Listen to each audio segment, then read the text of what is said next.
From beautiful Wrigley Field on a Tuesday night here in Chicago, we're set for Cubs baseball on WGN Sports. The Cubs host the Colorado Rockies in Game 2 of a 4-game set. And we welcome Cub fans from all over the country watching on WGN America, America's home for baseball. And normally, that is our perch for Cubs baseball. But we're not in the booth tonight. We are out in the Budweiser patio out here in right field, and this is always a fun spot for us as we get you set for the Rockies and the Cubs. Alongside Jim DeShays, I'm Len Casper. The Cubs a 4-1 winner yesterday, and JD, after the trade of Samar and Hamill to Oakland, some question marks in the rotation, but the last two starts really good by the new guys. Yeah, it's funny because the theme has been they need to get innings, and we expect to get innings, hope to get innings from the veterans, but it's been the new guys have really stepped up the last couple of days. Kyle Hendricks in his start against the Cardinals was outstanding. Great changeup, good backdoor cutter there. Had command of all of his pitches. Unfortunately, the Cubs didn't score. He was a 1-0 loser last night.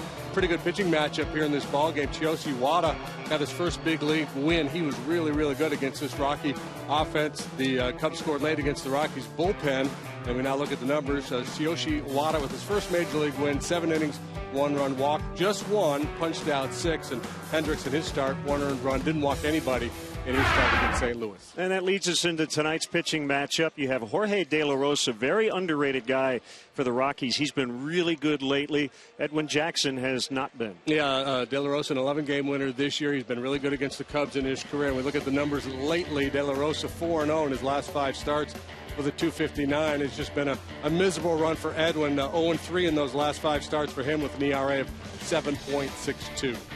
So starting last night, 7 games in the next 11 days between these two teams. The Cubs a winner last night, 4-1. We'll have Game 2 from the bleachers next.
Chicago Cubs baseball brought to you by Budweiser. Great times are waiting. Grab some buds. Ford, manufacturers of America's best-selling brand. Check out our best-selling lineup at your local Ford store or online at localfordstores.com. And by Xfinity, your home for the most live sports. Tonight's game is available in Spanish on your SAP audio setting provided by WRTO. La Tremenda, Chicago's Spanish language sports leader. Let's get the Rockies lineup written out by manager Walt Weiss. Rockies with the worst road record in all of baseball. They're just 5-15 against the National League Central. Blackmon, Dickerson, Arenado at the top. Charlie Blackmon, an all-star. Carlos Gonzalez is going to clean up tonight. Justin Morneau just off the DL. Willeen Rosario, the catcher. Charlie Culberson is in tonight at short once again. DJ LeMahieu, the former Cub, and the pitcher Jorge De La Rosa. See who's playing where for the Cubs this evening. Outfield alignment of Ruggiano, Lake, Shearholtz, left, center, right. Emilio Bonifacio makes the second consecutive start at third base. Castro's got a nice run going, 35 consecutive errorless ball games for him. That's a career best. Alcantara Rizzo cover the right side. Castillo's behind the plate. Edwin Jackson on the mound for the 22nd time this year, looking for win number 6. And he's got an ERA of 5.76 in his career against the Rockies. Things have not gone well. 1-3 with an ERA of 12.66 in 8 starts. Need some innings out of him.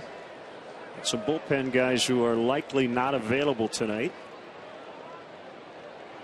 So Charlie Blackmon will lead things off. 1 for 3 with a sac bunt and a run last night. He takes a big hack at the first pitch from Jackson for a strike.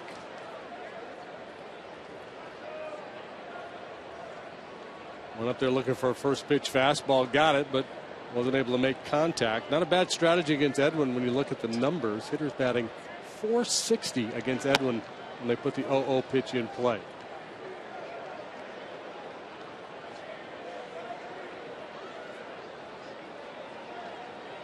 Sometimes we harp about first pitch strikes, but they can be overrated. It's quality strikes you're looking for.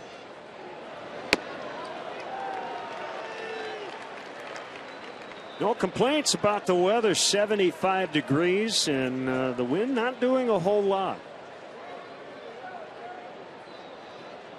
A slim chance of a scattered shower, but hopefully the weather gods will look down on us favorably tonight. Slim enough that we're willing to come out here and plug in all these monitors and computers. It's fouled off.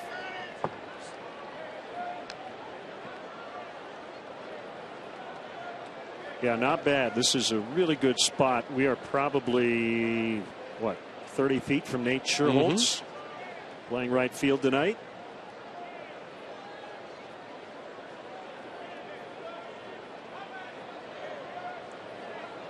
Here comes the 1-2. It's a fastball at 94, but a little high. If we're lucky, maybe we'll get a home run ball. See what Charlie Blackmon has done against left and right-handed pitching. Pretty stout numbers. 314. He was an all-star. 10 home runs against righties. Edwin breaking everything out here early. Showed a real nice curveball. There's the changeup to Blackmon.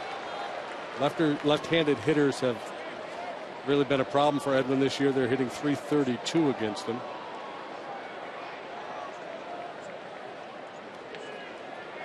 Two balls, 2 strikes. 1-3 with a 12.66 ERA for Jackson in his career against the Rockies. Yeah, that's the highest ERA of any pitcher against the Rockies with a reasonable number of outings. He's been around a long time, so it's not like it's this group of hitters that have inflicted that damage. That whip way above league average in a negative way. League average right around 1.27. Same for the OPS. He's getting fewer ground balls this year than last. As a matter of fact, the line drive rate against Edwin is the highest in the National League. So just too much hard contact against Edwin this year.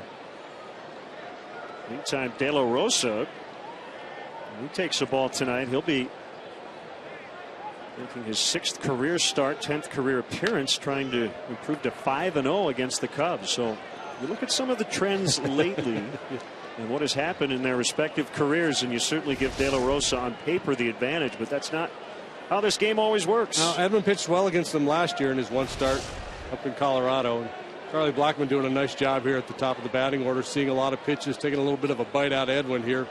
Even if he makes an out, Walt Weiss will appreciate the at-bat he's put in here. Long opening at bat continues inside on a fastball that had a little cutting action, and it's full 3-2.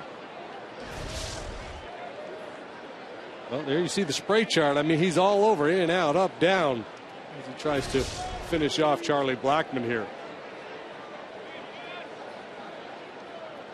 Bunch of roster moves for the Rockies today. We'll get into those a little later. Payoff pitch is hit in the air out into shallow center. Junior Lake coming on will make the catch. It's the first out. Cubs baseball in high definition, coast to coast on WGN, brought to you by Xfinity, your home for the most live sports. And this afternoon, the Cubs and WGN thank the Chicago Fire Department, Engine 78 right across the street on Waveland, for all they do to keep us safe. We served lunch. You made lunch. Yeah, all the guys there, and we had a great time. My secret hot dog recipe. I want to thank Vienna Beef and Weber Grill for their donation. Weber Grill donated a new gas-powered grill, and Vienna Beef donated the Wrigley Field Smokies. We had staff members from the station and the ball club on hand. Wrigleyville Fire Station 78 celebrating its 100th birthday next year, and Captain John Giordano threw out a ceremonial first pitch tonight. Yeah, and I want to go on the record as saying that the captain threw a strike. Of course he did. Because he was a little concerned that if he bounced it or airmailed it, that the boys back at the station would give him a lot of grief. This was Corey Dickerson playing left for the Rockies tonight.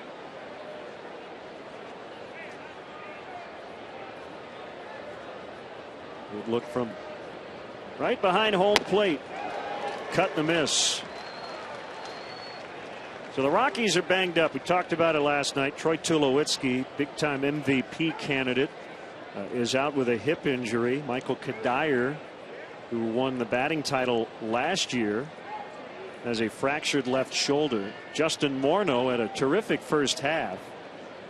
Will make his second half debut tonight, coming off the DL. And there's a base hit. Sherholtz will gather it. One out single for Dickerson.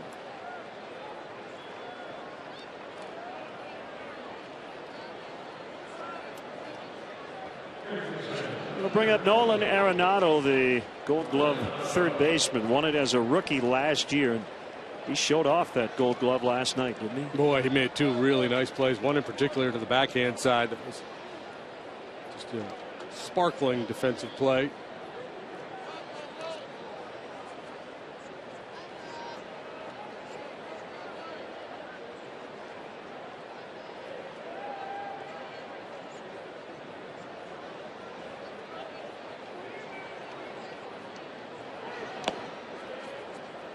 Time now for the speed replay, brought to you by Xfinity, and we'll take a look at that play by Nolan Arenado last night.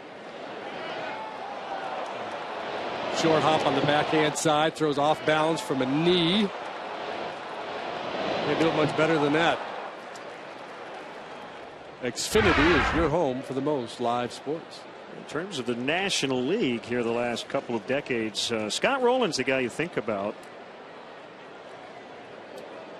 But, this kid may win a multitude of Gold Gloves when it's all said and done. Lake goes back on this deep drive, and it's going to rest right at the base of the wall. Dickerson around third. Here comes the relay throw, and it's way offline, and it probably would have been late anyway. Arenado with an RBI double, and then the Rockies strike first.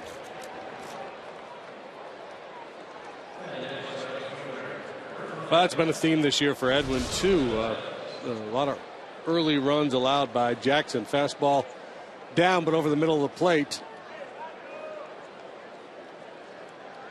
Arenado with power drives out one to the wall, and you see Dickerson racing around third to score the game's first run.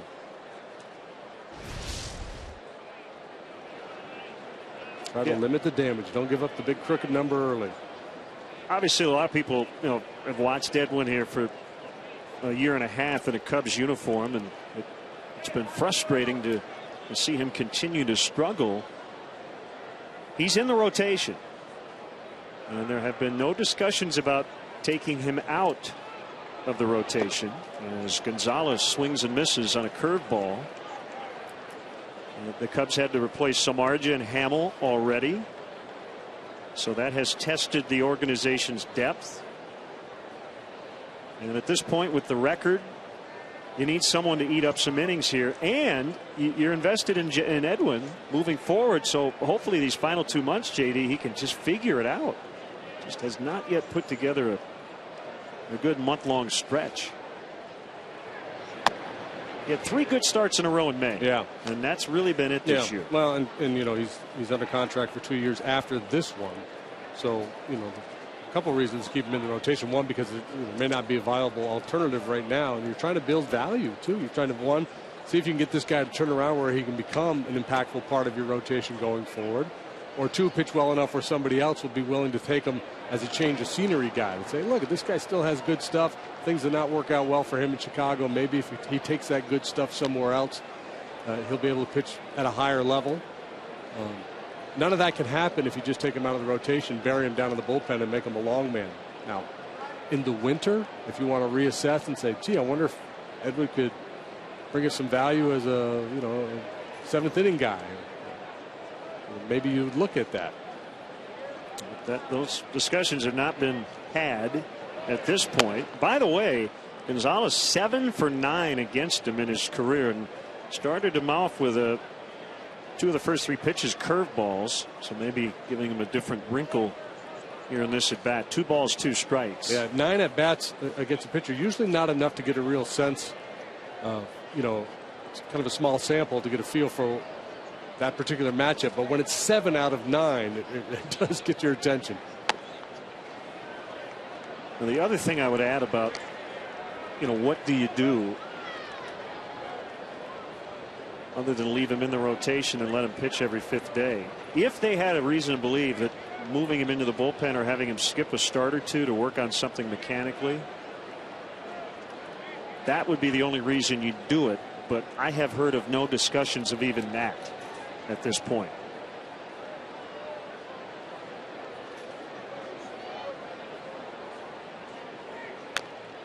Bounced foul.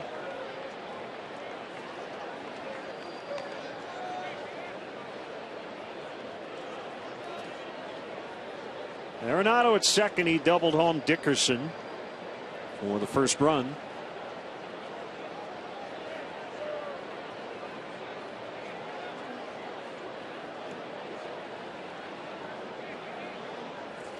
Got a very comfortable night. Temps in the mid-70s. Very slight breeze off the lake.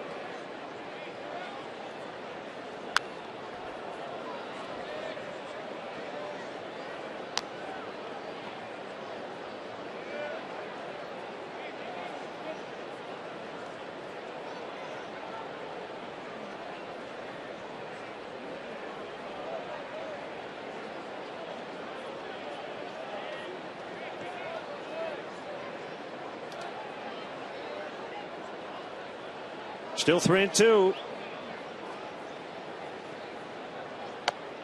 And he walked him. Well, he had him down early. Could not finish him off. That's right above our broadcast position tonight, the Budweiser patio. JD's waving. You can't see him. Well, they can. Somebody yelled wave. Follow directions. That's you know what? They were telling them to wave, and you heard them. So it worked. This is a great spot. Now Justin Morneau activated today at a neck sprain. First game since July 13th, which happened to be the final day of the first half. He was not an all-star, but he was treated like one back in Minnesota as the former Twin participated in the home run derby. Lake going after it, and it's going to be off the wall. Arenado is in. Gonzalez is going to score, and it's 3-0.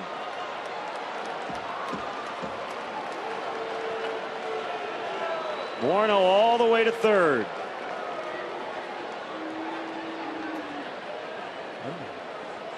Morneau picks right up where he left off prior to going on the disabled list. Extra base power for sure. This little backdoor slider, not a bad pitch, but a good swing of the bat. Morneau really stays long through the strike zone. A little misplay out there in the outfield. I don't think it really impacted the scoring on the play, but I think Morneau getting to third base, that should be an error that allowed him to move along.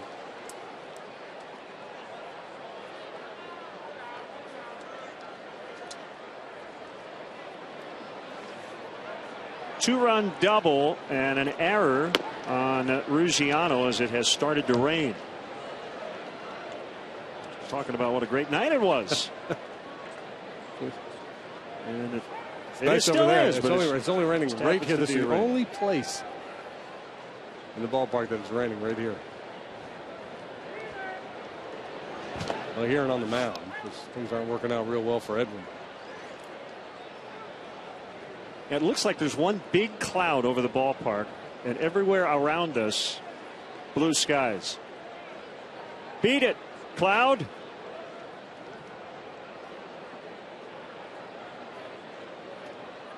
Down 3 already against a good starting pitcher. The Cubs forced to pull the infield in. Swing and a miss on a fastball by Rosario. It's interesting. We just explained what kind of where Edwin stands and what we think is going to happen moving forward. To get pushback on Twitter, we're telling you what is going to happen. He's struggling. He'll be the first to tell you he has not been good. That is not what we're talking about. We're talking about whether or not he stays in the rotation. And for now, unless something very strange happens, he's going to take the ball again in 5 days in Los Angeles.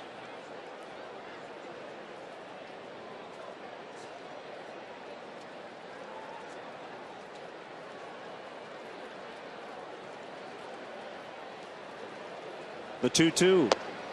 And he got him on a slider. And that's the second out.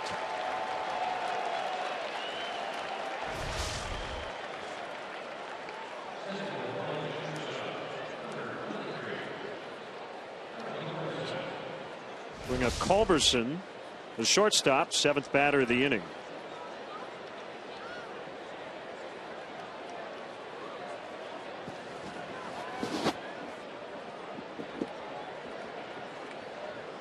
The noise you just heard was me putting my jacket on over my microphone, just in case people are wondering, what the heck's that noise? It's raining out here. We're like mailmen braving the elements.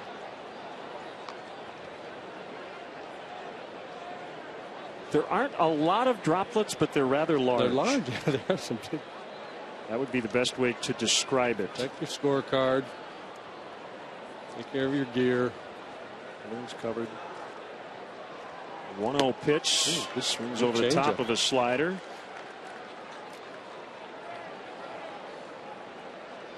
Here, JD.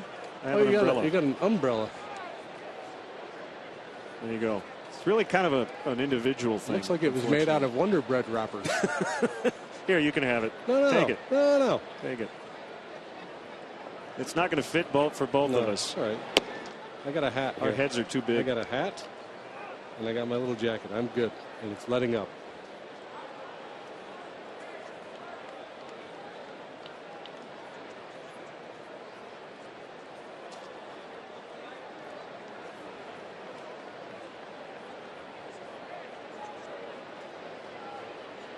Josh Rutledge dealing with an illness, an upper respiratory infection. So scratched last night and not in their lineup tonight. We mentioned Tulowitzki is on the disabled list. So Culberson getting the start at short. Yeah, Tulo made quite a stir. He went to New York to watch Derek Jeter play, and there's been a lot of talk about Tulo and his desire to be traded to the Yankees to become the heir apparent to Derek Jeter. He's always admired, revered Jeter. He wears number 2 because of that. So when he showed up at that ball game, he was back east getting treatment. When he showed up at that ballpark, it created quite a stir. That ballpark being Yankee Stadium. Swing and a miss to end the inning. Rockies get 3 as the Cubs are coming up.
Brought to you by Mazda in the 2014 Mazda 3 with seamless connectivity. Emilio Bonifacio has been playing third here the last couple of days against left-handed starters. Alcantara is at second. Rizzo and Castro, the All-Stars, 3 and 4. Ruggiano, Castillo, Lake.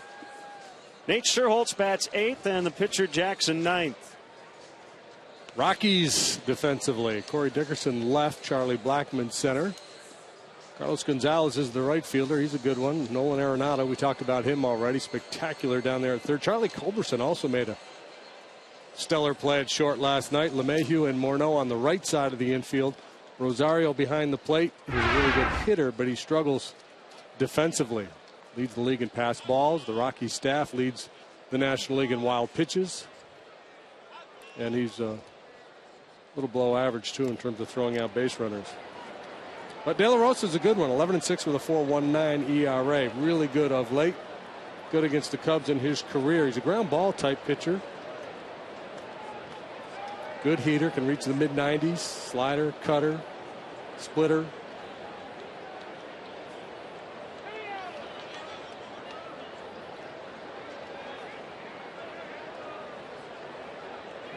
Here's De La Rosa against the switch hitting Bonifacio. Hitting .357 since coming back from the DL a week ago. Rain has stopped, hopefully for good.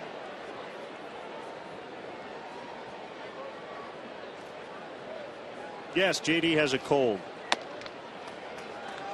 Yeah, I should apologize for my voice. Yeah, it's probably a little annoying to listen to. Just want to make sure you're feeling all right, buddy. Thanks. Tell the tweets I said thank you. I think you just did. Fastball strike. De La Rosa due to become a free agent after the season. Got the trade deadline here in a couple of days. See what the Rockies are interested in doing. Is in the left. And you see Dickerson was way off the line as Bonifacio's coming around second. He's going to put on the brakes there after a leadoff double. Well, the Cubs looking to respond to that 3 spot. The Rockies threw up in the first. A good start is Bonifacio, who's been really good from the right side of the plate. It's that fastball, a little cutter moving in on him, and lines it beyond the reach of Arenado for a leadoff double. Push, push, push, and then drop anchor.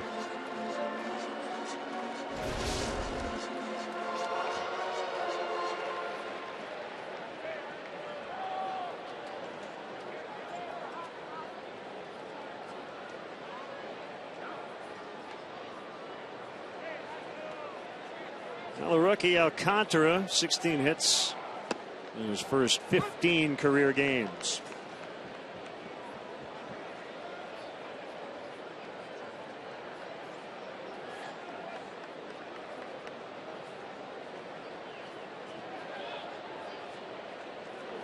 Might be a first for us, JD. We've been out here a few times.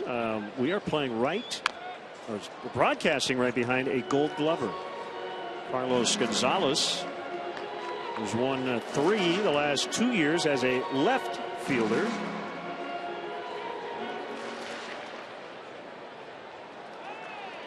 He's out there. Just can't see him yet. There he is. And a really nice catch last night.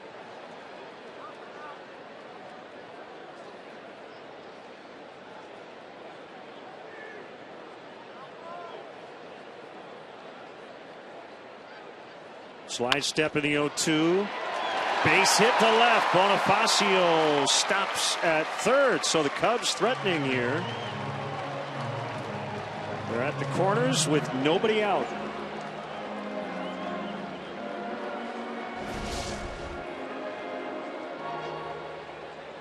Just beats this ball on the ground, but they're playing for 2, so he's got a lot of room. Well, they weren't playing for 2, but they were shading up the middle. Can't play for 2 with a man on second. You lose your perspective when you're out here in right field. Let's go a little deeper on De La Rosa so I don't have to continue to travel down that path. .28 his whip. OPS is good. And that ground ball rate, as I mentioned, one of the highest in the National League. Doesn't strike out a ton of guys. And he's kind of weird. He's tamed the beast that is Coors Field. He's been a lot better at home than on the road. Boy, has he ever.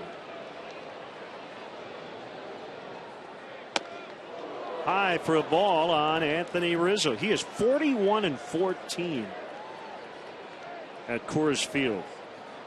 Yeah, so, you know, even though there has been interest in De La Rosa with the trade deadline approaching, I think the Rockies are planning on hanging on to him.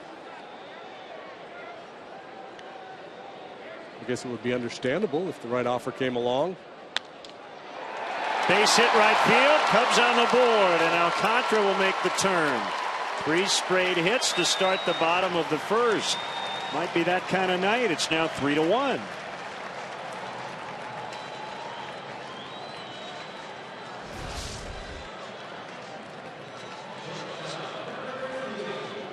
This ball down and away from Rizzo, but he just kind of smooths it through the hole on the right side. Easy for Alcantara to scamper on over to third base. Yeah, check that out. So many pitchers have blown up at Coors Field, but De La Rosa has been really good there. You figure he'd be much better on the road. If you can pitch that well in that environment, surprising that he'd have a 5-something ERA anywhere but.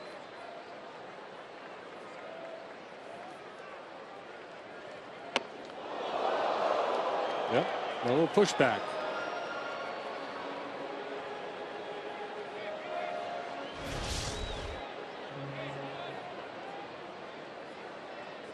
Fastball with some cutting action up and in after 3 consecutive hits. De La Rosa trying to send a message that he's here to compete.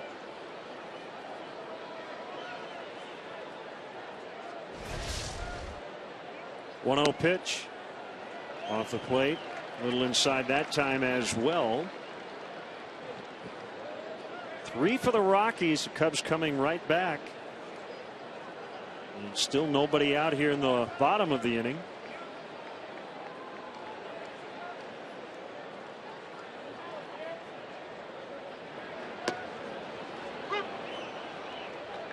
It's a strike. Looked like a changeup.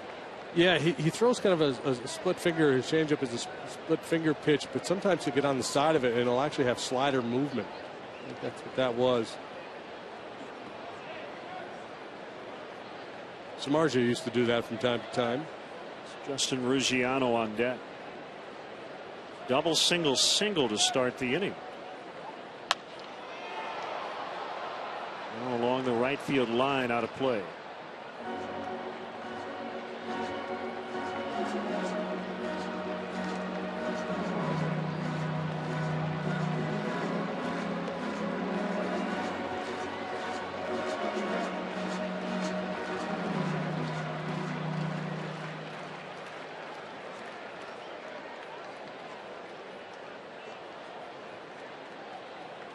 De La Rosa, fairly slow worker, very deliberate.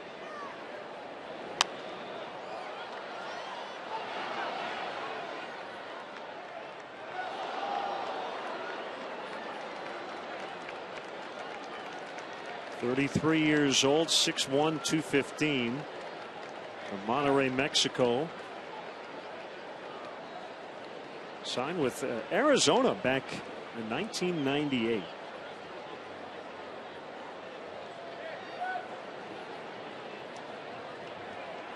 Castro 1 out of 3 last night, had a double and a walk. He has been in a bit of a funk of late, especially in terms of the kind of power numbers, not really driving the ball. This will be the first out. Foul territory, and it's Morneau to make the catch.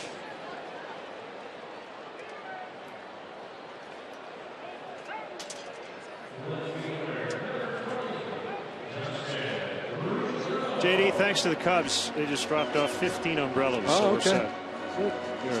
Here are 7 of them. All right. Well, might be time to sell some of these babies. You know, I invented the twirl. And the other good thing is we can do, you know, the hook, off stage. Yeah. No any bad jokes tonight. I've already done that. Well, comes with the territory on our broadcast. Swing and a miss on the changeup. Ruggiano up to 296 on the year. Has hit over 380 over his last 24 games.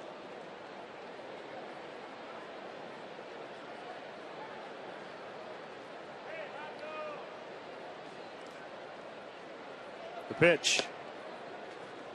Inside on a cutter.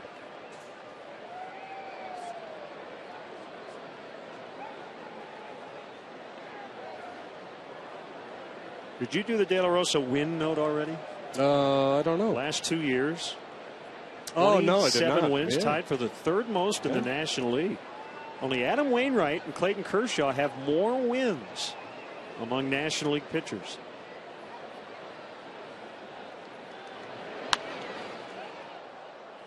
It's for a Rockies team that has not done a lot of winning the last couple of years. Yeah, who would have known that? 27-12. Zach Greinke also with 27 wins. Wainwright beat the Cubs here on Sunday. The Cubs will miss Clayton Kershaw. He's going to pitch Thursday night against Atlanta.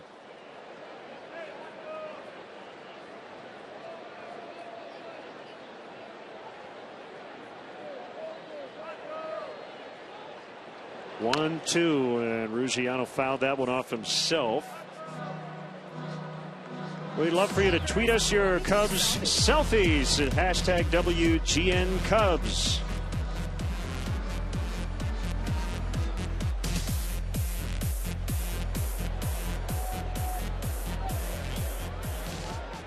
De La Rosa, 16-game winner last year, 16-6 with a 349. Made 30 starts through 167 innings. So don't really push them. They don't push their starters. They're very cautious. Remember a couple of years ago they tried that experiment where they weren't letting their starters go beyond 75 pitches.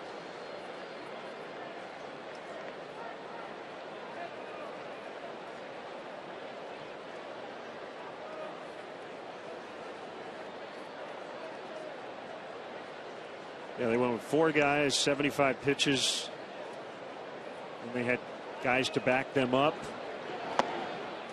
Yeah, and that, you know, a short starter. Yeah, they took a lot of heat because of it, but it's, I can understand. There's kind of been this constant search out there in Colorado as to how to figure out to handle pitching at altitude in that ballpark.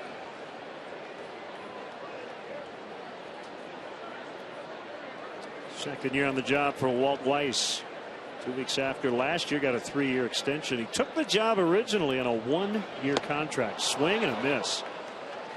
As Rizzo steals second, De La Rosa with a changeup with a big out, number 2. As he tries to limit the damage here, that's his first strikeout tonight. We talk so much about situational hitting. How about some situational pitching? First and third, nobody out. He gets an infield pop up and then a punch out. So Castro and Ruggiano failed to deliver. And that puts a lot of pressure on Wellington Castillo. Boy, you'd love to get out of this inning if you're the Cubs with more than 1.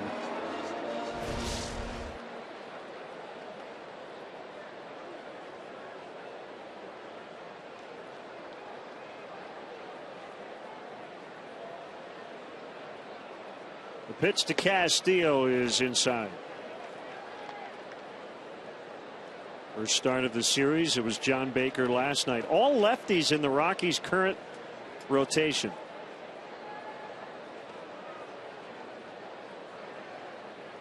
Well, Cubs have been a lot better against left-handed pitching this year than right-handed pitching.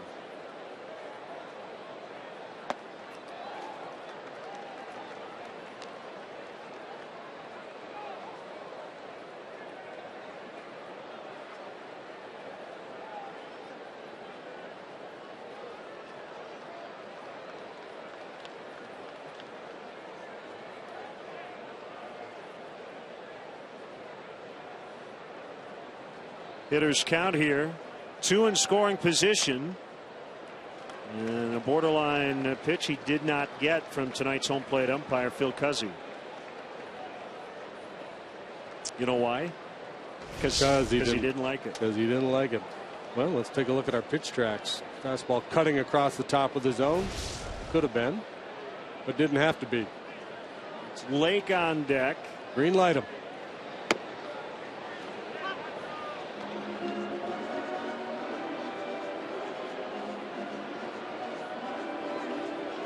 Got a base open, so there's no guarantee you're going to get that same pitch on 3-1. I'd like to see hitters swing there 3-0, especially you got a guy on deck from Junior Lake who's really scuffling.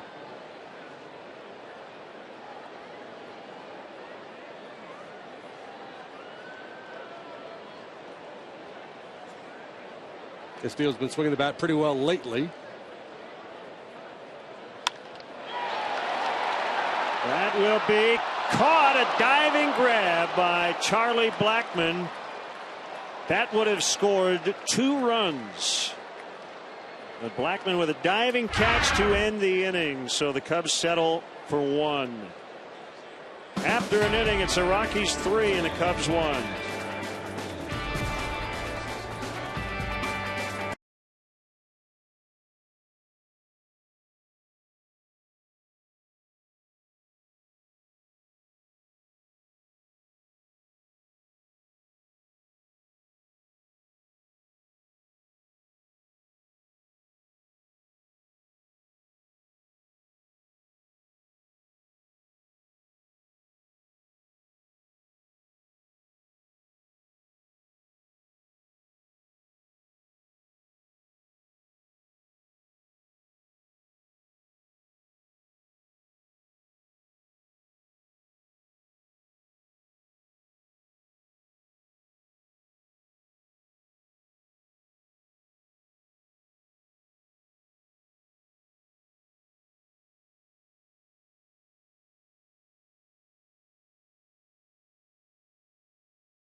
Don't forget to check out Len and JD's baseball blog at WGNTV.com. The blog is sponsored by Jeff Vukovich, your nationwide insurance agent.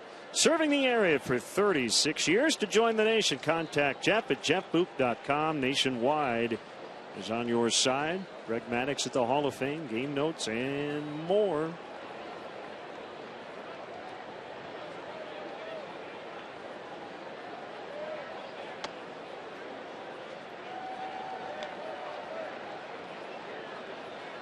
Well, after that rough first inning, Edwin Jackson looking to get things pointed in the right direction at the bottom of the order. LeMahieu, though, better than most 8-hole hitters.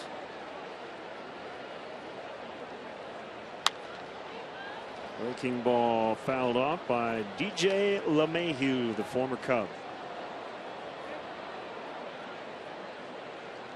DJ might not admit it, but sure there's a lot of extra motivation against your former team, and he has done damage. 424 in 9 games against the Cubs.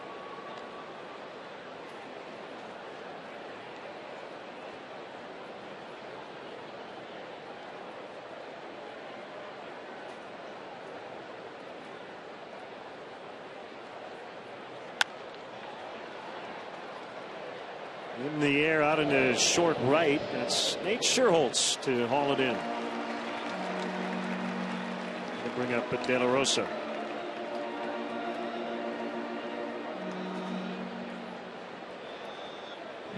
So the Rockies controversy this week. So Troy Tulowitzki needs to go to Philadelphia to get some sort of procedure where they do little pinpricks to get some bleeding going. Dry needling. Dry needling in the hip. That's supposed to promote healing.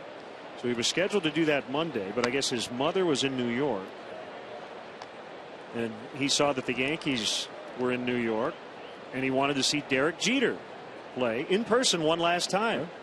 Well, the tabloids in New York ran with that. Brett Anderson, who will pitch tomorrow night, Tulowitzki's teammate, tweeted the following: if Derek Jeter said jump, I apparently know someone that would jump really high. And that was taken by a lot of people to mean he was upset about it. He said no. That's my sarcastic sense of humor. It's clubhouse humor. You're busting another teammate's chops. The Rockies have said publicly that they had no problem with Tulowitzki doing that.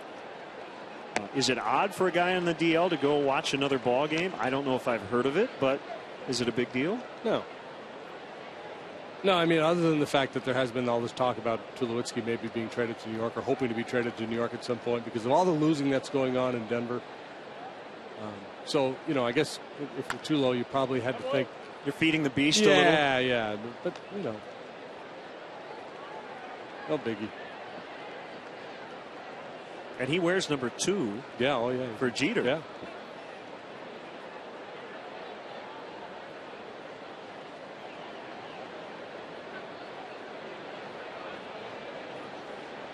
Two, swing and a miss.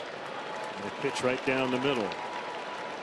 The 70s celebration continues through the end of this homestand. Tickets are still available for the final 2 games with the Rockies. 7:05 tomorrow, 1:20 getaway on Thursday. For seats, it's Cubs.com.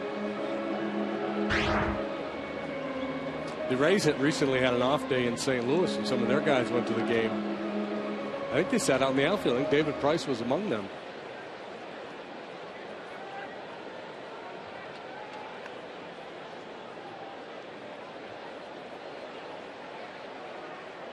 Pitch to Blackman.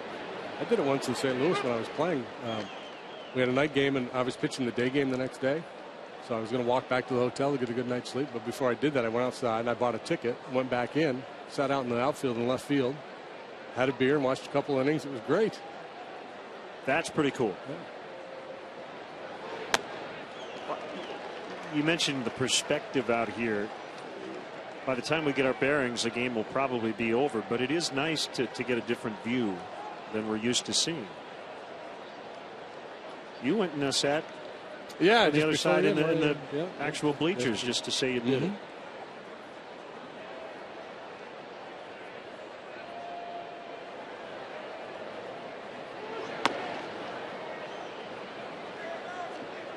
Well, if the score remains the same, do not forget the catch Blackman made to end the bottom of the first. That would have tied it as he robbed Castile.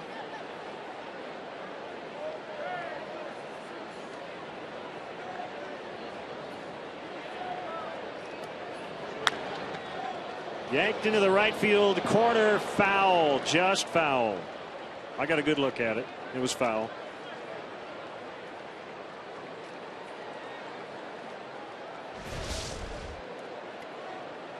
A bid for extra bases.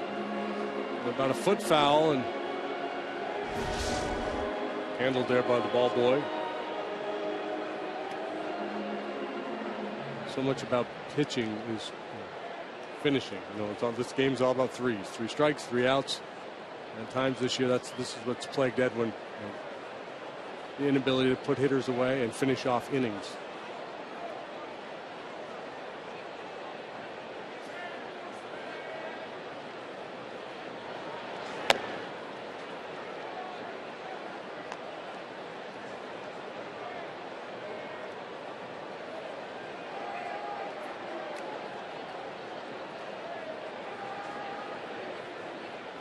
Popped him up first time, shallow fly ball to center on a good changeup.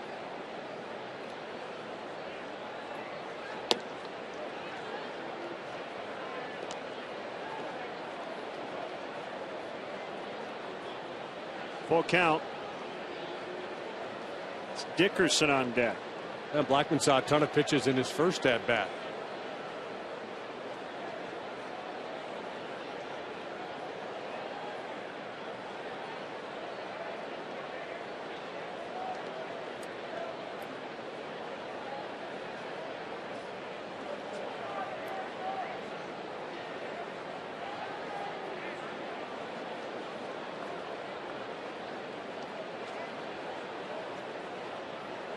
Here it is. 0 for ball 4.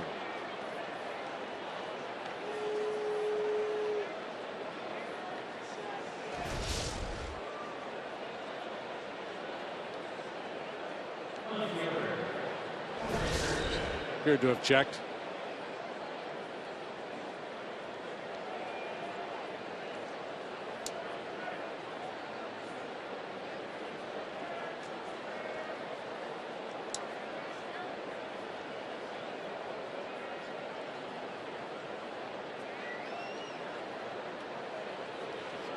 Blackman a threat to run.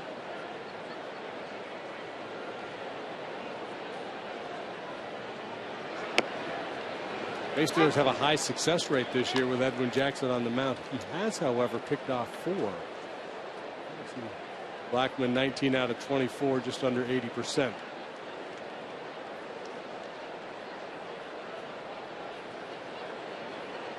League average around 73%.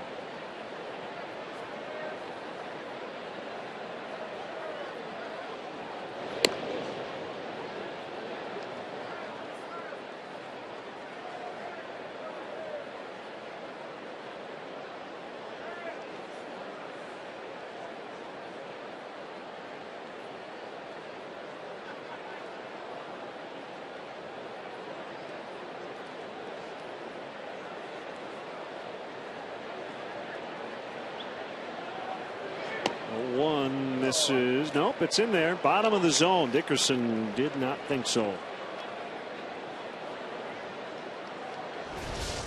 I'm not sure Phil Cuzzy thought so initially. It looked like it took a while for him to come around to deciding that this was a strike.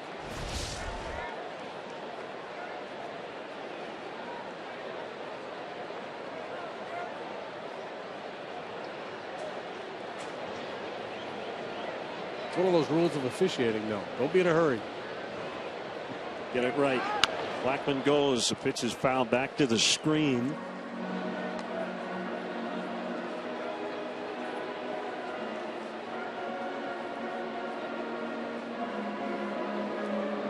Chronicled last night the Rockies offense. They score a lot more runs at home than they do on the road. They're on pace right now to be the 3rd team in history to lead the majors in batting average and finish last in ERA. The 1929 Phillies, the 2008 Texas Rangers. I'm a little surprised they haven't done it already. I agree. Because that's kind of the storyline with them every year. Oop.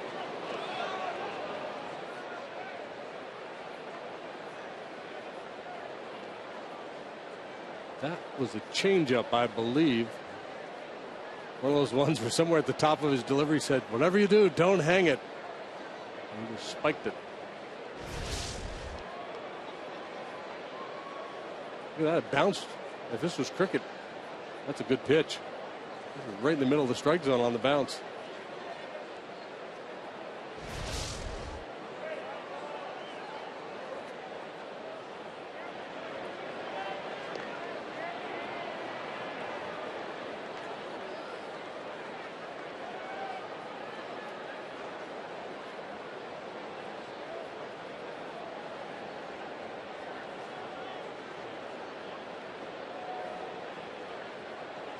Hey, the Reds have scored 2 runs. Wow. And lead the Diamondbacks 2-0. They're in the 4th inning. 17 runs in their previous 10 ball games. Really came limping out here in the second half. They just put Jay Bruce on the bereavement list. Right field corner. Sherholtz will pick it up. Blackman to third, and he's going to be stopped there by Stu Cole, their third base coach. 2-out rally here.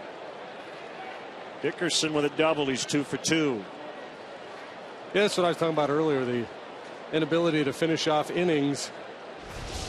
2 out, nobody on. Walk to Blackman, who had a nice tough at bat. Got the jump on Dickerson. Couldn't finish him off. But again, not a bad pitch. Dickerson went down and got a breaking ball down below the knees. Sherholtz has to cut this one off before it gets to the corner. If not, that run's going to score.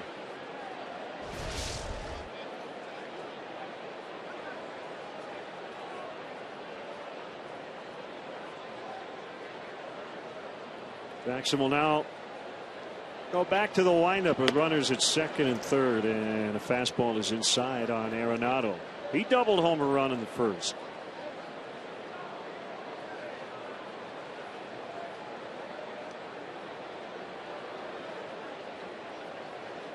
Well, I'll bring up another one. Do you think Edwin throws inside enough? Because with his stuff, JD, it looks like guys seem more comfortable than maybe they should be against someone with. Yeah, there are times where it looks like he may lack conviction when he's trying to go in, especially on right-handed hitters. I think it's kind of ironic. I think on lefties, he's more comfortable driving that ball in on them, which normally is a tougher pitch to execute.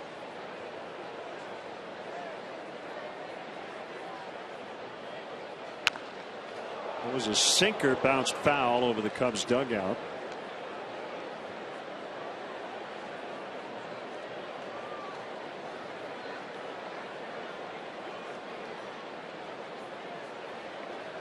Cubs made a procedural roster move today. Neil Ramirez, who had been sent down to AAA Iowa, has been placed on the Major League DL with triceps soreness.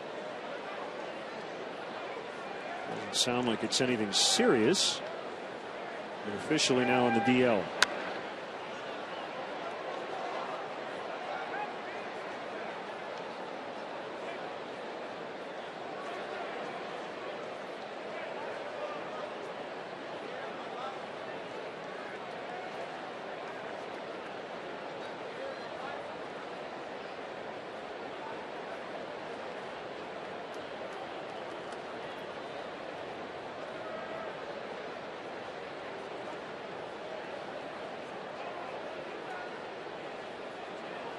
Big pitch here. He's got the jump on Arenado. 2 men in scoring position.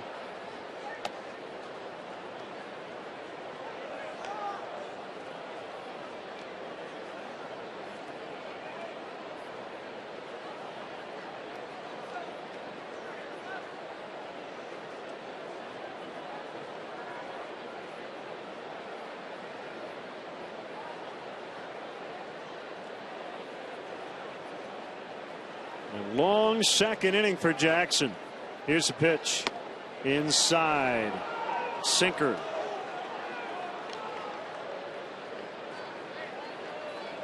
Another full count, 3-2.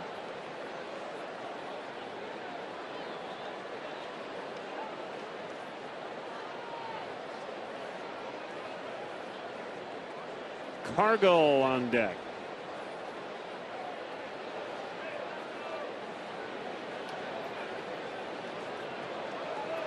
Here it comes. Ground ball to short. Castro will throw to first, and the inning comes to an end. The Rockies do not score. Strand 2. It's 3-1.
Cubs baseball is brought to you by Budweiser, the official beer of Major League Baseball. Great times are waiting.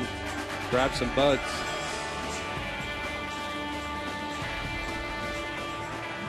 Magic beer. Yes, they fill the beer from the bottom. It's good stuff. Edwin Jackson has made 64 pitches through 2 innings. Trailing 3-1 as De La Rosa gave up 3 straight hits in his first inning. Will go back to work.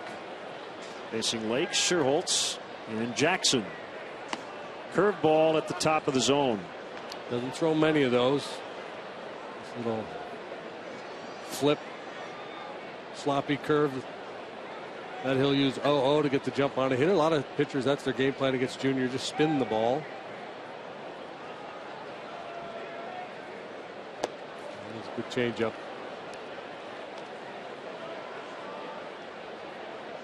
Rosa did a real nice job minimizing the damage in the first.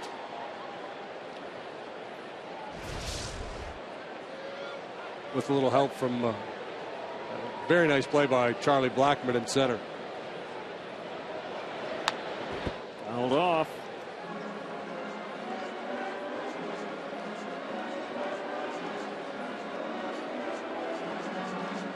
Rockies been flashing the leather here the first 2 games of this series. Always important to have fast outfielders, more so for the Rockies because there's so much area to cover out there at Coors Field. They had to build a bigger ballpark to accommodate the lighter air. Ground ball through the hole on the left side.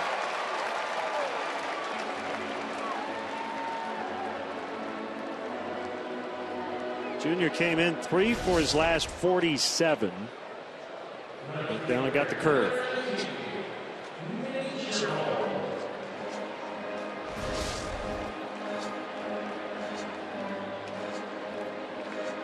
Bring up Scherholtz batting 8th tonight against the lefty. Hey, JD, great to see Roger Freeman from Mount Pleasant, Iowa, in with his family tonight. Big Cub fan.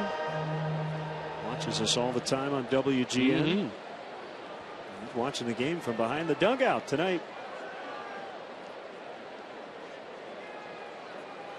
Scherholtz came off the bench late last night when 1 for 1, got picked off 3rd in the 8th. Getting a rare start against a lefty tonight.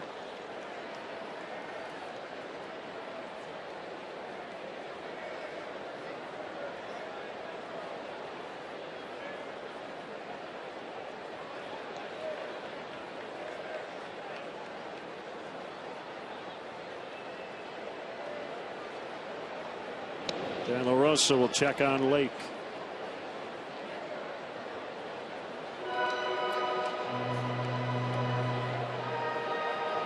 We are in the Budweiser patio tonight.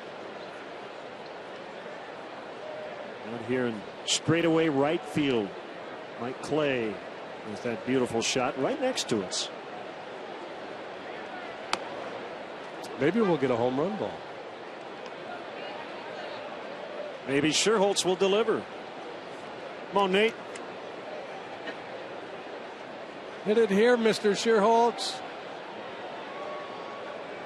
De La Rosa's given up 1 home run to left-handed batters this year.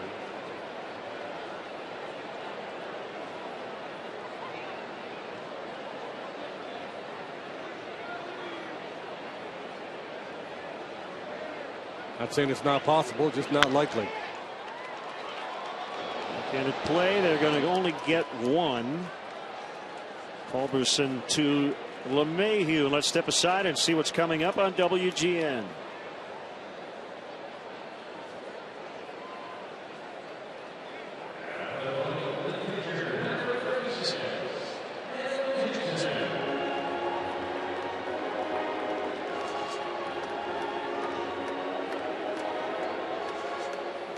Great to have you with us tonight from the Budweiser patio out here in right field. Game 2 of this 4-game set. It's turned into a nice night. We got a few drops of rain in the first inning, but all in all, very comfortable here at Wrigley Field. You ever catch a home run ball at a ballpark? I have not, no.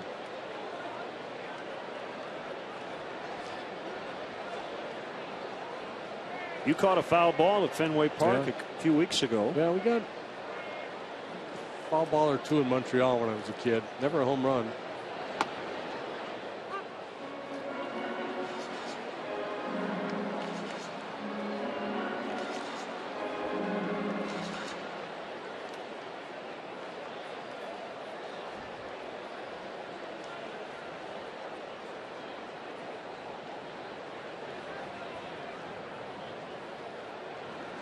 One strike on the pitcher.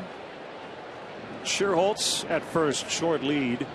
And the bunt back to De La Rosa. And Mayhew covering. It'll go 1-4 on the sacrifice.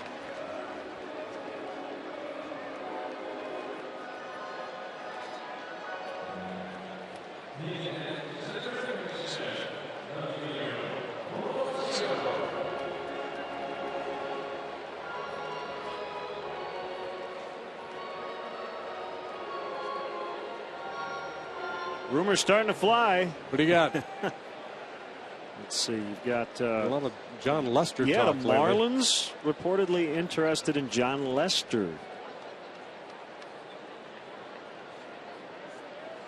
7 teams in all, according to Jim Bowden, works for ESPN and MLB Network Radio.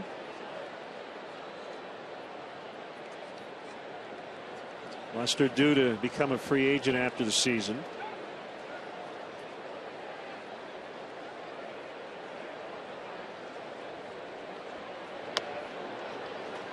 Referenced David Price earlier. What is his fate? Yeah, the Tampa situation is really interesting because obviously they could get quite a haul for David Price, but they've been playing such good baseball lately. Joe Madden quoted a few days back about his feelings that they had one of the best teams in the American League, and he thought they were capable of, getting to the postseason and doing some damage. Tough trigger to pull, wouldn't it, if you're the Rays, to make that deal as well as they've played lately? What are they, 4.5 out of the wild card? Yeah, they've been playing by far their best baseball of the year here as of late. But if you don't win the division, you go into that wild card game. It's a 1-game play-in. So how much are you willing to lay on the line? What package of prospects are you willing to pass on? And then possibly end up, even if you do make it, then lose a 1-game playoff. Well, the Jays have the second wild card spot. Seattle, the Yankees, Kansas City, Cleveland, all ahead of Tampa Bay. So 4.5, and then several teams.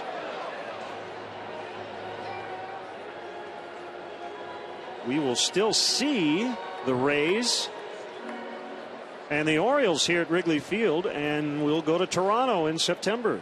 It's interesting because the Orioles, for a first-place club, it seems to me there's less chatter about the Orioles than any team in that division. I totally agree. They've been sitting there first place for a while now.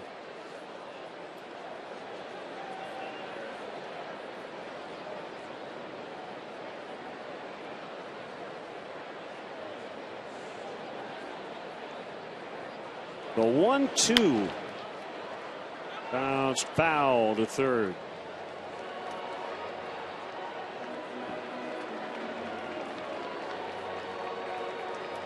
Got a lefty ground ball pitcher on the mound. Typically that means a lot of work for the left side of the infield, and Tulowitzki's healthy, and he and Arenado is about as good as it gets.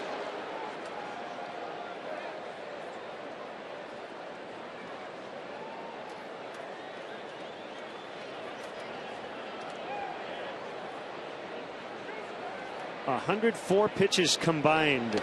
We're in the second inning. Is that the second inning already? Oh my goodness. This game was flying by. 64 pitches for Jackson. Now 41 for De La Rosa. Well, yeah, the Cubs may be a couple arms short in the bullpen this evening.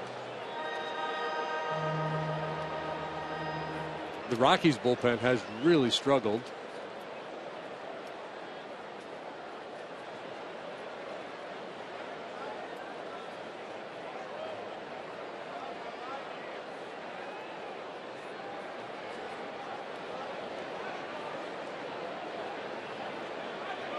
Runner at second, 2 outs, a 2-2 count. Bonifacio fights it off. He's been a lot better right-handed than left-handed this year. OPS in the 900s from the right side, under 600 left-handed. And I guarantee you the Cubs are getting some calls on Bonifacio.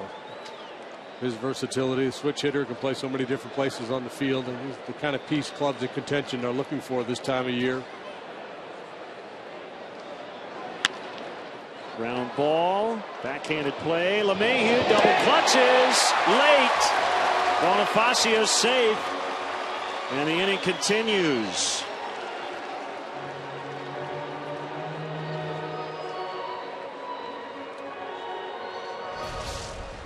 Not sure what happened. We'll get a look at LeMahieu, who picks the ball on the backhand side, and as he goes in to get it, he's not able to turn it loose. Didn't have the grip, I'm guessing.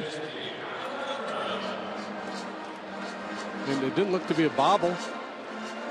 Morneau was there, but the reset cost him a big chance for the Cubs. So an error on LeMahieu. And it's Alcantara. Well, last night, Johan Flande and Tsuyoshi Wada were both really good. Got a couple of veterans tonight who have struggled. They just can't seem to put people away. Jackson and De La Rosa in the first couple of innings.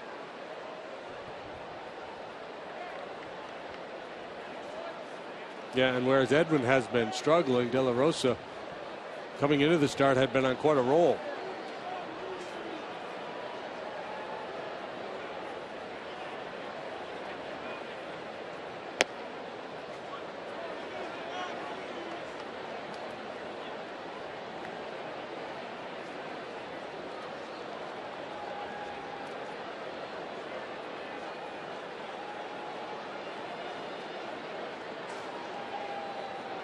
Ball and a strike on Arismendi Alcantara. First and third, 2 outs. Changeup off the plate outside.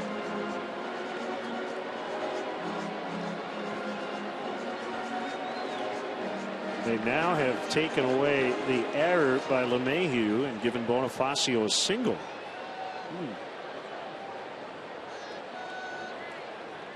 I agree with the original call. Me too. I hit him in the foot. That didn't feel good. Alcantara gets hit to load the bases. Well, unfortunately for the Cubs, probably a run if he doesn't. If he gets out of the way, manages to jump over this ball or avoid it somehow. I doubt that Rosario is going to contain it. Shiro's probably going to score. One more base runner, nothing wrong with that. A big chance for Rizzo. Yeah, you know, there was no fielding error by LeMahieu. He didn't throw the ball away. But for me, when you watch that play, the fact that he reset, to me, that's an error. You know, if you go by the guidelines, it's a play that should have been made.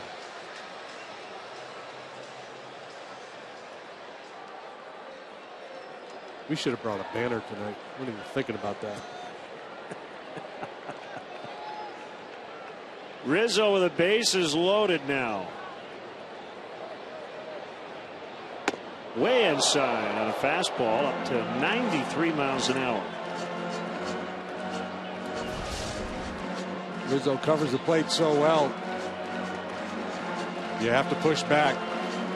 He's had a lot of base hits lately on breaking balls away from him that are good pitches, but he's been able to reach out and hook them, hit them pretty hard.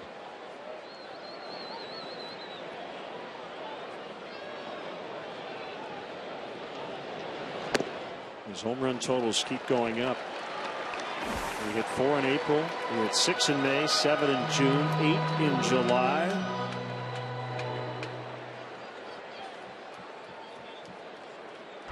Yeah, he should get some Player of the Month votes. Looking at those numbers today, Jason Worth has had a huge month.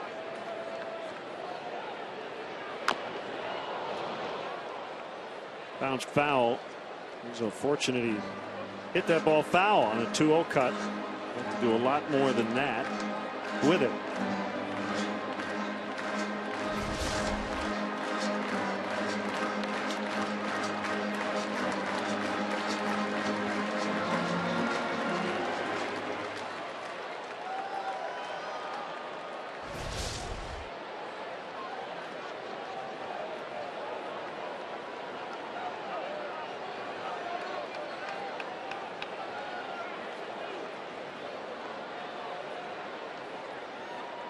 3 on, 2 down, a 2-1 offering. Now it's 3-1. Yeah, and that's the dilemma for the pitcher. If you're trying to pitch away from Rizzo, you have to go well off the plate. And unless he's chasing, you're just going to work your way into hitters' counts. And for the most part, he hasn't been chasing. He really has created a very difficult problem for pitchers here in the National League. Castro on deck. Big pitch here. Early in the ball game, De La Rosa kind of hanging on.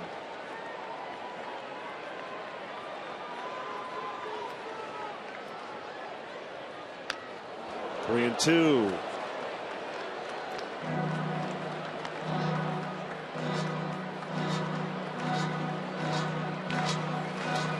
Batting average with runners on, not as good as when there's nobody on, but I'm guessing there's a lot of walks. One guy that opposing pitchers, identify that they're going to be very cautious with if they've got a base open. That's not the case here. Everybody will go with this 3-2. And La Rosa has a sign from Rosario. They're on the move, and a bouncer to LeMahieu. This will end the threat. Missed chance for the Cubs. They leave them loaded. They've stranded 5 through 2, in fact.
Manage the game along with Rick Renteria. Log on to WGNTV.com right now. Click on the WGN Sports Game Zone banner and connect to all the up-to-the-minute stats and info while watching at home. Game Zone is sponsored by the Great Escape Pools, patio sets, play sets, hot tubs, and more.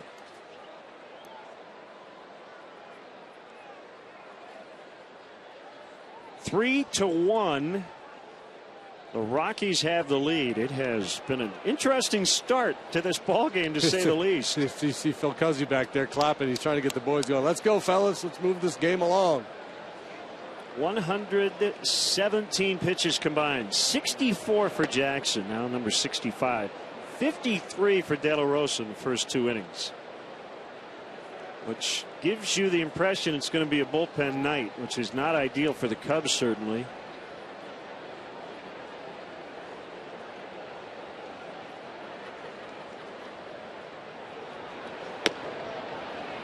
Slider strike.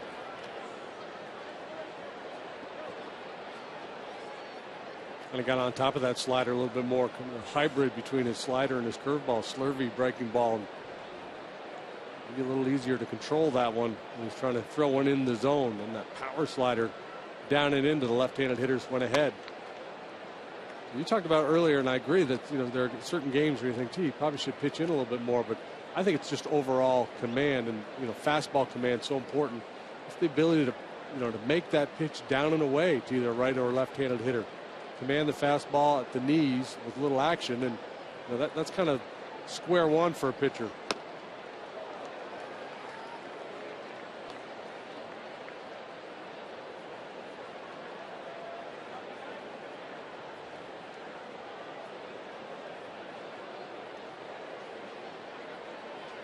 When Gonzalez is going, and we've seen it a lot against the Cubs, he's one of those 5-tool guys. Had some injury problems just over a month, and a tumor removed from his left index finger. He was out of the lineup on Saturday, twisted his ankle. Play all 3 outfield spots at a very high level, as we mentioned. He's got ridiculous power.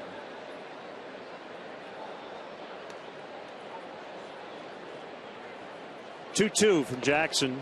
Bounces out in front of the plate. He's one of those guys, when you go to the ballpark, if you're a fan, you keep your eye on him. You know, I've seen a lot of games where he'll hit one out of the ballpark, a couple more in the gaps. He'll make a circus catch in the outfield, throw somebody out on the bases.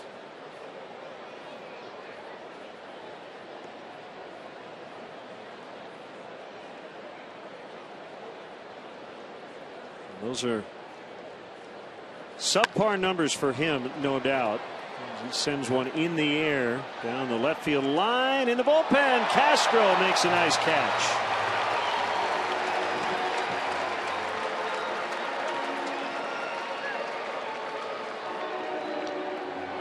No second chance for Cargo because of the effort here of Castro. Great concentration for out number 1.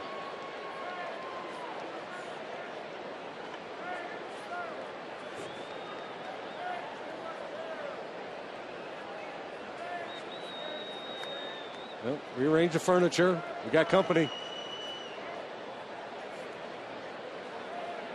Gary Pressey was all over it. Abracadabra, I want to reach out and grab you. As that catch was being made.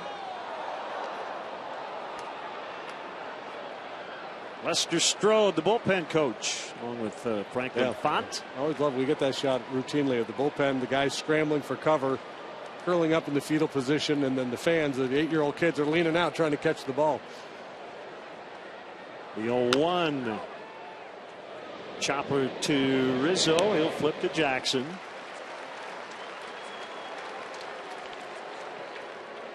Tomorrow night the Cubs take on the Rockies. First pitch at 7:05. First 10,000 fans here at the ballpark will receive a Cubs Benjamin Moore t-shirt. Tickets are still available. Visit Cubs.com to purchase yours. We got tomorrow night. Travis Wood. Yeah, I think Brett Anderson. Yep. And Travis Wood. Mm-hmm.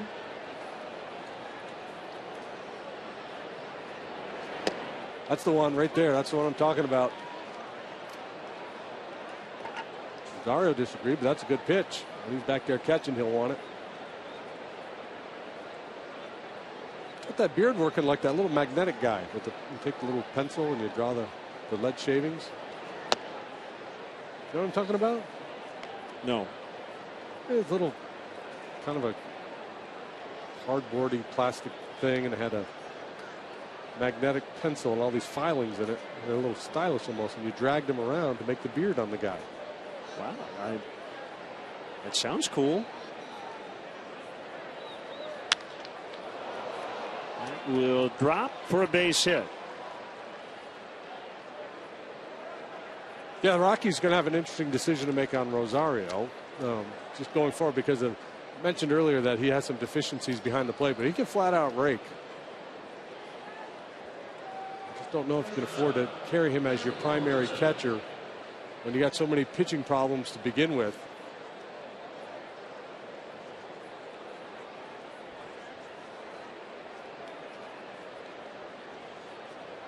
There's Culberson. I know you'd want to have his bat in the lineup. Yeah.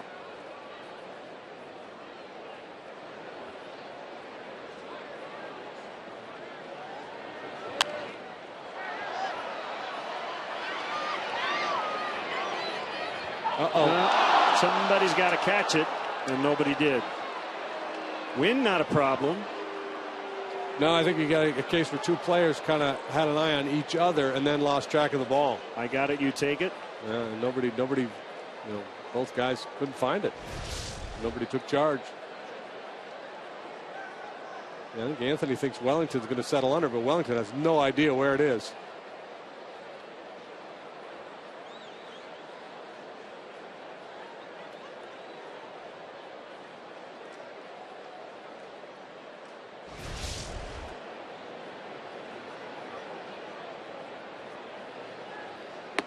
George Odorizzi just tweeted us.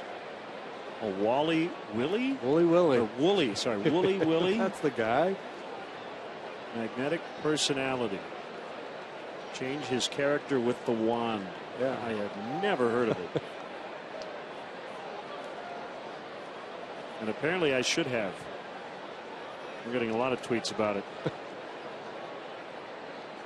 Swing and a miss on the slider.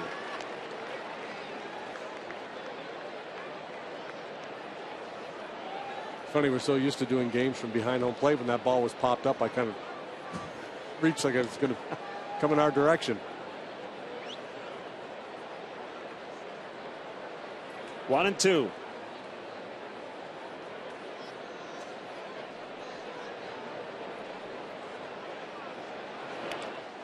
Another one in front of the plate. It'll be a wild pitch.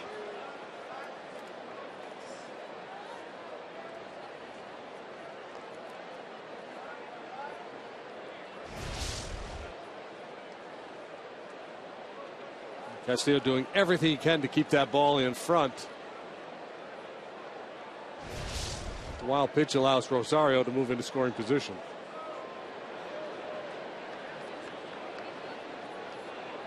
Look at Nate out there cranking up that right arm, ready to make a throw.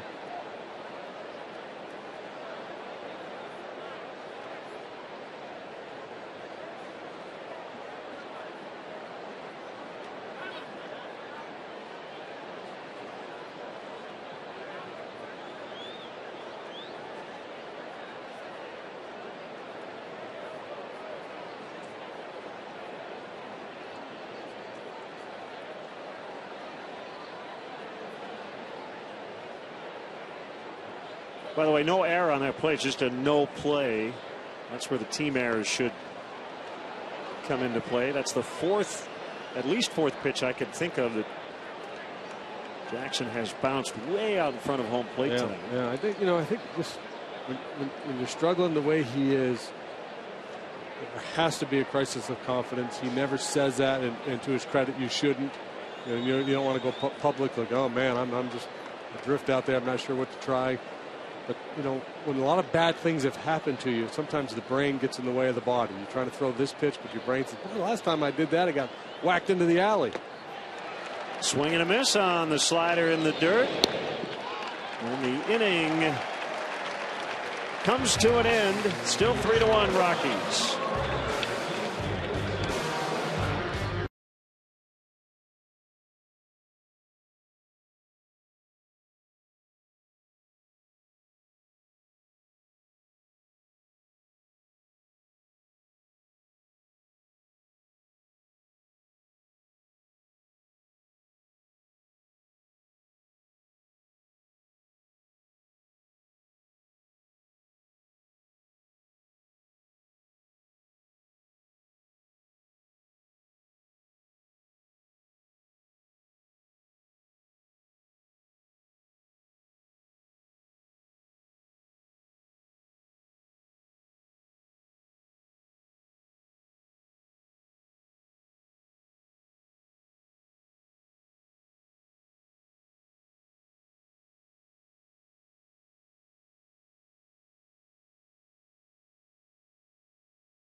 Brought to you by Budweiser, the official beer of Major League Baseball. Great times are waiting. Grab some Buds. Colin Cowherd here to sing the stretch this evening.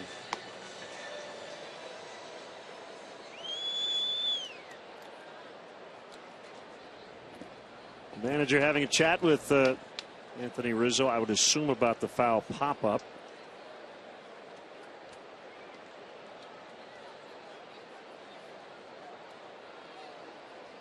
And talking to Ricky here, his first few months of his managerial career, JD, you know, he makes notes of things that happen. He really likes to address them immediately if possible.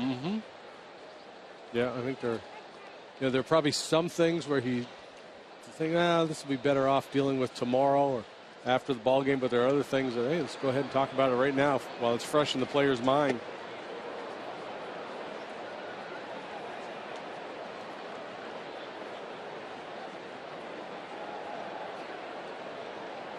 Always thinking, always talking baseball, talking about situations.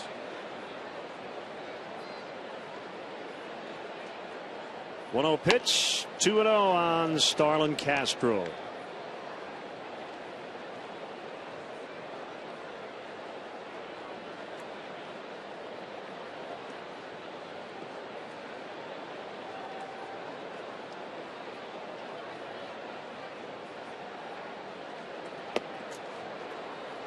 Over the top of a changeup. De La Rosa has shown no indication of giving in tonight. And his hitters counts. He's very confident in his off-speed stuff. We've alluded to this before. The changeup is by far my favorite pitch. I don't know how you feel about it. I'm rather fond of it. Yeah. Just the idea of slowing down a pitch to upset a batter's timing. The other part of it is there are so many different variations of it. As you mentioned, his has sometimes that cutting action where it looks like a breaking ball. Sometimes the bottom just kind of falls out. It's a fastball. There goes Arenado again. Yeah, and that short hop pick, Arenado's done that a couple of times in this series. Well, he's always on the move. Ball hit on the ground. A lot of infield coaches would tell you if that ball hits the dirt in front of home plate, you should be moving forward. And watch him go. And the glove stays low throughout.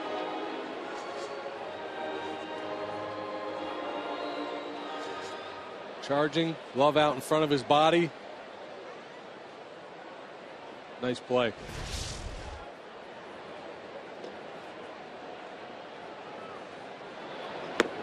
Another change up there, something off speed. Yeah, and we get bogged down in semantics sometimes in baseball. Split finger pitch, fork ball, screw ball, change up, palm ball. They're basically all off speed pitches meant to upset the timing of the hitter.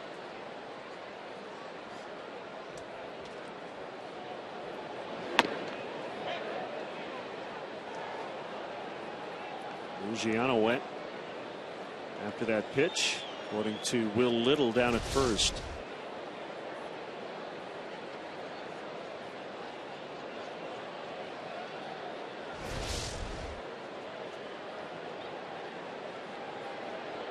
There it is, swing and a miss on the changeup.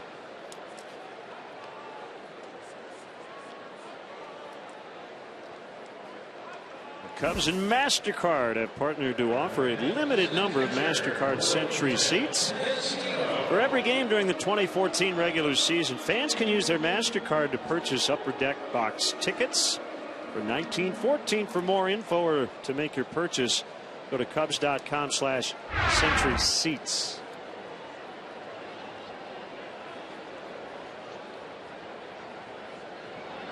You're keeping score, right? Yeah, what did Rizzo do to end the second? Grounded out to second base. LeMahieu. Marketing. Thank you. Want some peanuts? I will during the break. Thank you. You can throw the shells right on the floor.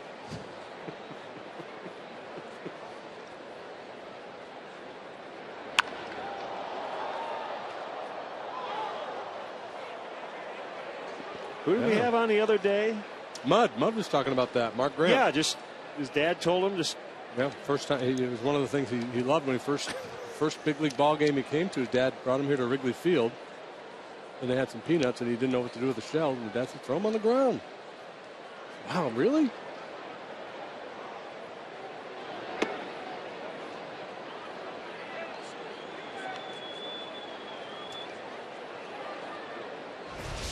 Oh, really hammered by Castillo, and this guy gets a bare hand on it. Should have brought his glove.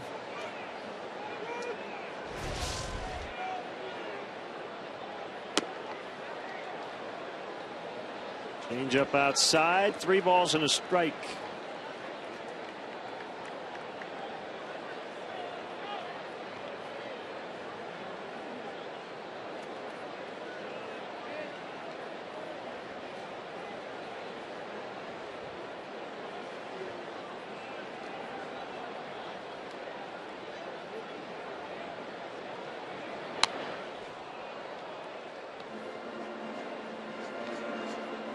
You guys having some peanuts?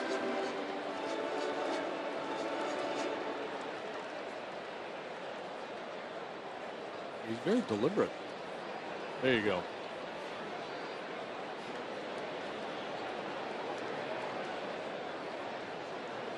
The 3-2. Change up. Strike 3 called to end the inning. First 1, 2, 3 of the night.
Coming schedule tomorrow night at 7. Again, Thursday, that's the day game at 1 o'clock. Then off on the road we go. And Friday here on WGN at 9 Central Time. Cubs, Dodgers at 3 in LA.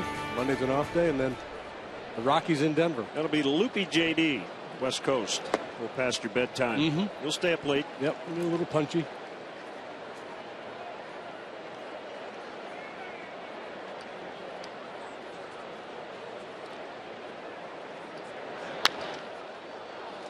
In the corner, foul. It's really exciting when the ball comes your way out here. Oh, man. Come on, kid. Now it's a scrum.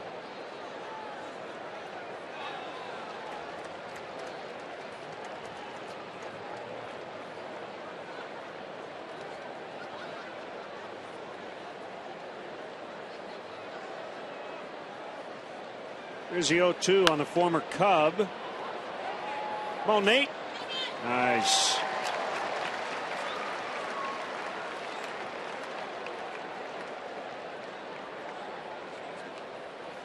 What's going on in the booth? Very little. Our biggest fan.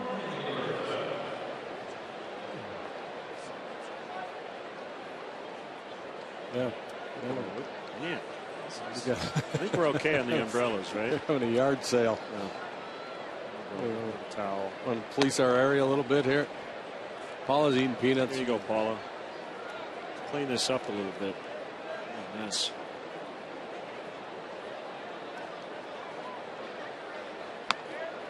Swing and a miss by De La Rosa.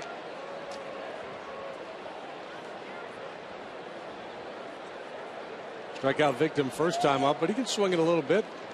Hitting 194. That's better than most pitchers. Oh boy.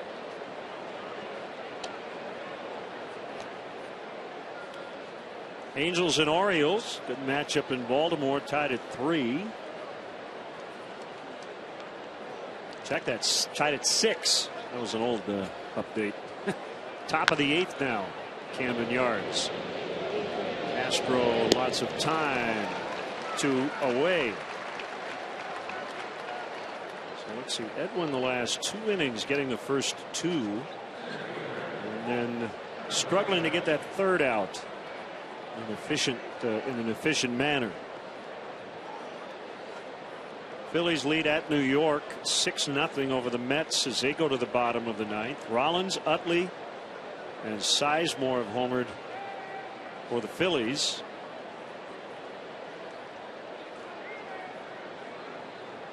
Grady, Sizemore.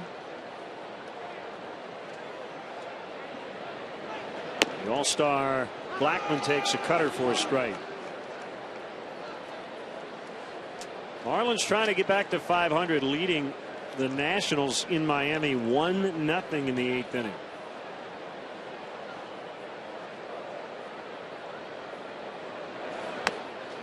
Big swing and a miss on a curve.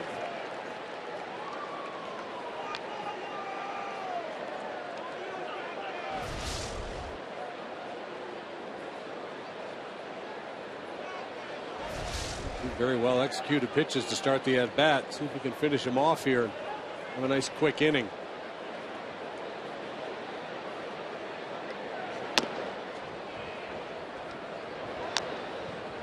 The fact that he did not in the previous 2 innings didn't cost him on the scoreboard, but it forced him to throw more pitches than he wanted to, and having thrown so many early. I mean, an earlier call to the bullpen than Ricky Renteria wanted to make. Probably. Who knows how it will go from here. He's at 93 pitches already.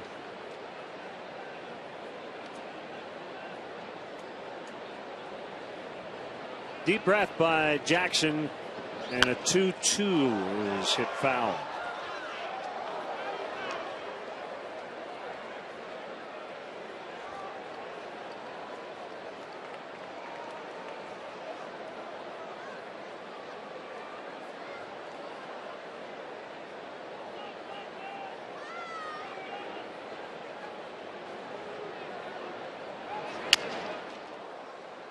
He broke his bat as that ball squirts away from Bonifacio, and should be an infield hit. It is for Blackman. That's just bad luck there for Jackson. Made a pitch, broke the guy's bat, and turns into an infield hit. But he will not get that 1-2-3 inning he was hoping for.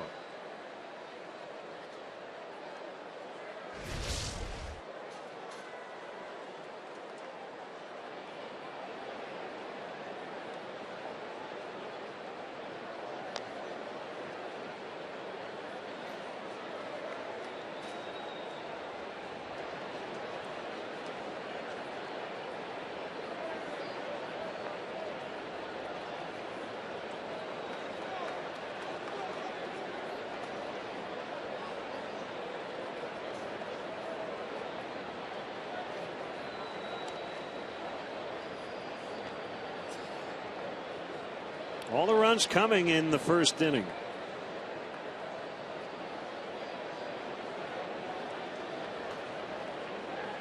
It is sounding like Darwin Barney will join the Dodgers tomorrow. Send him there for a player to be named later. Runner goes, and he is safe. Blackman just got in at second. ahead of the tag. That's number 20 on the year for him. 20 out of 25 now for Blackman. Castillo had a good pitch. Made a good strong throw, but Blackman able to beat it. And this is as good as a pitch out, that fastball outer third like that. The throw was good, strong, accurate, but a little tardy.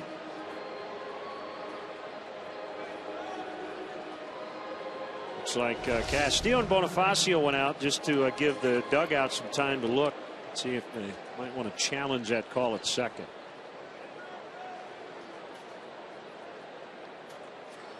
Well, here comes Renteria. Looks like he is going to. Let's take a look. I'm going to go on the record as saying I can't tell. The guess would be out. Again, is it definitive? They're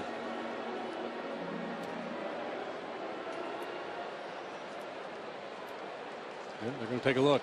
See, that front foot is in the dirt. So the question is, with all that dirt there, where's his foot? Is it on the bag there, or is there dirt in between? Right. Is there enough there for the review replay umpire to overturn the call on the field?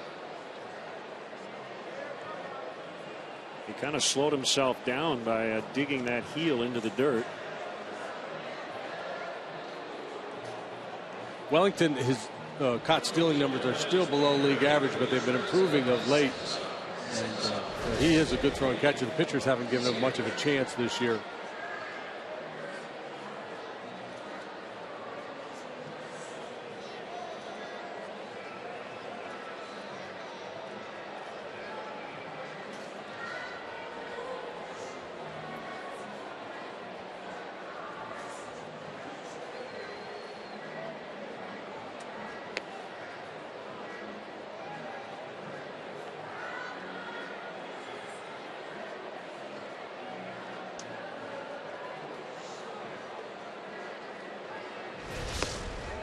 One more look from center field.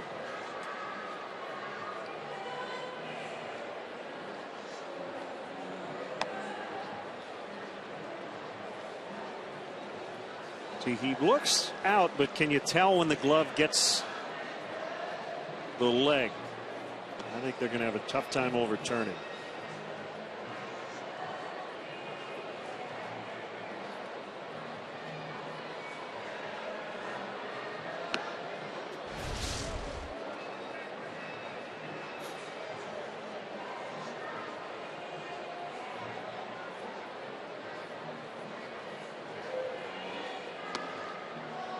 What you got? What do you think the call's going to be? I'm going to go with can't overrule. Call stands.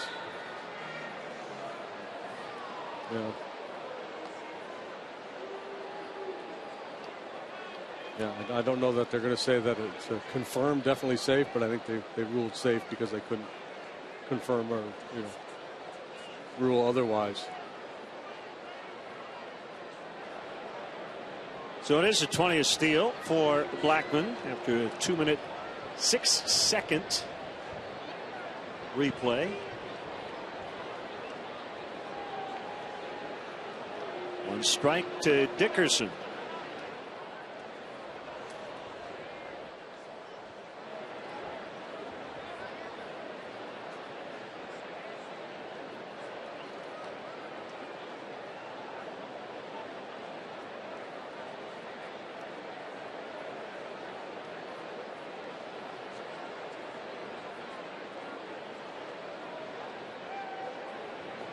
Dickerson has power. He's hit 13 home runs this year.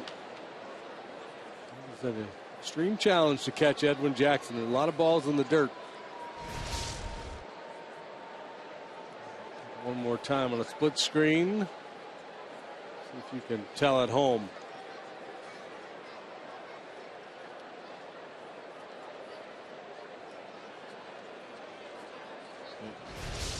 Nothing really definitive there.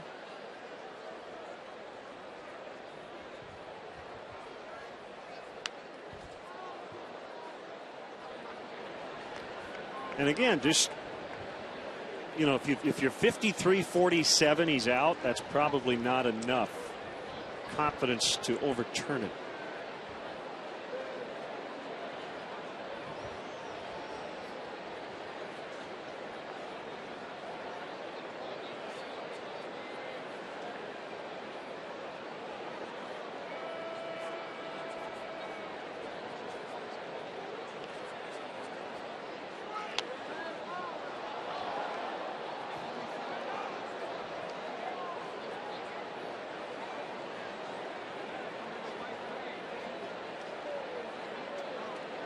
Out the bleachers tonight here in right field. Budweiser patio. Breeze is kicked up just a little bit. More blowing out than in. Fouled off of third to the seats.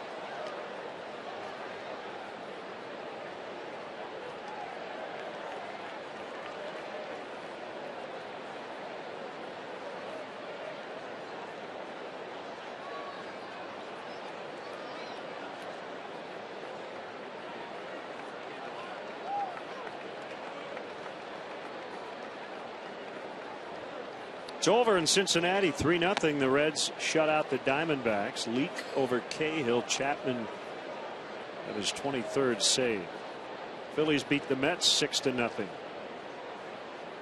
Cole Hamels beat Dylan G. Would the Phillies consider parting with Cole Hamels? They got a lot of guys people would have interest in. Everything I'm hearing is that they have no interest in moving Rollins or Utley. Tough guys to move. They got no trade clauses. They got big contracts.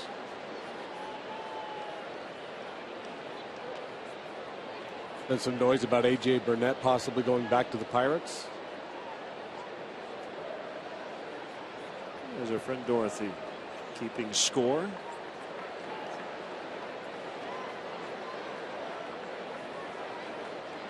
Dickerson, a career .321 hitter in the minor leagues, hit .371 at Colorado Springs last year with a PCL best .632 slugging percentage.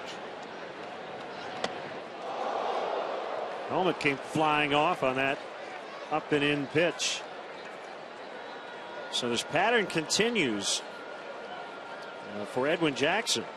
It's the first two guys in the inning, and then the next two reach. See a look of exasperation on the face of pitching coach Chris Bosio. You know, the base hit by Blackman, that was just bad luck for Edwin. Broken bat infield single, but wasn't able to make the pitch there on Dickerson, and the inning continues. He is over 100 pitches in the fourth inning. Don't see that a lot.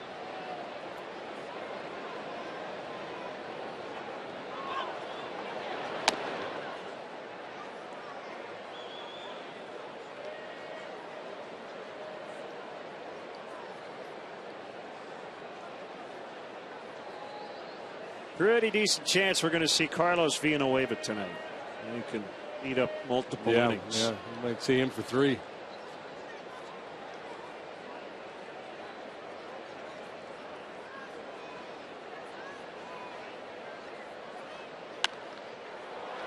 Popped him up. Alcantara will make the grab from second base. Rockies strand a couple and lead 3-1. It's time for the last stop.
Cubs and Bank of America thank you for your service, sacrifice, and dedication.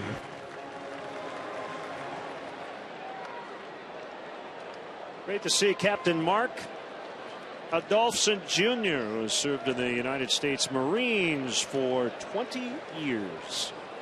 Military recognition.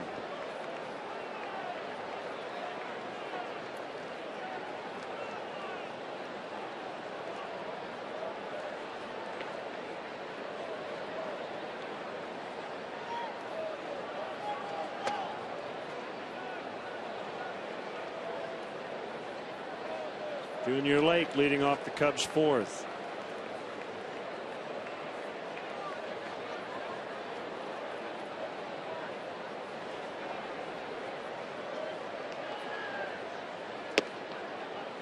Changeup has become the go-to pitch for De La Rosa here tonight. Throw it in any count. He's behind or ahead. And got a lot of swings and misses with it. He got Castillo looking. 10 the last inning, one about belt high.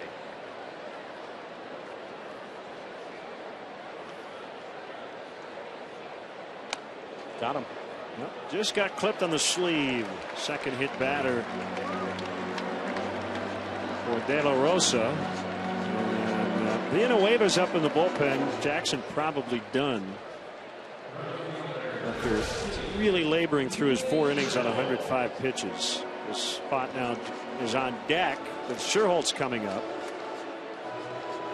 De La Rosa has shown a willingness to throw that fastball up and in on the right-handed hitters. And helps to set up that changeup. This time a little too close, and Lake gets a base. Jackson is on deck. Doesn't mean he's going to stay into pitch. We'll see here. This could be 2. It's 1, and that's it. Fielder's choice for Nate. And Jackson will not take the bat. It'll be Travis Wood instead.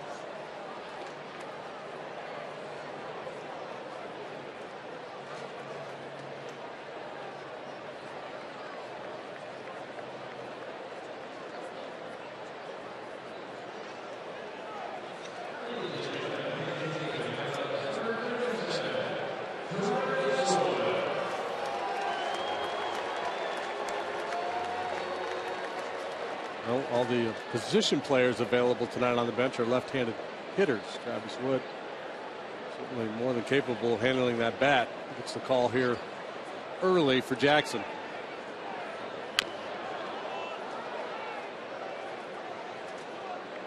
Travis not messing around. He's going to take some cuts. Oh my goodness. What do we have here?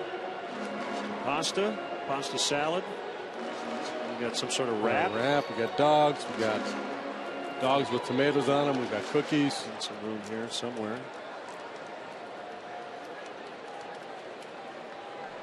Paulo, you just hold the tray and we'll eat off of it. Okay, we can get rid of that. No. There we go. We're good to go. We're good for the night. Now you can play 13 innings. We're good. If this game goes 13 innings, we're going to be here till 4 in the morning.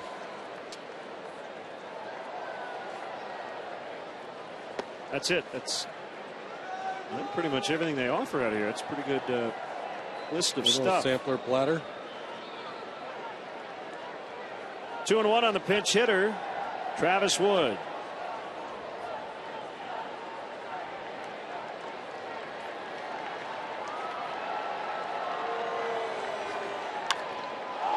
In the air, out to left.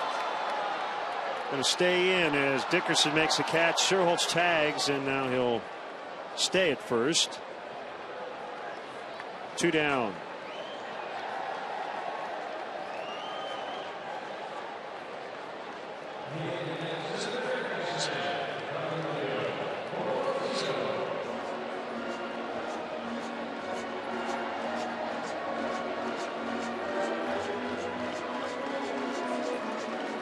Jordan Burroughs says, quit showing all that food. I'm trying to go gluten-free.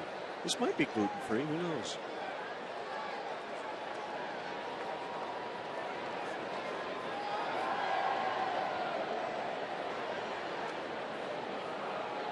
What do you have your eye on here? Kind of looking at that wrap right now. Yeah.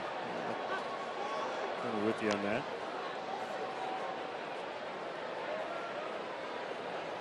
Hard to pass on the Brat.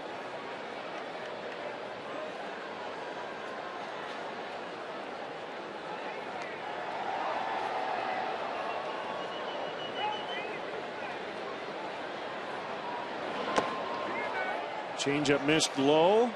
It's a tough game to be a position player in terms of your concentration. The pace of this game is so slow. Real challenge for the position players, the guys in the field, to stay focused.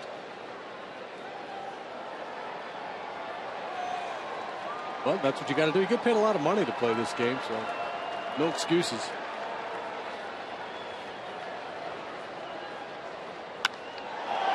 Fly ball well hit, and it will go. Emilio Bonifacio muscling up, and he's tied the game at 3. He is now a triple away from the cycle. A double, an infield single, and a home run. And it's number 2 for Bonifacio, who really continues to swing it well from the right side. That pitch is up and on his hands. Can't do much with it. If it's down below the knees, you can't do much with it. But right there, a dangerous pitch for a left-handed pitcher to a right-handed hitter. Even a guy like Bonifacio, who doesn't hit for a lot of power, do some damage with that one. So Jackson will get a no decision. He can't get the win even if the Cubs grab the lead because he only went 4.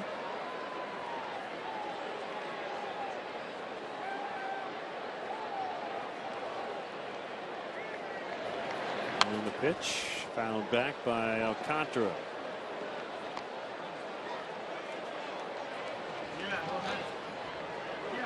What a night for Bonifacio. He has been lights out since returning from the disabled list.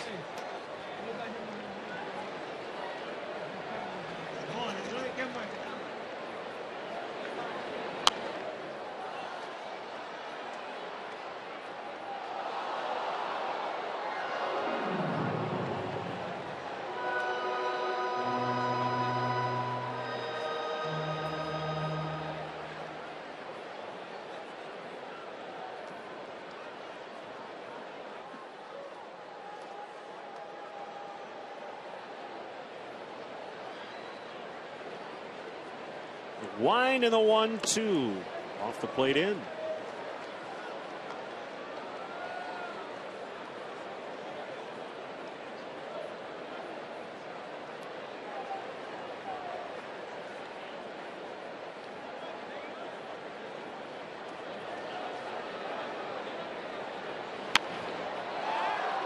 Pulled foul. Yeah, good look at De La Rosa, that little hitch he has in his delivery as he lifts that right leg.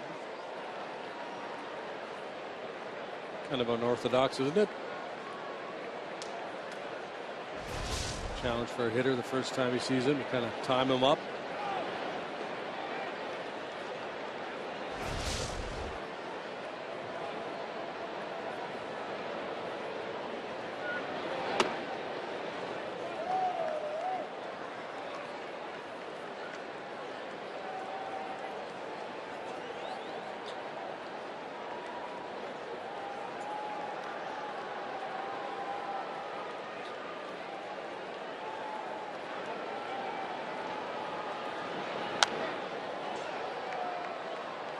Back into the upper deck.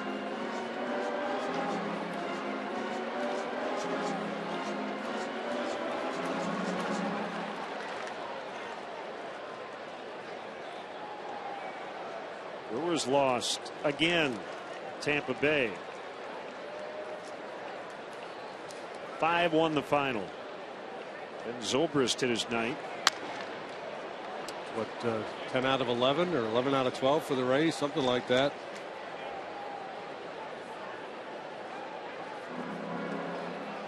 Zobrist, another guy who's drawing a lot of attention. I think it's 11 out of 12. They won 9 in a row, lost Sunday, and then won the last 2 nights.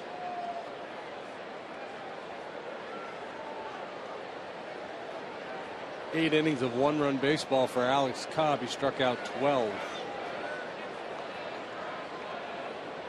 Another 3-2 to Alcantara. Outside, he walked him. Third time he's been on a hit.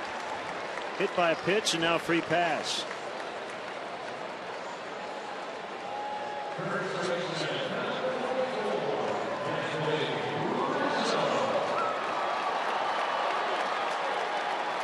That is the first walk issued by De La Rosa.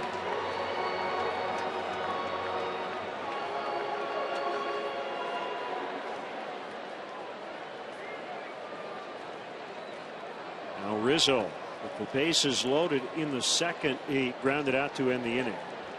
But in the first, he knocked in a run and stole a base. Third steal of the season.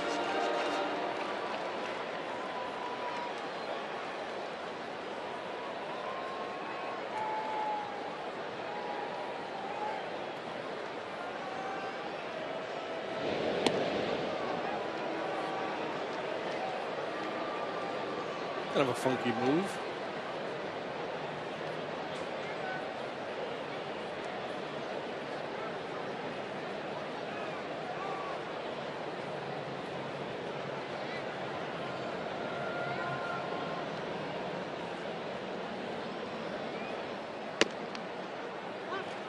Inside corner that time. De La Rosa doesn't seem to be long for this night. He's nearing 90 pitches made. Still hasn't gotten through the fourth.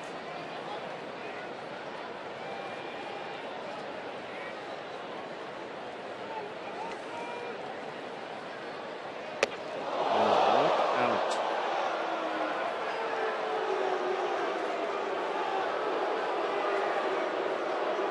He's going to need a second here to gather his thoughts.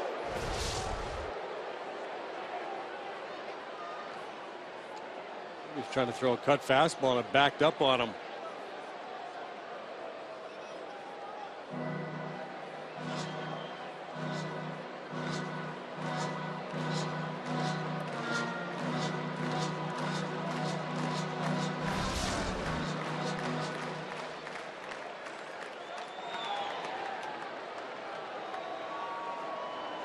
This game will test you, boy. It's tough to hang in there. Left-handed hitter against a left-handed pitcher after you just had your tower buzzed.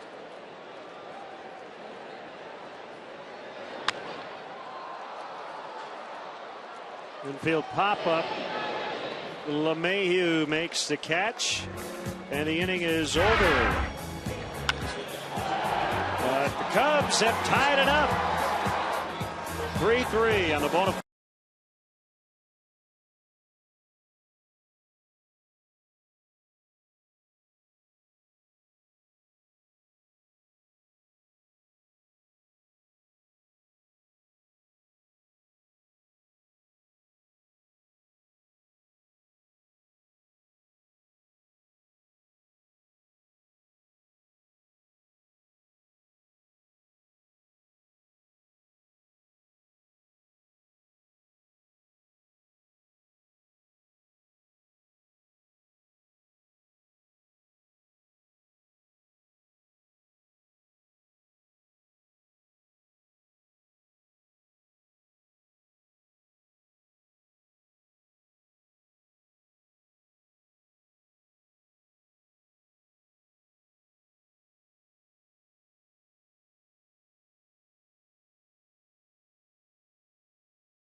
This is your Honda game summary. The Rockies got their 3 in the first. The Cubs 1 in the first and 2 in the fourth. Edwin Jackson went just 4 innings, 105 pitches tonight. As Carlos Villanueva will start the fifth. Start something special with great leases and low financing on a new Honda. Visit shophonda.com or go to your local Honda dealer. Carlos Villanueva on for the 28th time. He's 4-6 with a 5.76 ERA. Well rested. He hasn't been out there in about 6 days. Last worked in the Padres series, 2 innings in that particular outing.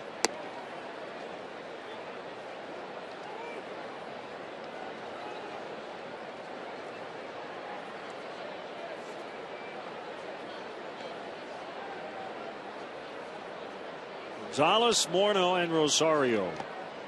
Curve in the dirt.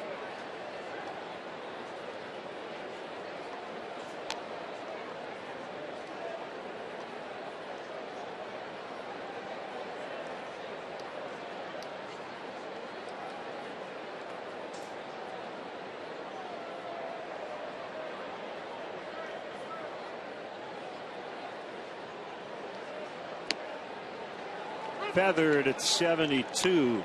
Drops it in nicely.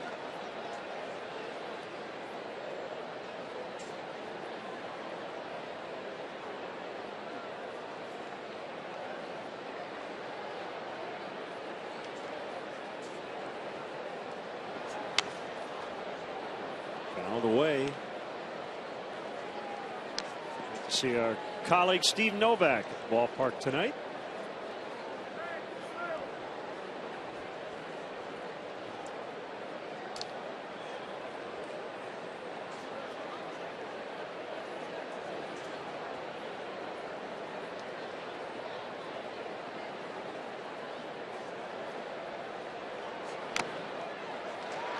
Foul tipped into the mitt for a strikeout.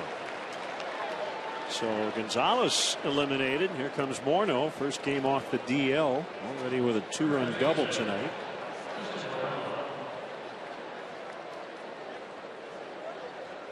Good job by Villanueva after falling behind Gonzalez. 2 balls and no strikes to come back and get him. Big key there, the ability to drop in that 2-0 breaking ball into the zone. He's a pitch maker. His stuff is a little short, but he knows how to pitch. Change up low.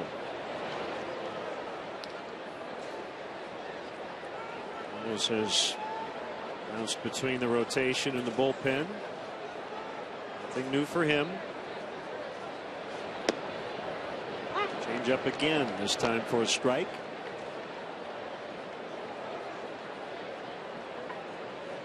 As a Cub, 75th appearance tonight. He has made 20 starts, so 55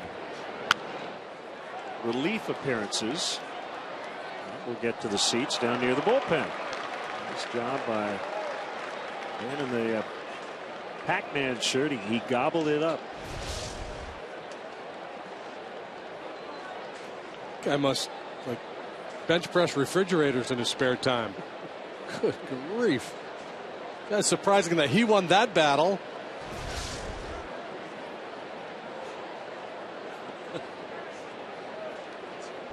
People hanging off his biceps.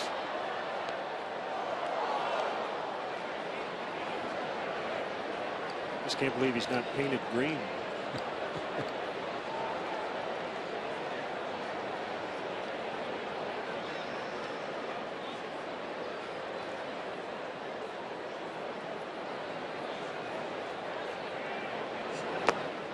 Swing and a miss on a pitch in the dirt. Back-to-back Ks.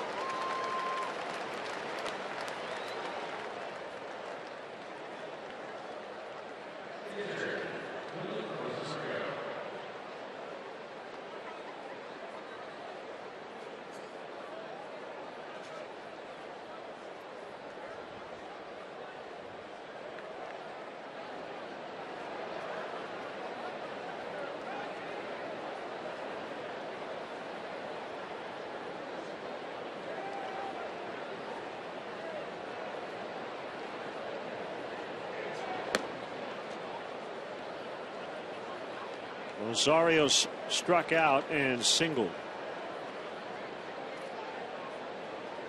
De La Rosa with 1, 2, 3 inning. That was the third. Jackson didn't have one.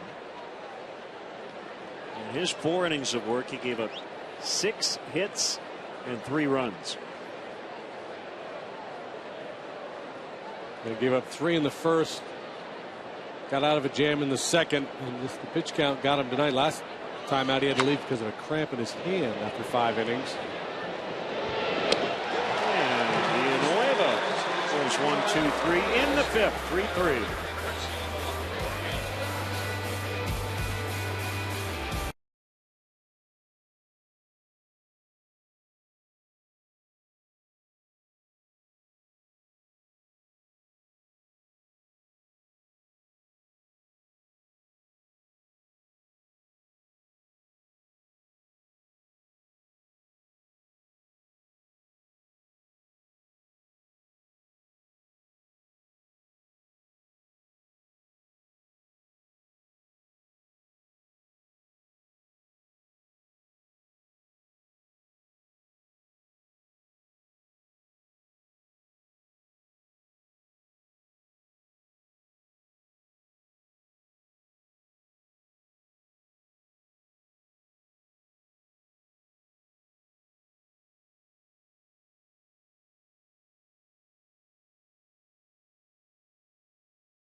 For up to 200 guests for corporate gatherings, family reunions, and bachelor or bachelorette parties. Individual and group tickets are available for all games. For more details, go to WrigleyvilleRooftops.com or call 773-248-ROOF.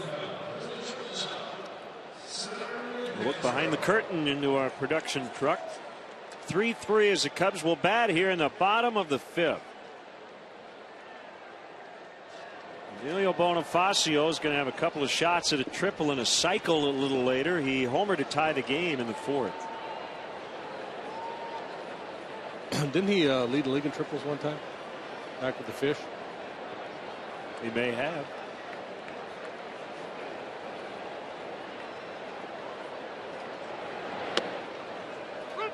Curve strike. I know he had it one year where he had a bunch of them.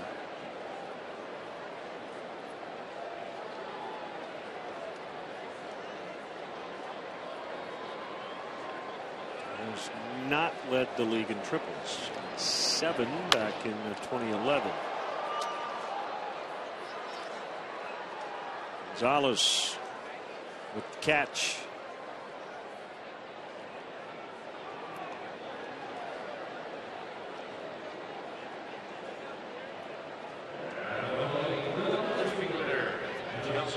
Must have been that other Emilio Bonifacio I was thinking of. He's got 31 in 8 years, so yeah, I mean, it fits the profile.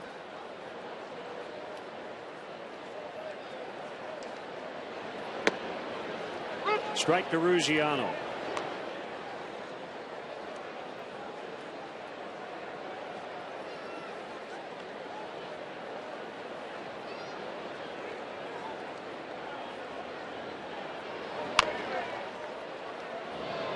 Bounced that one off his foot.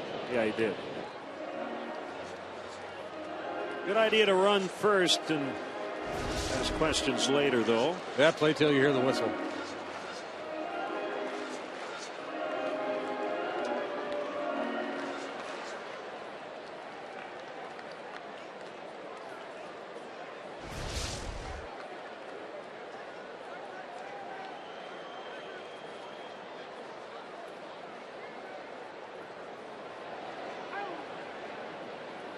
turn in the 0-2. He struck him out, changed him up.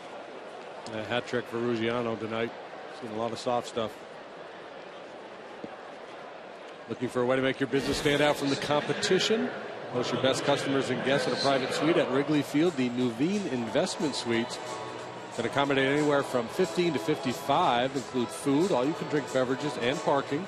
To book your premier experience at the ballpark, visit Cubs.com/suites. I'm seeing here on Twitter, John Lester has been scratched for the Red Sox tomorrow night. Brandon Workman will get the nod. Red Sox lost to the Blue Jays 4-2 at Fenway.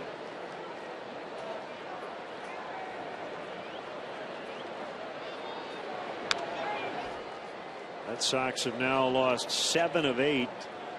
Jays have won 9 of 11 and are 9-3 against Boston.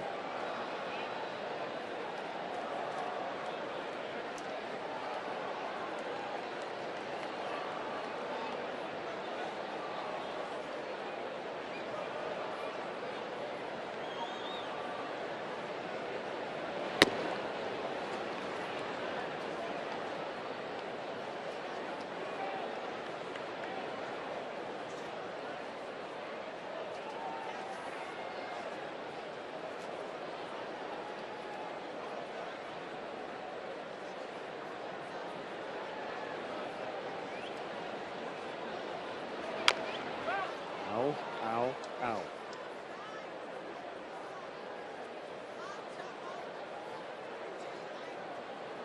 Cutters in, changeups away. That's been the game plan for De La Rosa here tonight. If he gets that ball in on your hands, he's going to do some weak contact. Sometimes he's going to get you to hit off your front foot. And then you tell yourself, well, I'm going to be quicker so that doesn't happen. And if he throws the changeup, you're toast.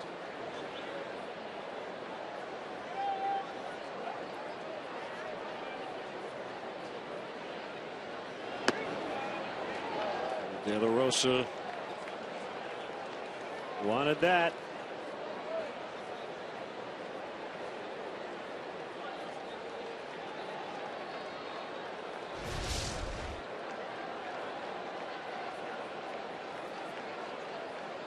Good call. A little off the plate inside.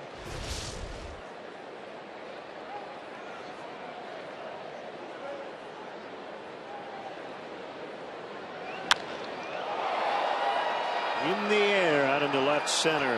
Blackman camped under it. 5 in the books. 3-3.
MLB.com at bat on your favorite mobile phone or tablet. Get live look-ins, instant replay, scores, stats, audio, free MLB.TV game of the day, and more. Download on the App Store. Visit Cubs.com today.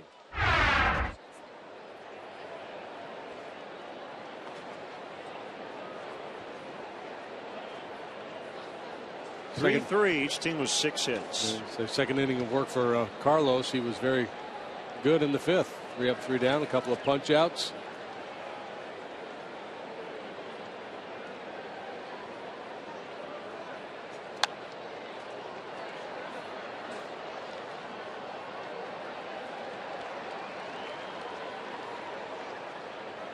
One strike on Charlie Culberson.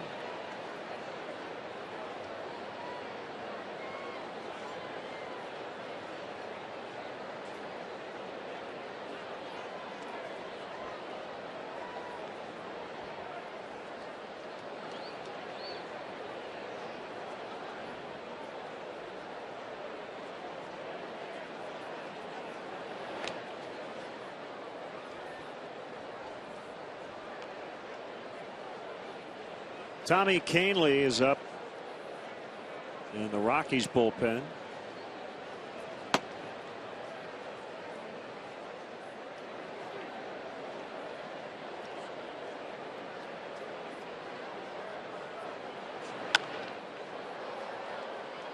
Up to right. Sherholtz. Villanueva's faced 4 and retired all of them.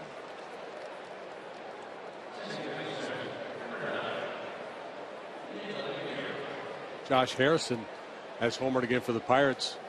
Went deep last night, hit number 8 tonight in the first inning. Pirates with an early lead over the Giants, 1-0.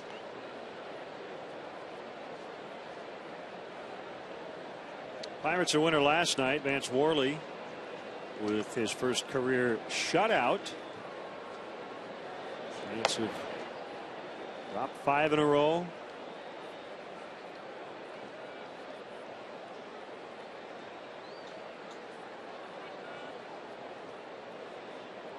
Dodgers a 2-game lead going into action tonight. They're hosting the Atlanta Braves.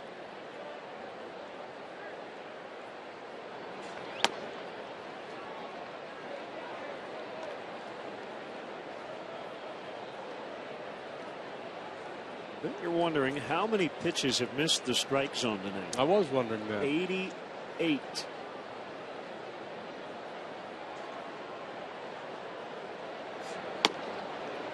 Change up strike.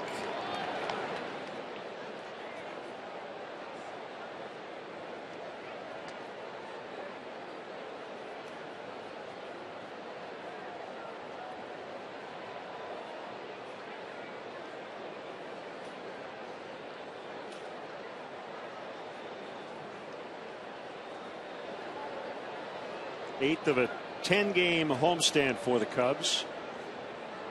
Had a habit of winning game 1 and then struggling after that. Beat the Padres in game 1, lost the next 2. Won the opener on Friday versus St. Louis, lost on Saturday and Sunday. Cubs came back, beat the Rockies last night. They've been able to come back, racing a 3-0 deficit as LeMahieu just got hit. Once again, let's step aside and see what's coming up on the WGN.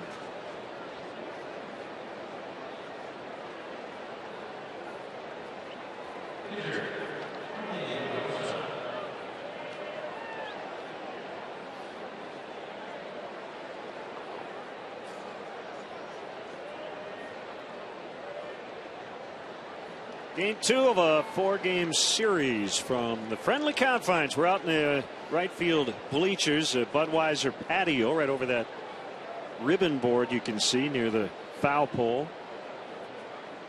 De La Rosa pulled back, took a swing, fouled off as LeMahieu took off for second. Not a bad idea with 1 out in the inning to shake things up a little bit if you're Walt Weiss. Instead of a straight sacrifice, you got a hitter who can handle the bat a little bit. You got a pitcher on the mound who doesn't get a lot of swings and misses. You start the runner, you play a little hit and run. You're hoping that he could chop the ball through that infield. Couldn't do any of that, but it's worth a shot. Now they'll reset it. Probably bunt now.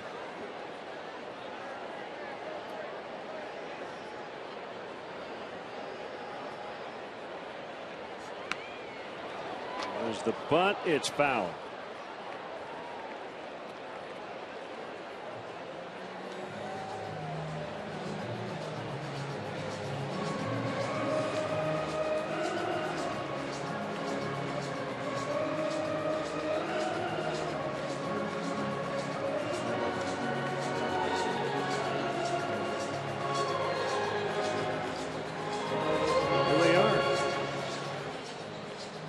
Beautiful view from out here in the Budweiser patio.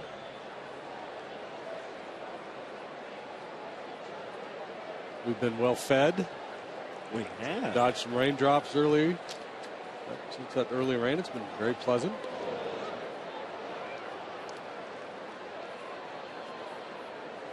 We got a lot of ball game left too.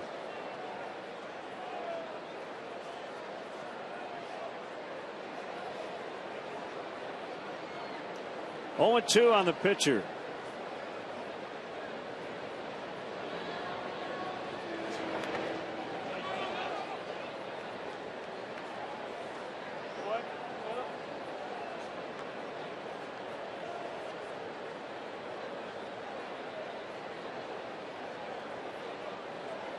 Catcher would be just mentally fried after a game like this.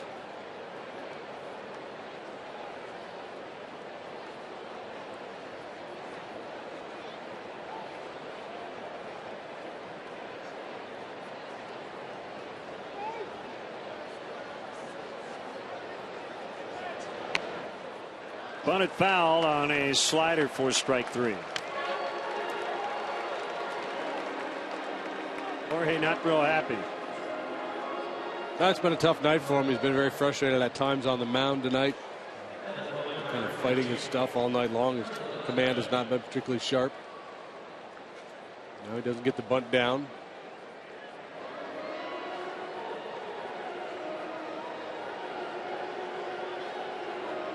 Blackman's been terrific at the top of their order this season.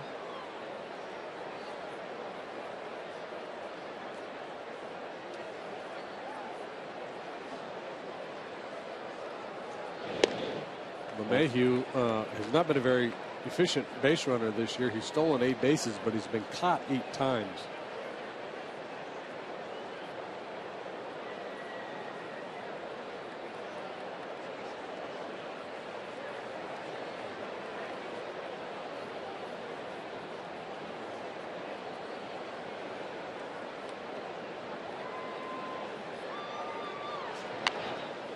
Bunted by Blackman.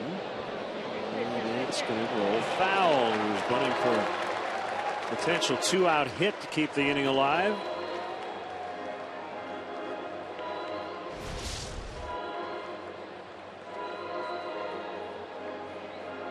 Yeah, Bonifacio really didn't have any option. If he picks it up, it's going to be an infield hit for Blackman, so you might as well let it roll.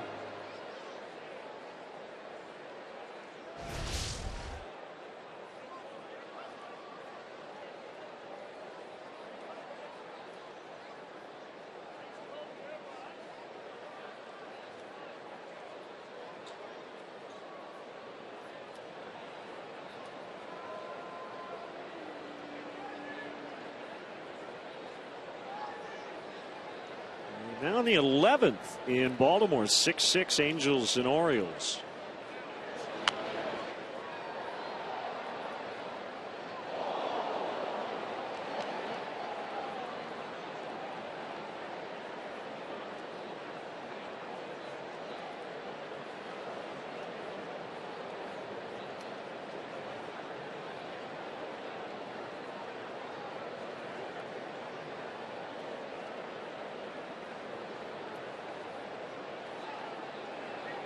Yankees pounding the Rangers 10-4. So go to the bottom of the 7th in Arlington.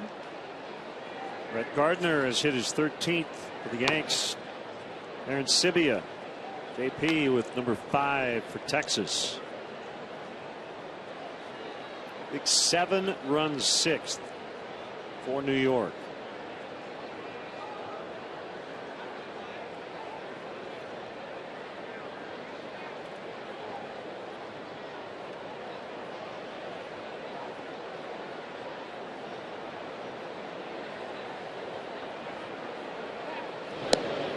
Samardzija pitched tonight for the A's.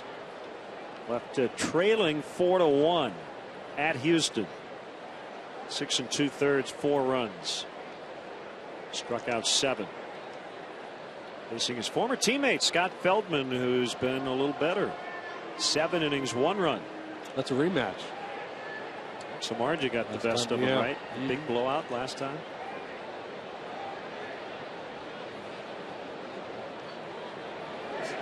Two pitches off the outside corner.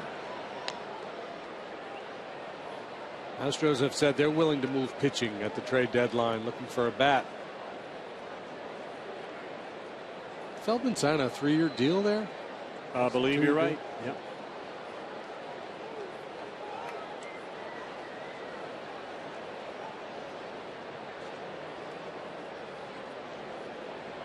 $3 years, $30 million.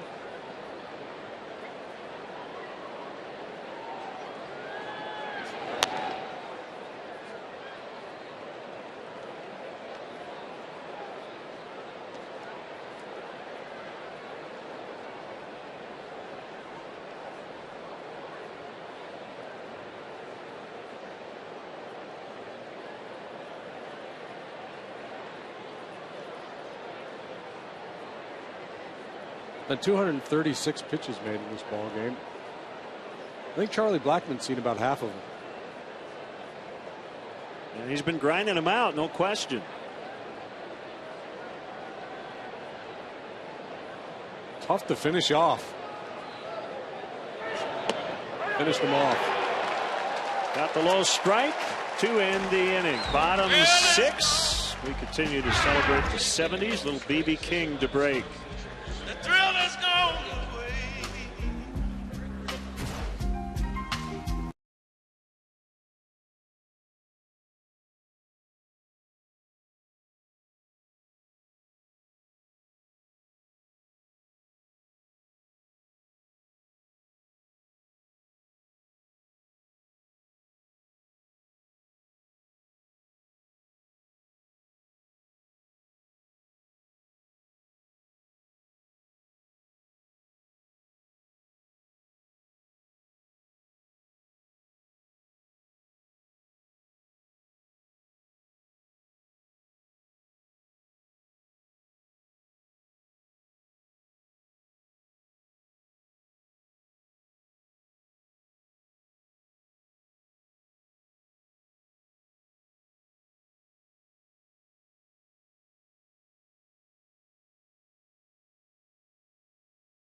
Chris Bryant, 12th homer with Iowa.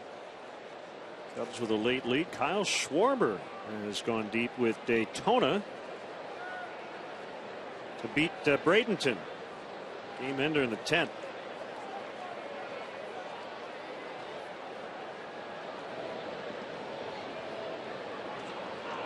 Junior Lake. It's ball 1.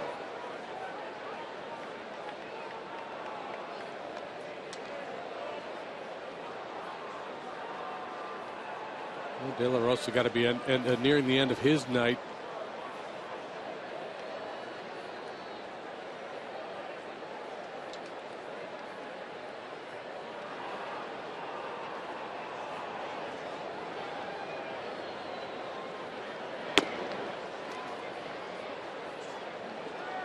Outside to make it 2-0.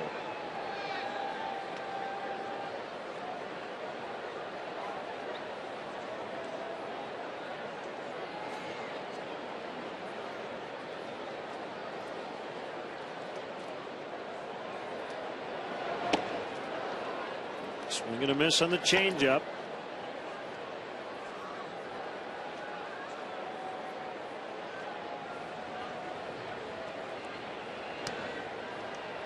So Canley will get the call when ultimately De La Rosa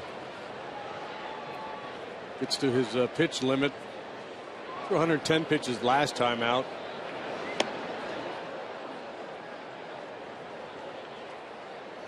That was the most he'd thrown in any start this year.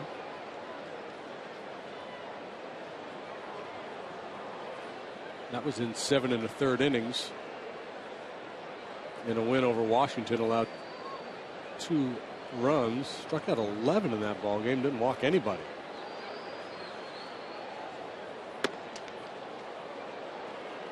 In tight. It's nice. Some fans over here in the right field bleachers asked us to take a couple of pictures. And did you notice there were a couple of groups from Canada? There's one couple from Winnipeg, yeah. Big Cub fans up in Winnipeg. Cubs and Jets, right? Oh, what an effort as Gonzalez. He almost looked like he tried to barehand it, and he went flying into the sidewall very awkwardly. Boy, we could hear that from where we sit here in right field. I don't know if he got a glove on it at all. Yeah, he tried to barehand it. A little Kevin Mitchell action. Ooh. I guess the question is, why did he try to barehand it? I mean, why would you just not reach across with your glove? And maybe he was fooled by it. Maybe he got on him a little more quickly than he anticipated. Trying to keep an eye on the wall and track the ball at the same time. Did not look like it felt very good.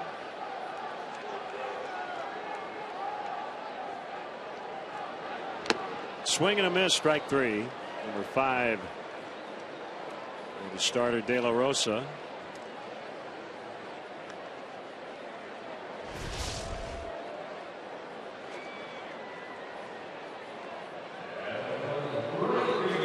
And I believe it was that changeup he's been featuring. I met a couple. Unfortunately, I didn't get both of their names, but I think his name is Jim from Spearfish, South Dakota. He said they drove here for the game tonight. His wife is a Rockies fan, and he's a Cubs fan. Ran into them on the concourse.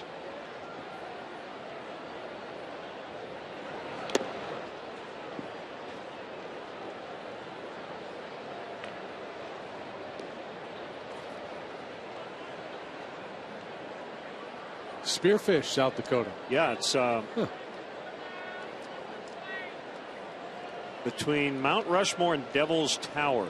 Have you ever been to South Dakota, that area? Western South Dakota? I've been to Mount Rushmore. That is beautiful. Black Hills.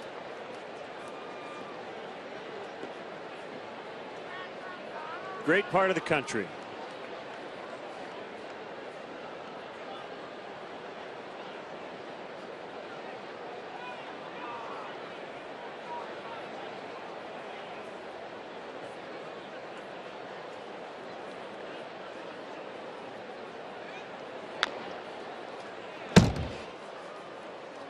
I don't think it's by design, but if you were watching this game, you could draw the conclusion that De La Rosa's game plan tonight has been to fall behind the Cub hitters and then throw changeups.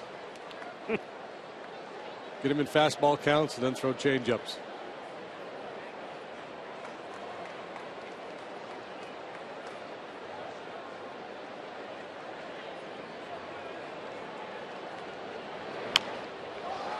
Fastball at 91.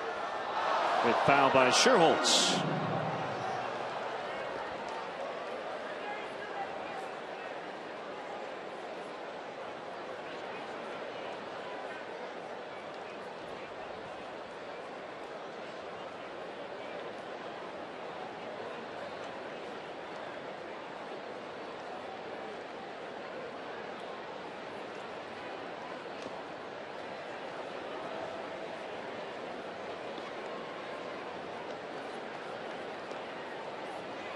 I guess the Dodgers have announced that Vin Scully will be back next year behind the microphone.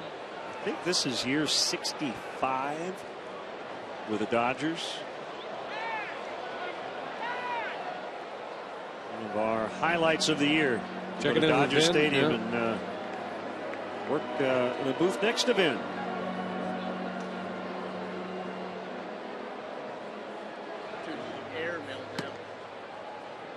Wesley Wright is up in the Cubs pen.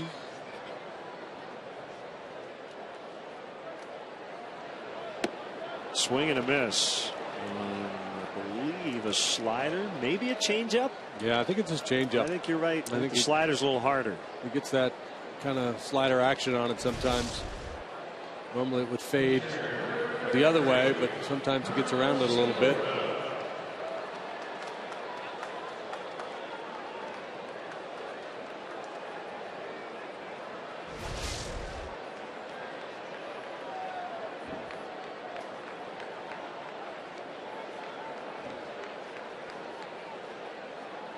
Villanueva takes the at bat. 2 scoreless innings for him. So Edwin Jackson now, his last 13 starts, 10 times he has not completed 6 innings. That is an issue. It's a big issue, especially with a young bullpen like the Cubs have. They've carried an extra guy in that bullpen to protect some of those arms.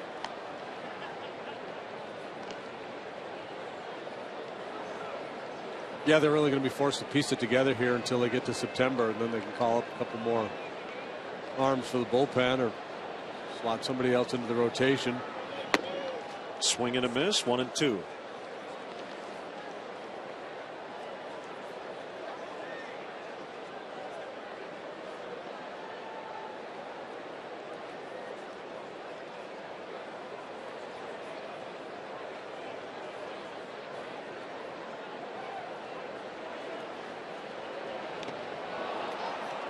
Curveball, he went around for strike 3, and that'll end the inning. De La Rosa fans the side, seems to be getting stronger here in the middle innings. 3-3.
I'm thinking an entire bottle of hair gel.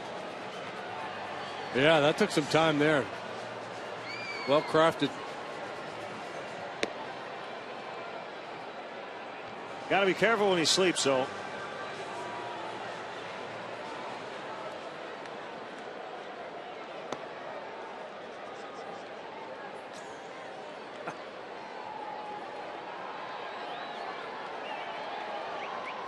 So Villanueva continues on, and Jorge De La Rosa probably done 118 pitches, but man, did he finish strong if that's the case.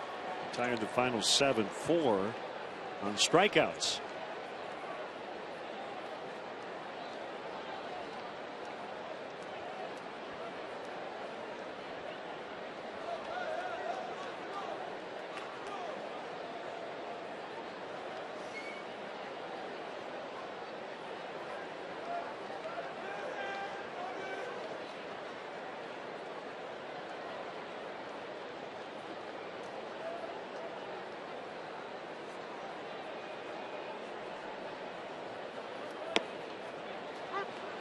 Curve's been a good pitch for him.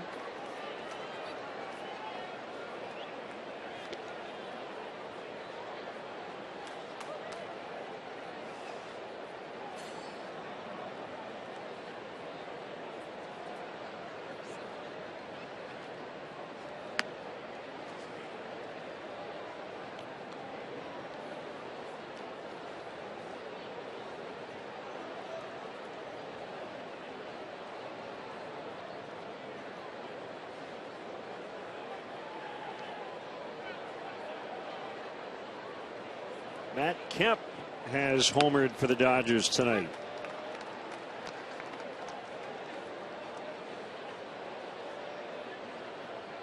Let's see what their lineup looks like. Andre Ethier has had to grab some bench here lately. Crowded outfield. They're playing Puig in center, right? Puig in center. Kemp is in right. Crawford in left tonight. Ground ball right back to Villanueva. Neatly picked.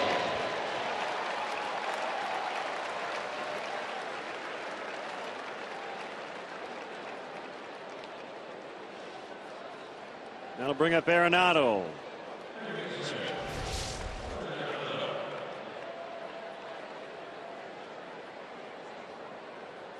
Good glove work by Villanueva.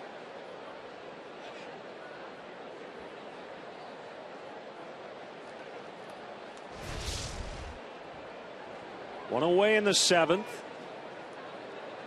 Rockies got all their runs in the first inning. One came on a double by Arenado. Fastball at 88 for a strike.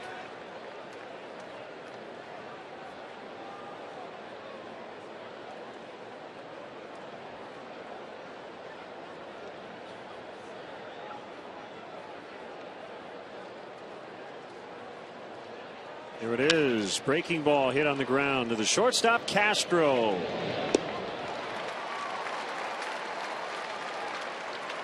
Boy, what a job Villanueva's doing.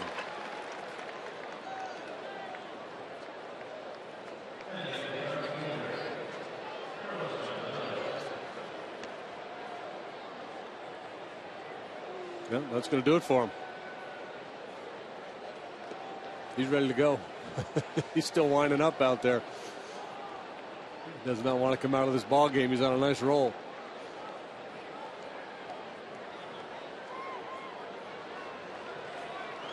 Two outs in the 7th. We'll be back.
Carlos Gonzalez, the scheduled hitter. Ricky Renteria goes to the lefty.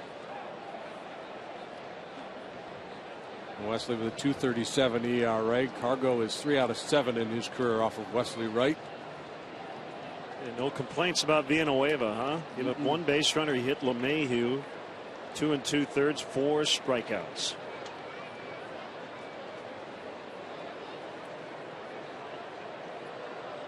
And no matter what happens tonight, the rest of the night, Villanueva cannot get a win, no matter what. No, doesn't seem right. Tie ball game. Yeah, I was just going to say that, you know, if the Cubs end up winning this game, he will be the pitcher probably most responsible for that happening. Ineligible because we're tied, and if the Cubs get the lead in the bottom of the inning, it'll be Wesley Wright or whomever follows him here in the top of the 7th to be the pitcher of record.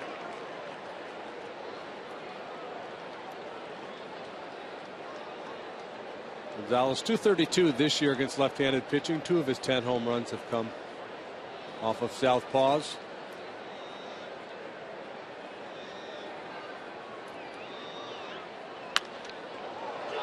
And over the leaping Alcantara for base hit.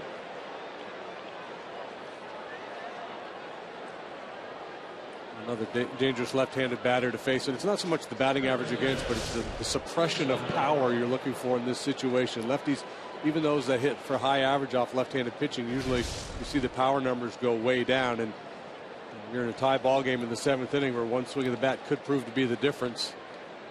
That's really what drives that decision to bring the lefty in more than the batting average against.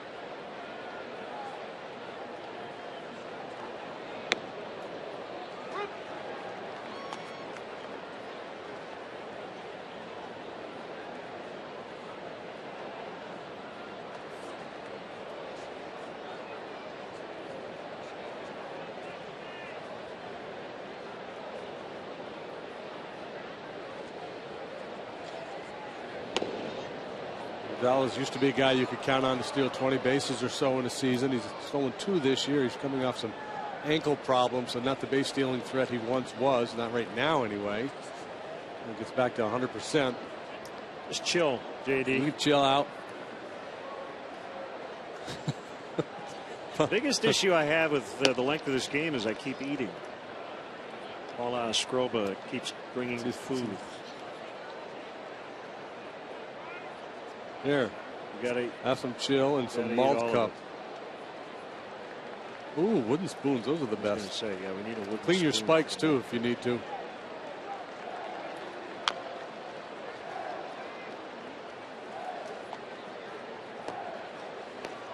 Not just lemon chill, but double lemon chill.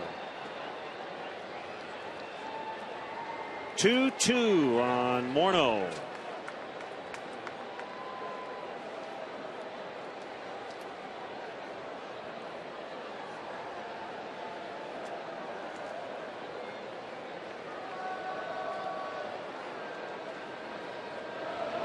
It's by.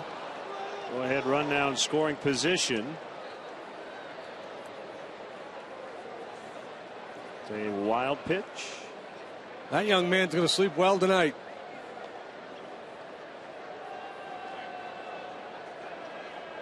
There's been a lot of exaggerated misfires in this game.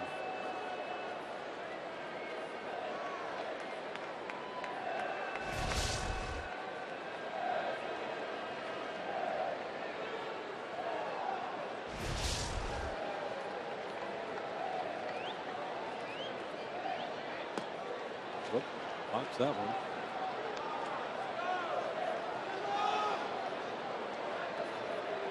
Well, that didn't work out so well, did it?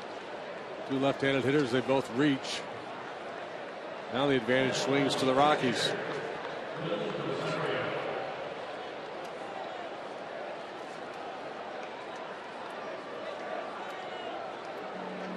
Nobody's up. It's not like Bosio's buying time.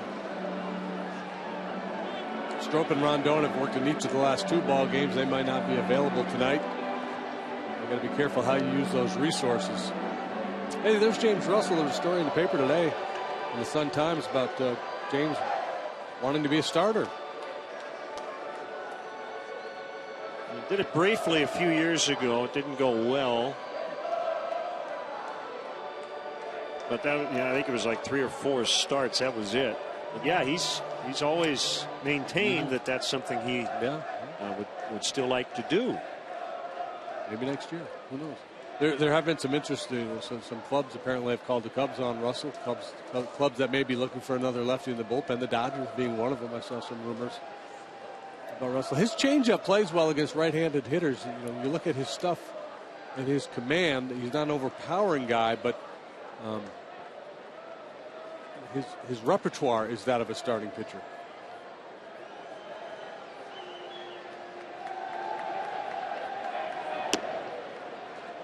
Ball 1 on Rosario.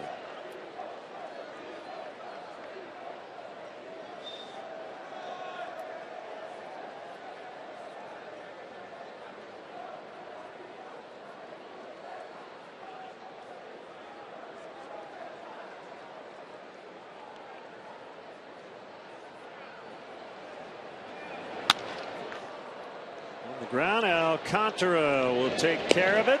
Time now for the 7th inning stretch. It's brought to you by Budweiser. It's guest conductor for Take Me Out to the Ball Game. ESPN's The Herd, Colin Cowherd. All right, Cub fans, I can't sing a lick, so let me hear ya.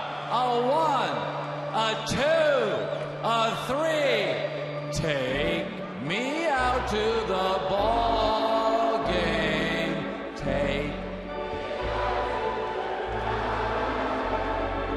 Buy me some peanuts and Cracker Jack. I don't care if I never get back, for it's root for the Cubbies. If they don't win, it's a shame, for it's 1. Right, you're out at the old ball game. In Theo we trust. Break the tie, baby.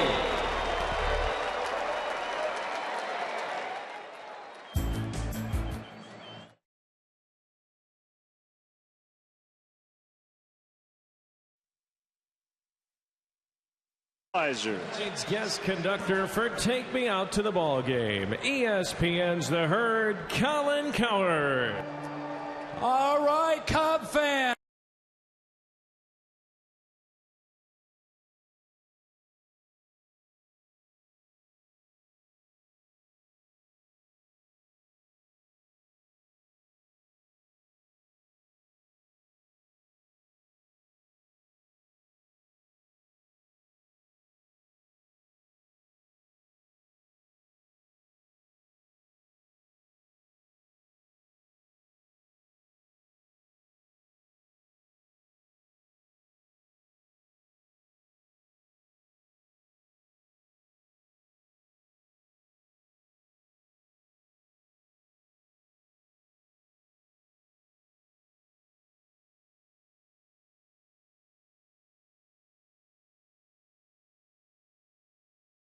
Came back with a run in the first, 2 more in the 4th on an Emilio Bonifacio home run. And he has a double, an infield single, and a home run. Triple shy of a cycle. He's going to lead off and turn around and bat left-handed here in the bottom of the 7th against a right-hander named Tommy Kahnle. Tommy Kahnle, rookie. And he's 2-1 with a 2.72 ERA, doing a nice job out of that Rocky bullpen. He's been out there 40 times. You see he's been tough to hit, just 36 base hits and 56 in the 3rd innings against Kahnle. Fastball, slider, and a changeup. He's originally a Yankee farmhand, fifth round pick of the Yankees in 2010.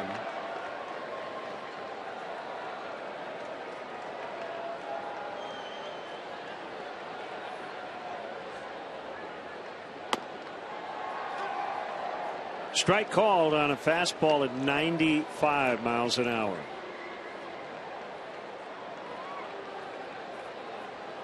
So it's interesting. The infield hit for Bonifacio on the second, we thought, and was originally called an error.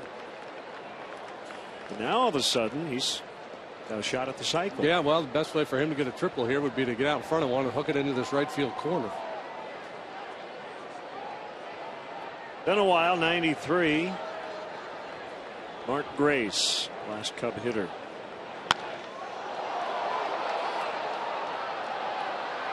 That's the center fielder out there in left center. Blackman with the catch. So they get Bonifacio for the first time tonight. And it looks like he's got pretty good life on that elevated fastball.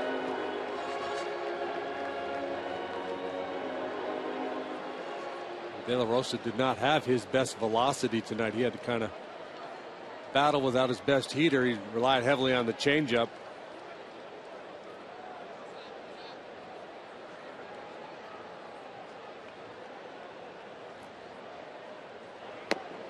It's a fastball. We saw changeup in that first at bat. I wanted to mention, we were talking earlier about changeup being the best pitch. I just saw on Twitter Jack White threw out a first pitch in Detroit, and they've got him ready to deliver the pitch. People who don't play baseball throw a lot of changeup. They do. They don't realize it. That's not the grip that guys throw with when they play catch, but most people just put their entire hand around the ball. So if you don't play baseball, you know how to throw a changeup. Just grab the ball and throw it.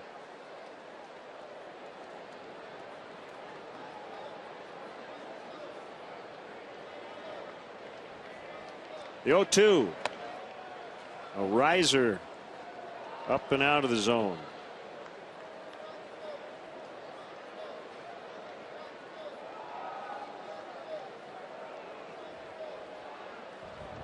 I want to give a shout out to Jim Phillips, lifelong Cub fan from Elkhart, Indiana, watching tonight.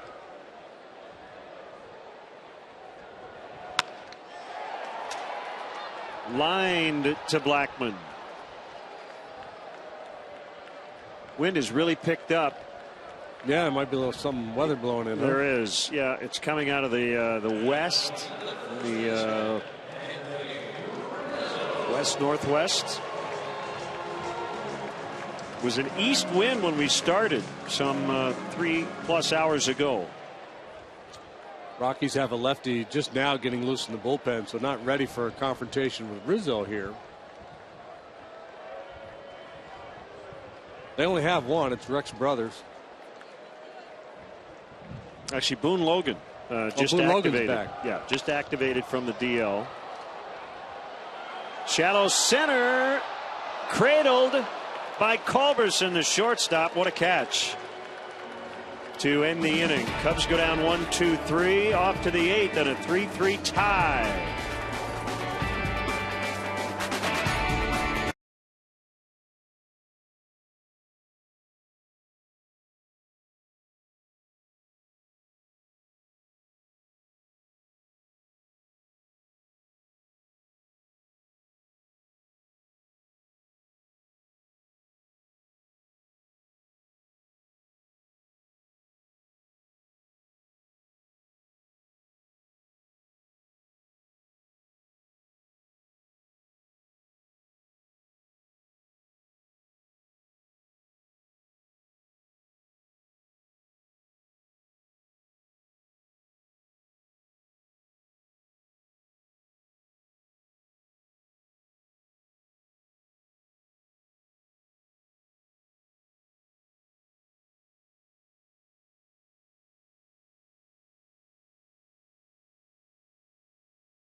Now for a WGN Cubs fan cams from New Sloan.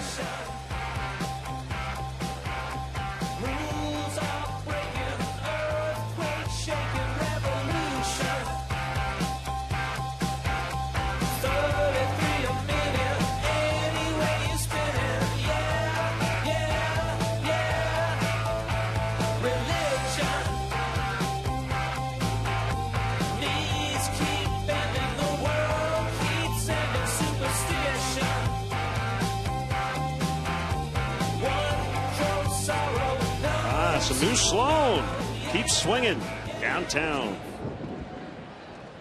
Their upcoming album, boy, the wind is just a howling. 3-3 as we get into the 8th. Here's Justin Grimm. Justin on for the 48th time. He's been busy. He has struggled with his control. Some rough outings of late. Good start. Strike called on Culberson. He's made a really nice grab. It has really cooled off too, hasn't it? Yeah, definitely something coming. A stiff breeze. He went. Better head for the root cellar.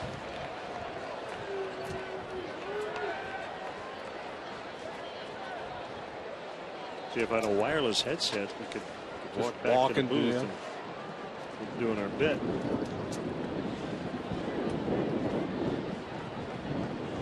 I'm kind of regretting throwing the peanut shells on the floor too, because they're not on the floor anymore. Yeah, there's all manner of stuff down here. We're keeping everything buttoned down as much as we can.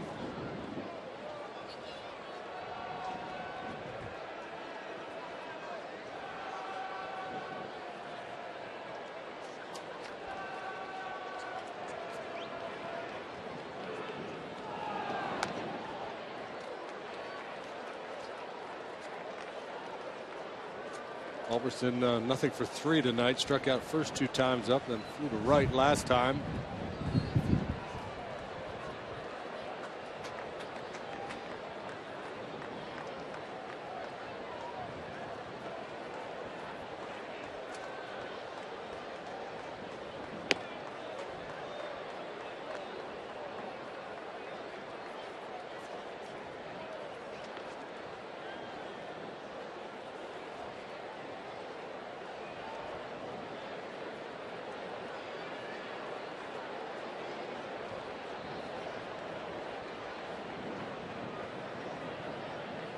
One, 2 from Grimm is low.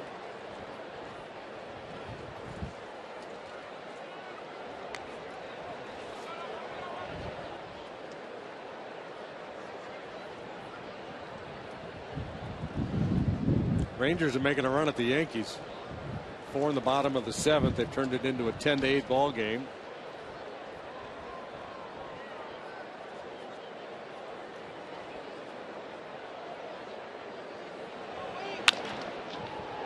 Ball, backhanded play. Castro throw to first. In time, and was there a bobble by Rizzo? I don't think so. And I don't think we're going to get an argument from Walt Weiss. Castro has played a career best 35 consecutive games without an error. Mishandled one last night, but recovered in time to get a force at second base. Good play there to start the top half of the 8th. A's came roaring back 6 in the top of the 9th to take a 7-4 lead over the Astros. Here's the play by Castro. Oop, there was a little wobble there. You see, he put his index finger on the ball to keep it in the glove. I like that.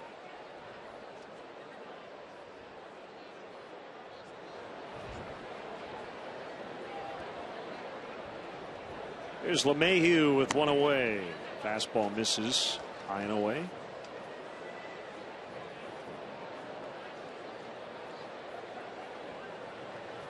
Adam Ottavino is up. He's number 0.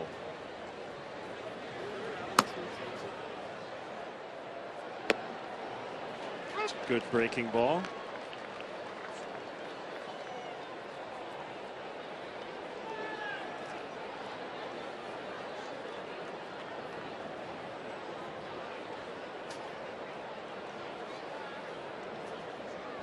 JD, the word is, according to Tom Skilling, rain is definitely coming.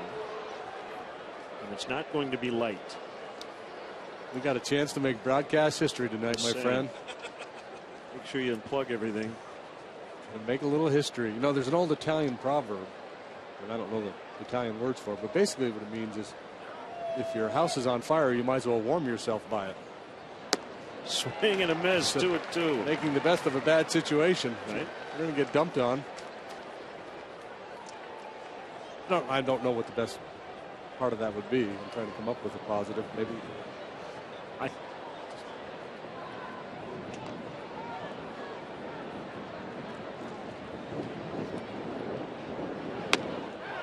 Called strike 3. All right, I'm going to head to the booth, okay? All right, Can you I'll hold down the floor here. Out here. All right, good luck. And, Godspeed. I'll meet you in the 8th. All right, here we go. If I don't make it, carry on without me. All right, I'll see you in a bit. That goes with you. If I don't see you later, hey, it was great. It's been good. It was great working with you. Good working with you, man. Okay, I enjoyed it. Yeah, I won the coin flip apparently.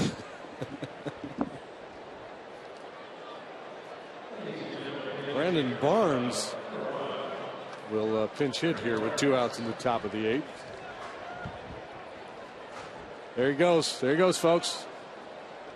Elvis is leaving the building. Get that man a Segway and a golf cart.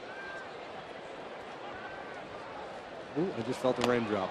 Swing and a miss, strike 1. Good heater by Graham Barnes. Came to the Rockies in a deal with the Astros. He and Jordan Lyles, starting pitcher for Dexter Fowler. Barnes in the outfield mix here, kind of a fourth outfield type. Hard-nosed player with some speed.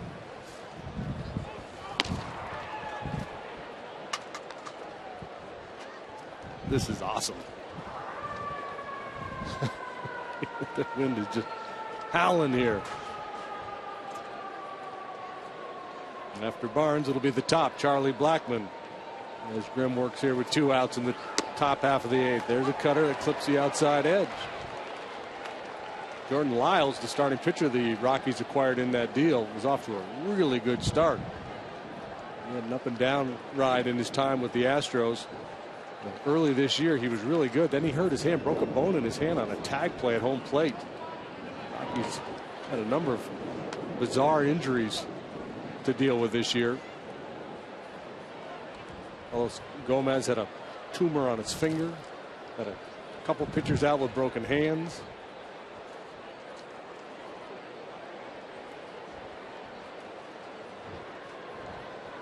Bottom of the 8th, it's Castro, Ruggiano, and Castillo for the Cubs. Overthrew that one.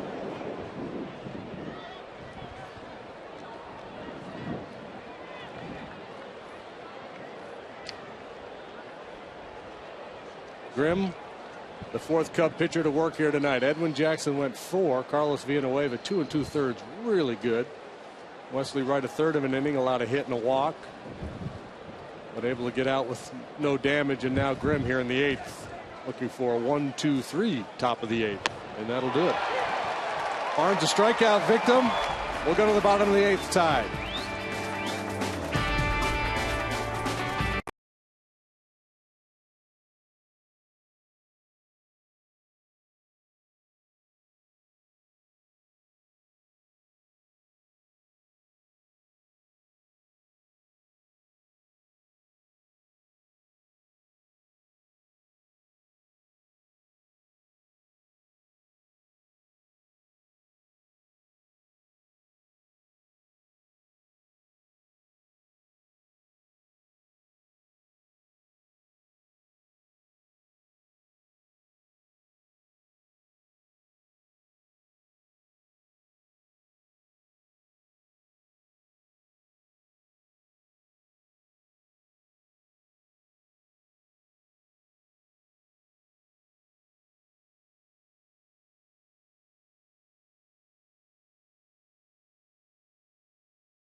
Baseball, brought to you by Budweiser. Great times are waiting. Grab some buds. Ford, manufacturers of America's best-selling brand. Check out our best-selling lineup at your local Ford store or online at localfordstores.com. And by Xfinity, your home for the most live sports. Made it. And now JD will make his way up here. Adam Ottavino is on for the Rockies, and a slider for a strike on Starlin Castro.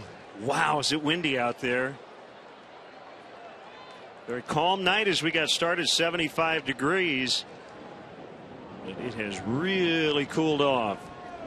We expect rain here momentarily. Sweeping breaking ball, swing and a miss by Castro. So they're packing up.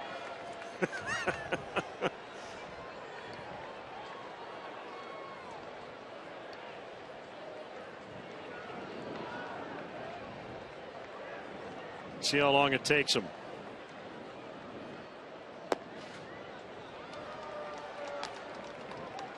Two and two.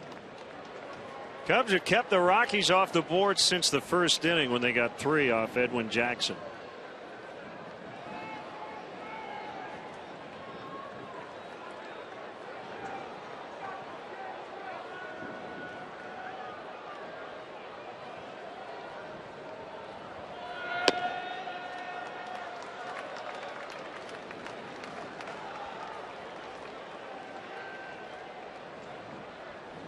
De La Rosa, Canely, and now Ottavino.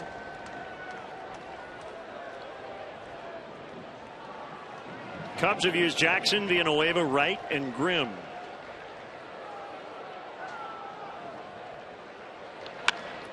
Base hit, left field. Well, it'd be nice to get a run here and have a quick 1-2-3 ninth. Not even have to worry about some sort of delay. First hit of the night for Castro. He's aboard for Ruggiano, who struck out all 3 times against the lefty De La Rosa.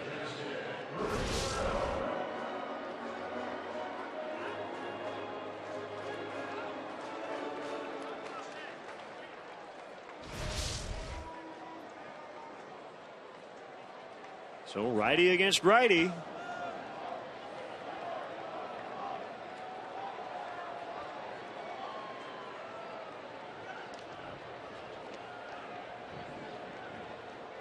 Ottavino steps off.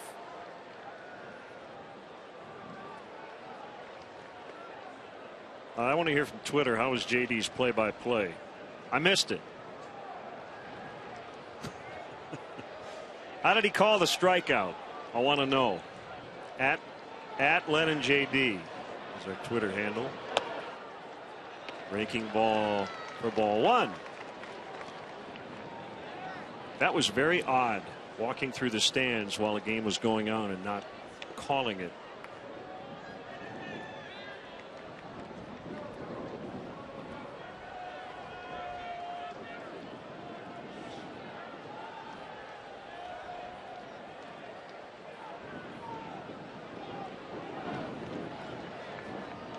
Going to keep a close eye on Castro.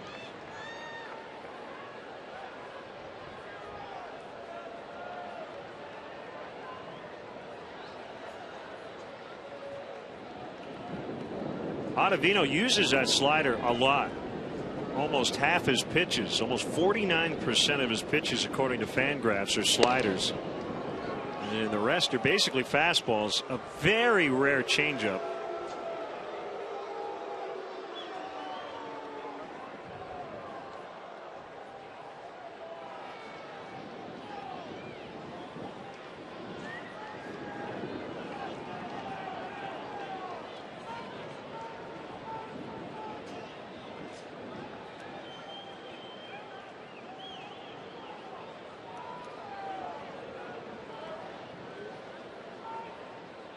Long pause.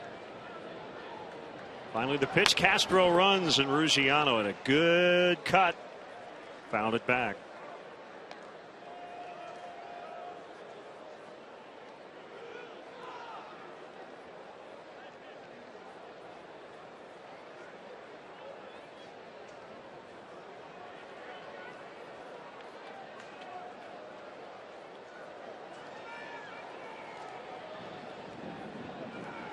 I think somebody bought JD a beverage on the way back. Where is he?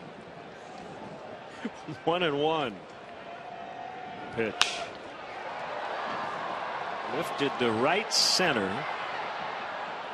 Gonzalez gives way as Blackman makes a catch. So that's out number 1. Here comes Castillo.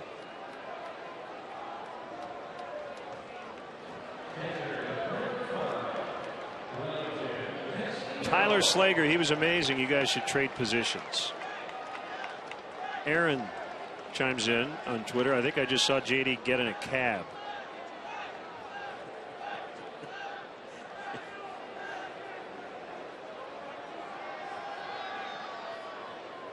I hope you're wrong. There he is. Borwald, Paula Ostroba in tow. See, I came through with no security at all. Nobody noticed.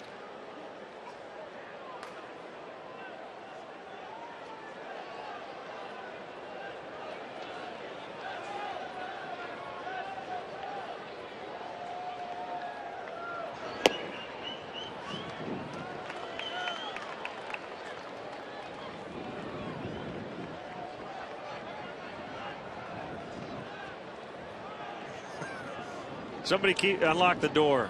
There we go. He made it.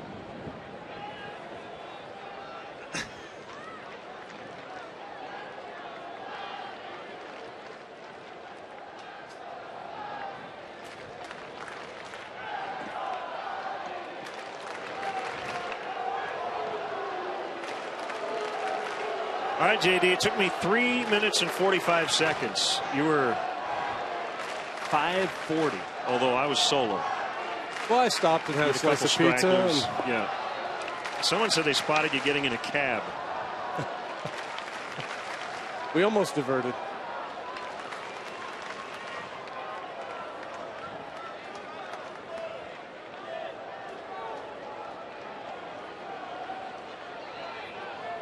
What did we miss? The Castro base hit.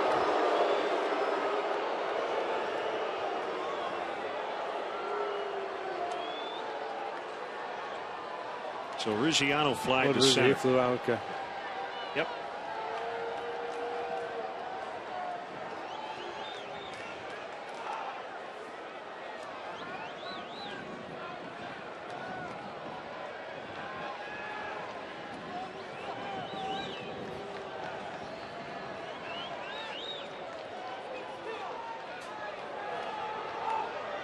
Finally, the pitch. Sliders strike. 1-1.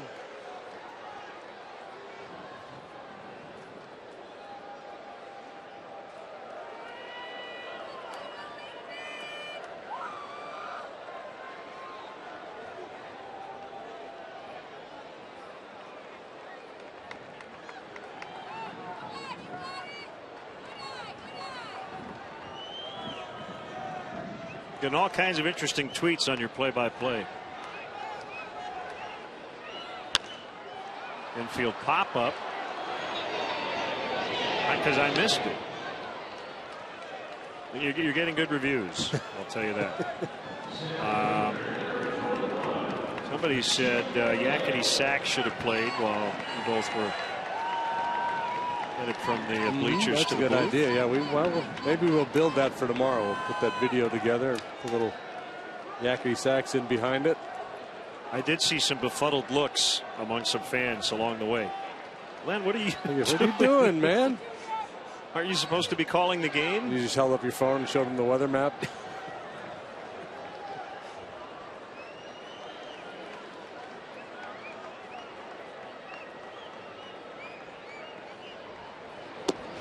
On outside the lake. Cubs can really ill afford a prolonged extra inning game here with a short bullpen. And if that's what you have to deal with, you deal with it. But I would love a push one across here and a 1-2-3 ninth.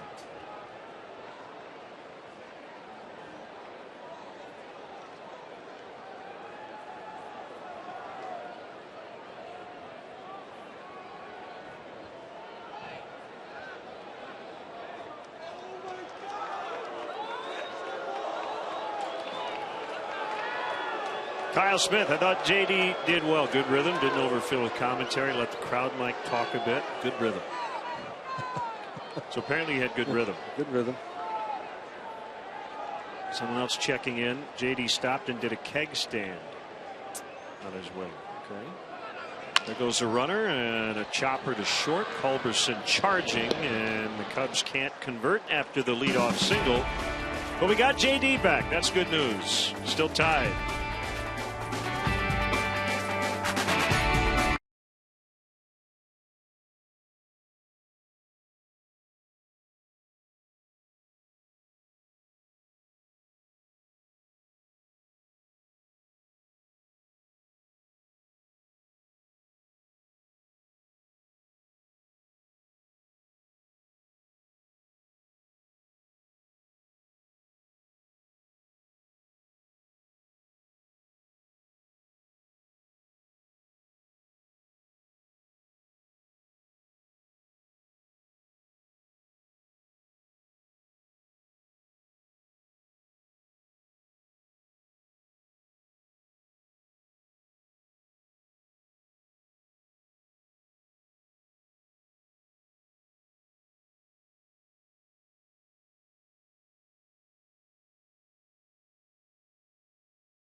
There's Brian Schlitter in the ninth in a 1-1 tie.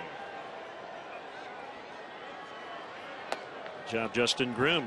Scoreless inning with 2 strikeouts. 3-3 tie. I think you said 1-1. What did I say? 2-2? 1-1. I said 1-1. I don't know. Maybe you didn't. Whatever. That's what I heard. The game is tied. I got a lot of tweets, JD, wondering why you're carrying an overnight bag. That is your work bag that just happens to have a handle and a roller. Yeah. It's not a suitcase. Got my gear in there. Yeah.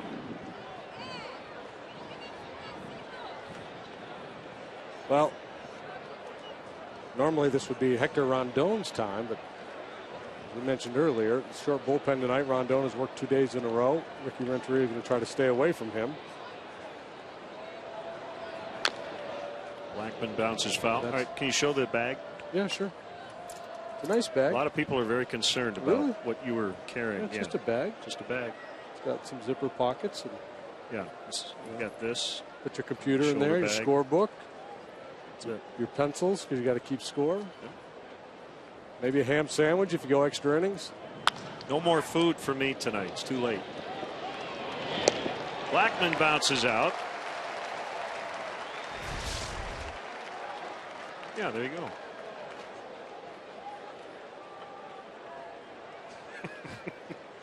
The Great Escape. The Chariots of Fire theme needs to be playing right there, doesn't it?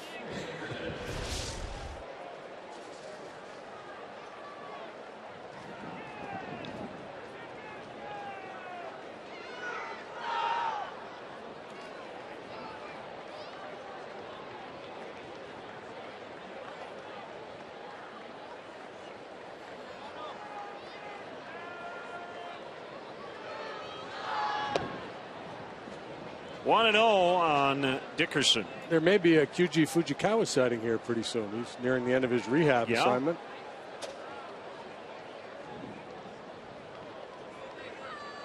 They'll have to, obviously, if and when he's back, coming off Tommy John, they're going to have to watch his innings and ease him back into the mix.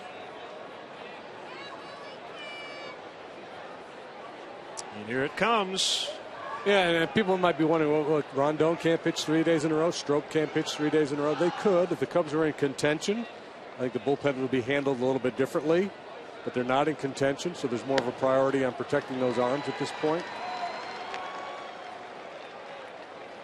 Tom Skilling was right on the money.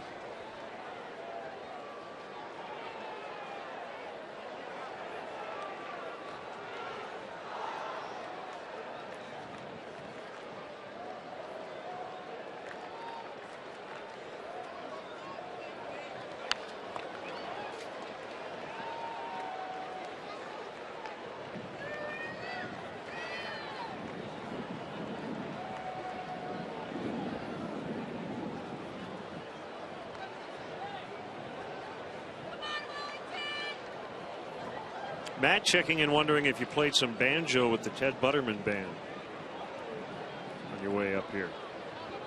I didn't see him. I didn't see Ted tonight. That would have been fun. Can you play the banjo? No, Molly can. My daughter Molly can. She can play anything with strings. My musical talent kind of begins and ends with the spoons, and I don't really play the spoons all that well. Julie Hultquist checks in. JD probably took his time getting to the booth so he could get more out of his Fitbit before midnight. Good point. Take a few extra steps. Win now an issue, but Bonifacio stays with it, makes a catch. I'll get to your 10,000. Although you kind of rested today. Yeah, you needed some time to a lot of downtime today. Former Cutler Troy Hawkins is their closer. Boone Logan, as we mentioned, just activated off the disabled list.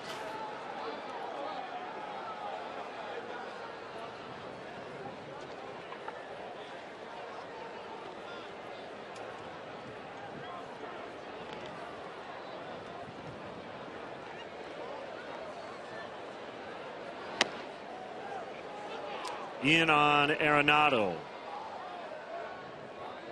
So for now, we play through this light rain.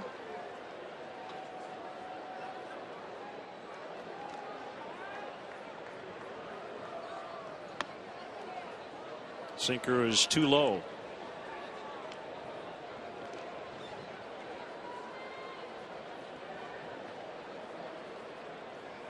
Orioles a winner over the Angels in 12 innings. Manny Machado. Game-ending homer in the 12th, 7-6. Turbo sinker there.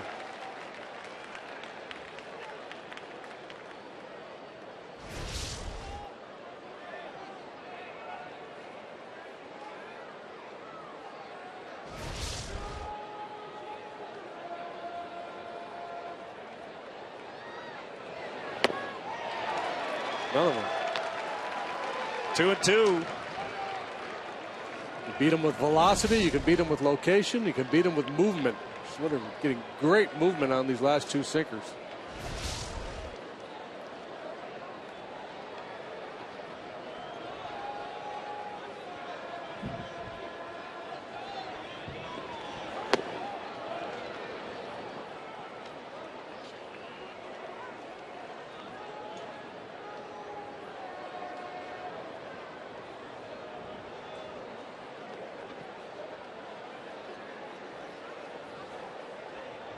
Full count. 2 down, nobody on. The pitch. Sinker inside. Ball 4.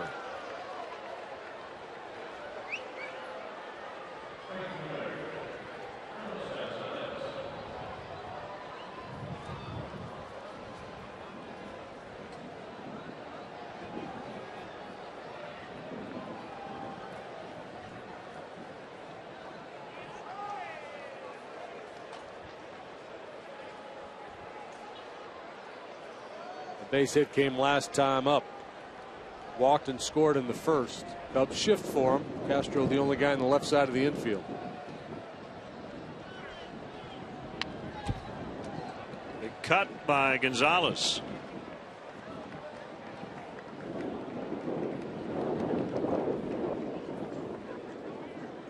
Great work by our crew, by the way, having 2 broadcast positions set up for us tonight. Out in right field and obviously in our normal spot, just in case, and just in case happened here late.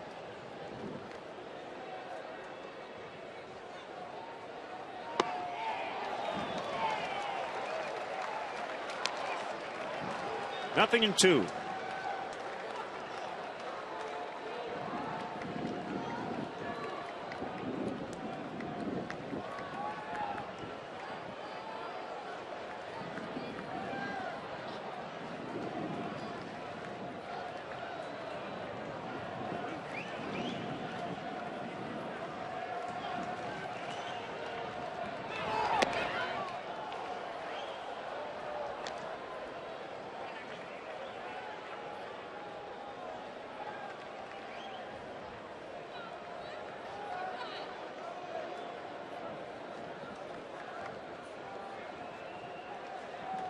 Schlitter throws that sinker a high percentage of the time.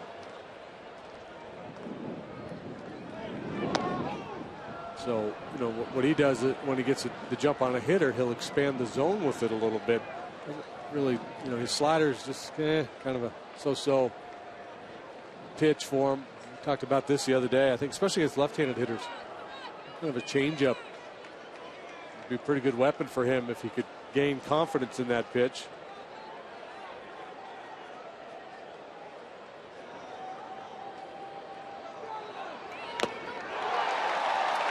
Foul tip, strike 3. Cubs will try to win it in the bottom of the 9th in a 3-3 tie.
Man, are we fast.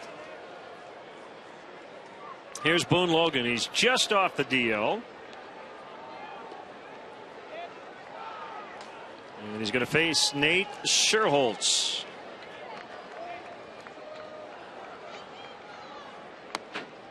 Strike 1 called. Yeah, pretty much fastball slider for Boone Logan. Third time on the DL this year. Left elbow issues First 2 times on it, diverticulitis here in the month of July. So it's been a tough go in his first year with the Rockies.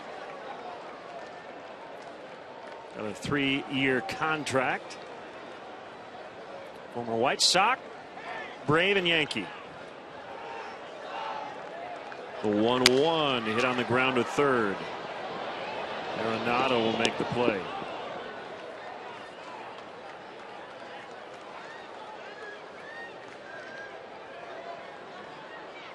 Rain continues to fall, but nothing that would stop play.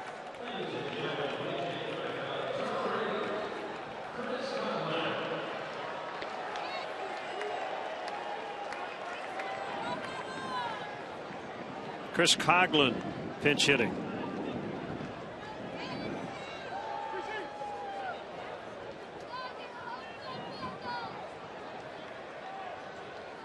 All left-hand batters on the bench tonight for the Cubs. The exception being Travis Wood, who was called upon to pinch hit earlier in the ball game.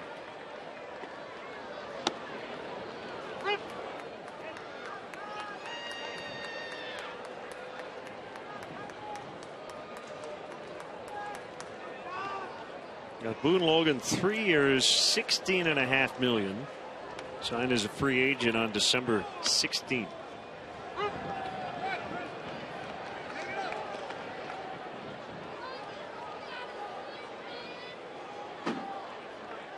Oh, 2.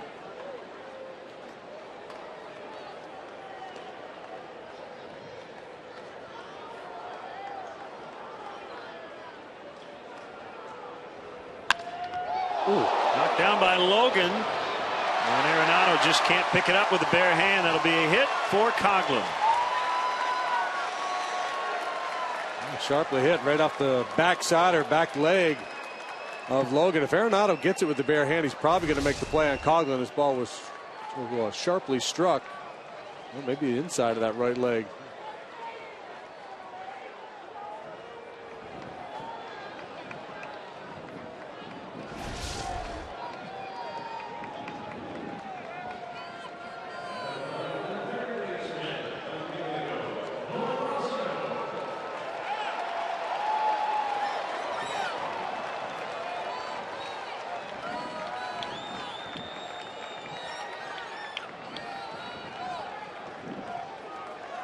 How about a game-ending RBI triple? Win the game, hit for the cycle with one swing of the bat.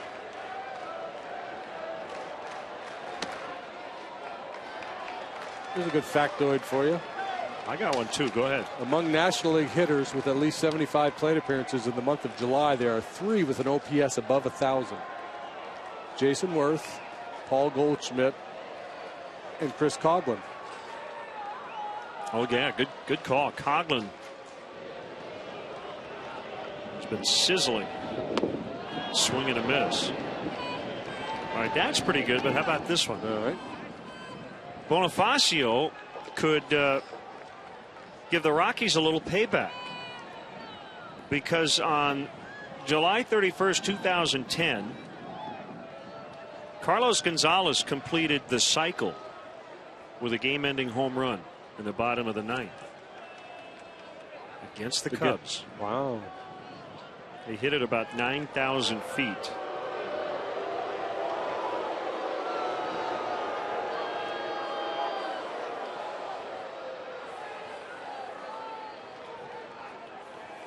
A game-ending hit to complete the cycle. Could Bonifacio do that?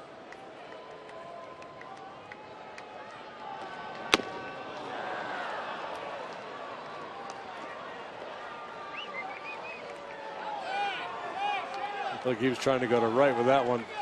It's like we didn't even work out there tonight. Never even existed.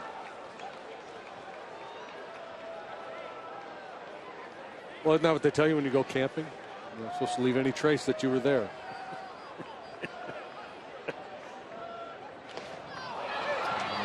Bonifacio strikes out. 2 down. Well, we had the storyline all set. Yep, they don't always read the script. But the inning's not over yet. Alcantara looked good at the plate tonight. Been on 3 times, singled, was hit by a pitch, worked a walk, and then hit a bullet to center last time up.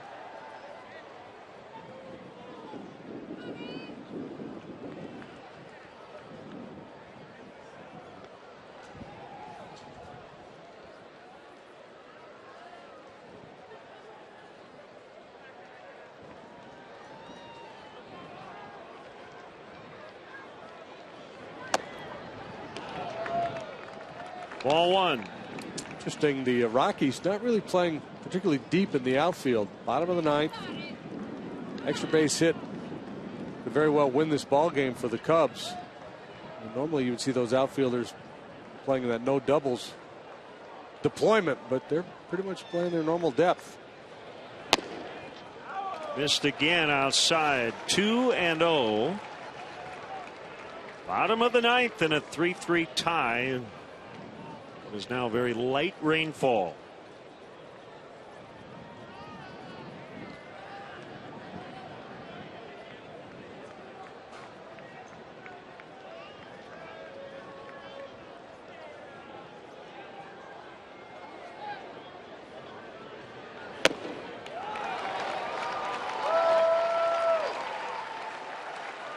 Three and 0.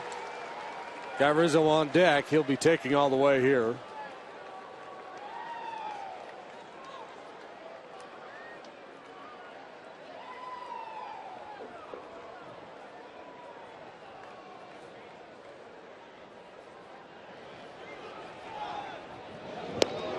Being made aware on Twitter that it'd be very tough for a game-ending triple. That is very true. It's possible. Well, the guy at first, likely he's going to score before the batter even needs to try to get to third. Possible, very, very unlikely. Still made for a good story. Ball 4. Now Rizzo will come up, and all he might need is a single to win it.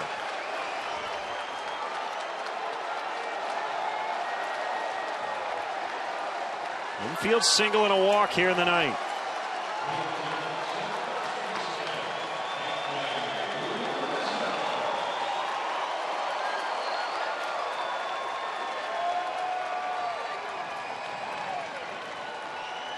That Yankee blowout in Texas. Did you see what happened? Last I saw it was 10-8. They won it 12-11. The Yankees just were able to hang on. Wow. Rangers got 2 in the 9th, 4 in the 7th, 1 in the 8th. What a wild game that was. Rizzo trying to win it.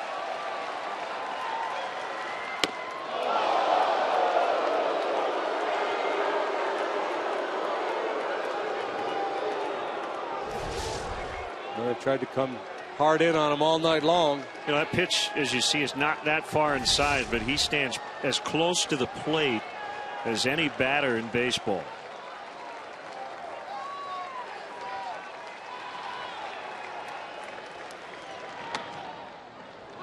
Fastball strike.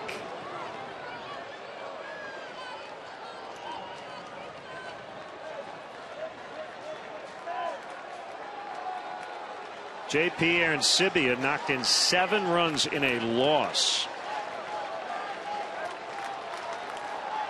He has to pretend he's not overly excited.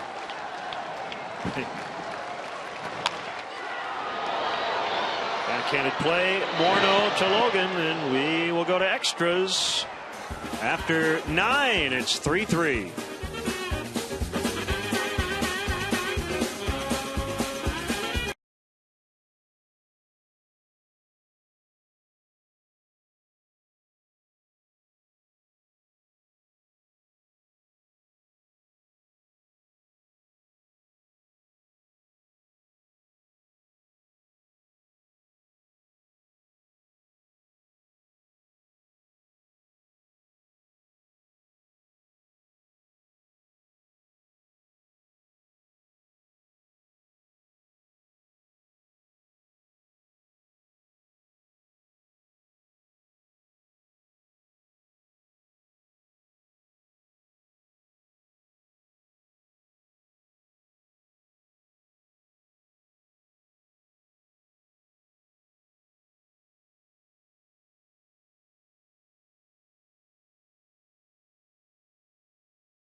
Any runs since the 4th inning.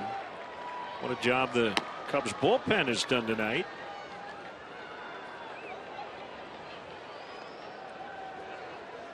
And here's Blake Parker. Yeah, they've been asked to carry a big part of the load tonight after Edwin Jackson went 4. Villanueva, Wright, Grimm, Schlitter, and now Blake Parker, 1-0 with a 7.04. He's only pitched 6 times here at the big league level this year, despite the fact that he's been up and down 2-3 different times. Usually he's here for a couple days, then sent out. He was really good last time out against the Cardinals a couple days back. Punched out 4 in 2 scoreless innings.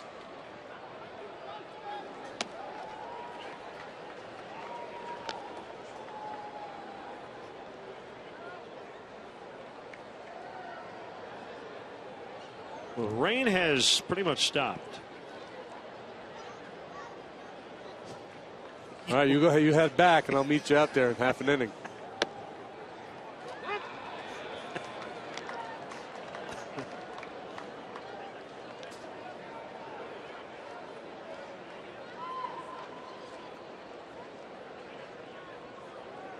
If it's another opportunity to hear the Benny Hill theme, I'm all for it.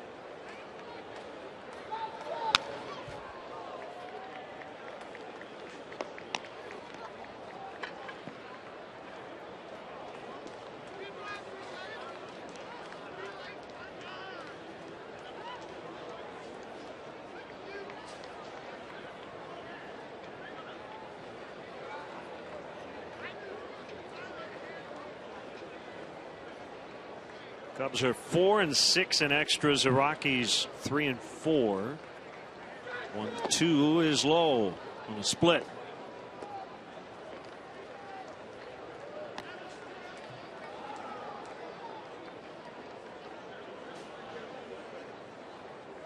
Morneau just activated off the disabled list. He had a neck problem. Apparently it flares up on him from time to time. Just stiffens up to the point where he can't really do anything.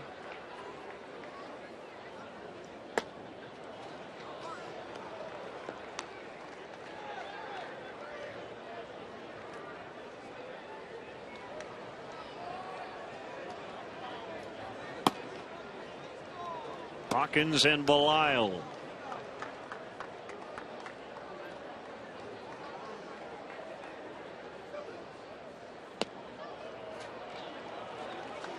Not ideal. A leadoff walk.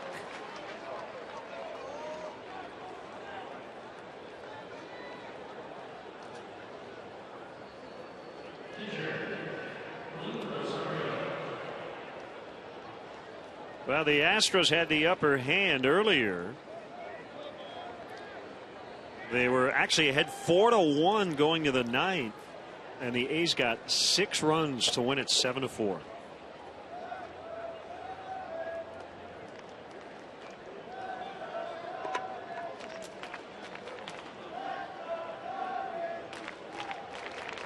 Jeff Samardzija was on the hook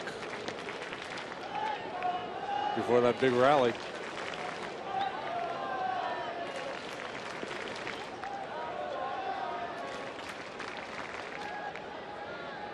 Two years ago, Rosario hit 28 home runs. Last year, 21. Those are the 2 best home run seasons for a catcher in Rocky history. 9 so far this year. Good pitch. His next one as a catcher will give him the career lead in Rockies history for a backstop. And now tied with Chris Iannetta with 58 as a catcher.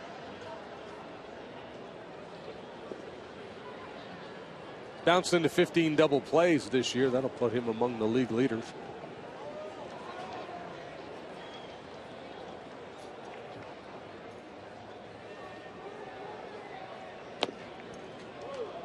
Curve at 76, low and outside.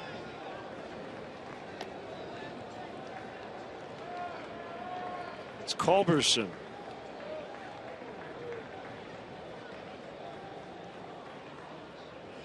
Marlins shut out the Nationals 3-0 the final. Henderson Alvarez beat Steven Strasburg.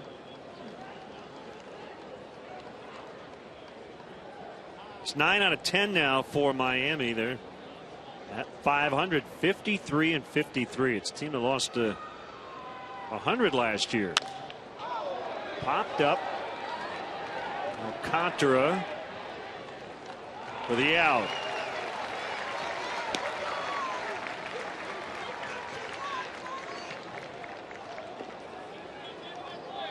So would Mike Redmond be a manager of the year candidate? I mean, probably would be hard to win it, but if you go from 62 to 80 some wins. Yeah, and he lost his ace. Yeah, without Jose Fernandez for much of the year.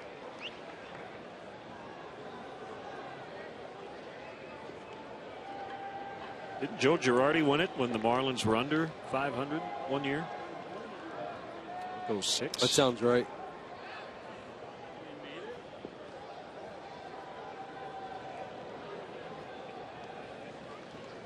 Culberson sends one deep to left. This is trouble, and it is off the wall. It stays in the park.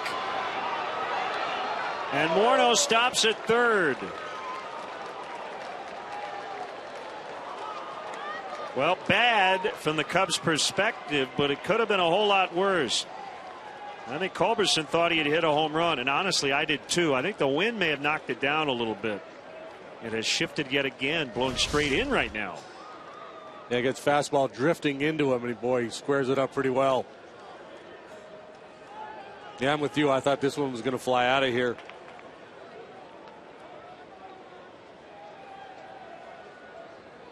So the Cubs will have to bring their infielders in now against LeMahieu.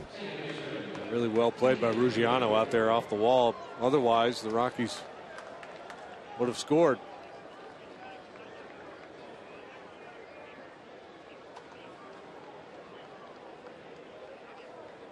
Tight spot for Blake Parker.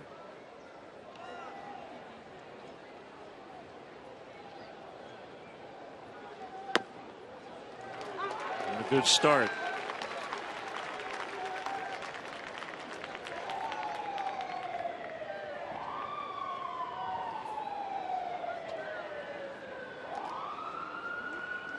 Yeah, but the infield pulled in, and you have to do it. It's the 10th inning of a tie ball game.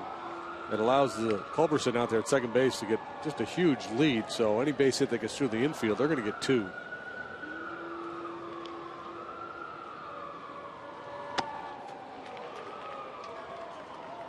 Yeah, so you're kind of in the 0 or 2 mode if you're right. Yeah. If you're the defense here.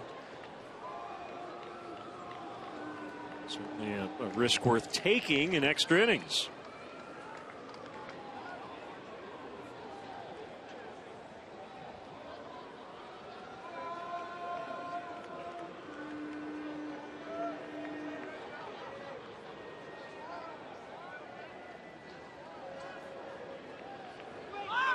Squeeze, and it doesn't work. And Morneau is tagged out. Wow. They tried the suicide squeeze. LeMahieu couldn't make contact. 2 down. Wow, interesting call by Walt Weiss. Caught stealing 2 unassisted officially as Morneau is out. LeMahieu and I mean, that's not an easy pitch to bunt, but as a hitter, you've got to find a way to get the bat on that ball. So 2 outs with a runner at second.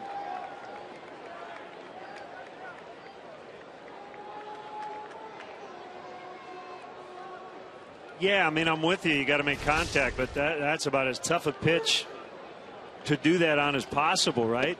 And he swings and misses and slams his bat down. Parker pulls a Houdini. Bottom of the 10th, 3-3.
Squeeze bunt, couldn't make contact, and as a result, Justin Morneau was a dead duck.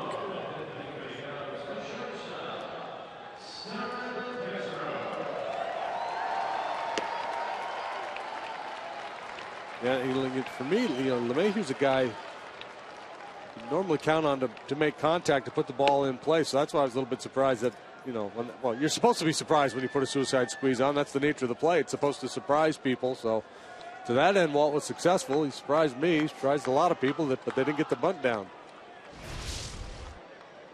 Okay, now watch here. As LeMahieu lunges, he gets right in.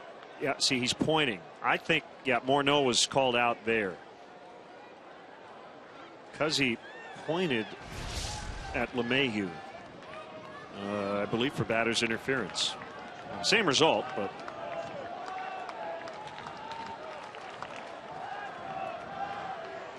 Castro, boy, that was a hanger, kind of backed up from Matt Belisle. One of those high sliders that stays a little bit above the happy zone for the hitter. Lyle, workhorse for this Rocky club out of the bullpen. Not having his best year by a long shot.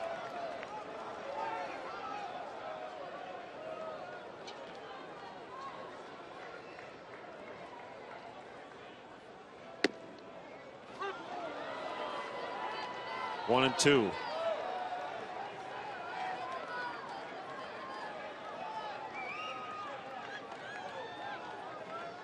Obviously, Walt Weiss knows his team a lot better than we do. Were you surprised to see them try that? Yeah, that's because I think LeMahieu is a big contact guy. Second straight at bat, he's led off the inning with a single.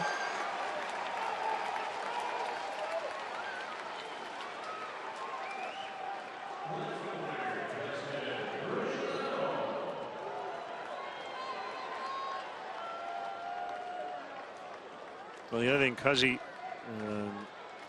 Ryan Johnston pointing it out on Twitter, might have also been pointing at LeMahieu for going after the pitch. Might not have been calling him for interference. At any rate, he did get Morneau on the rundown.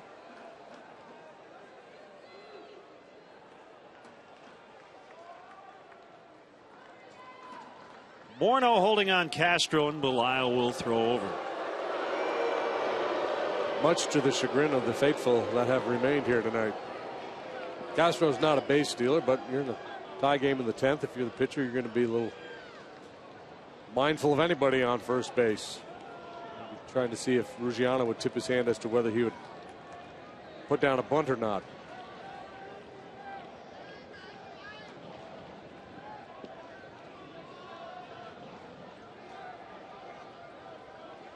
And they pitch out. Cubs not doing anything out of the ordinary there. 1-0 on Ruggiano.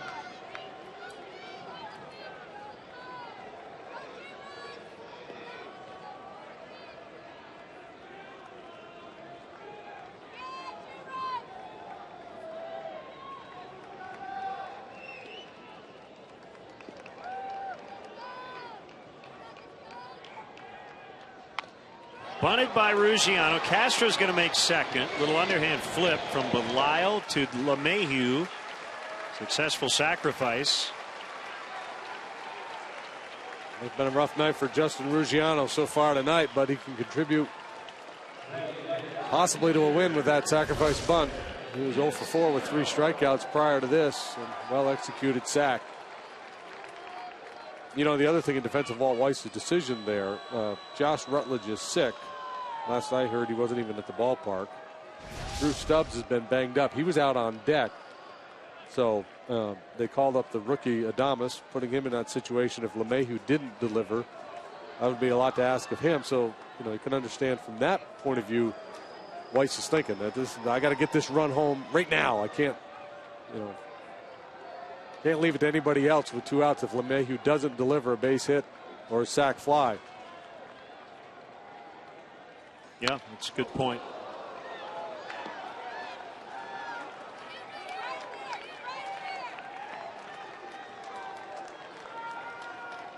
And you're not expecting that pitch to be in that location. Well, yeah, and the thing, Blake is not. He doesn't have, Aroldis Chapman stuff. He's not a guy that you're thinking, we won't get a bunt down against this guy. You feel pretty comfortable that you get the bunt down against Barker. 0-1, couple of shots to win it here. Castillo and then Luis Valbuena on deck in the Junior Lake spot.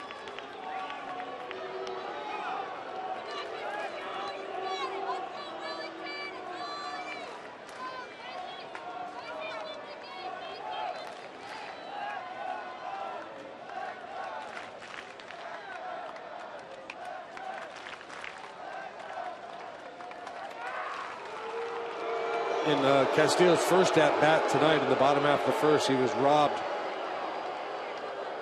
of what likely would have been a 2 RBI single by Charlie Blackmon out there in center field on a sinking line drive.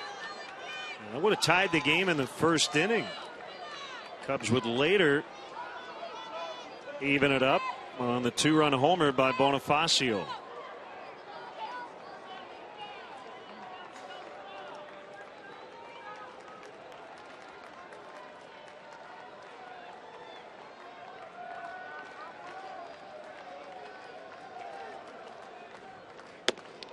Inside, 1-1 to Castillo.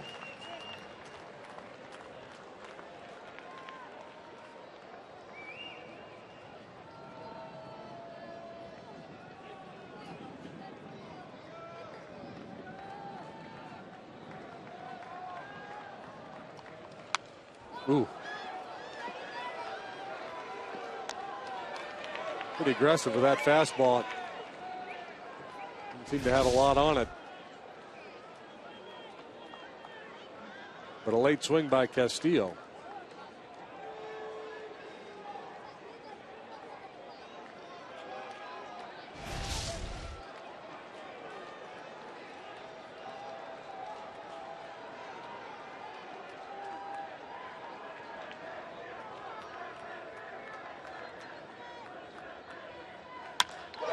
Driven to deep right center. Blackmon dives and makes a catch again.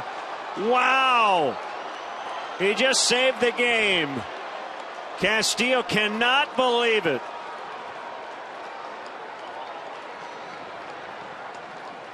What a catch. Rockies have made 3 or 4 outstanding plays in this series already. None better than this one. My goodness. It looked to me like he took a step in the wrong direction initially, but then he turned and made one heck of a play. Does that remind you of somebody named Jim Edmonds? Yeah, it sure does.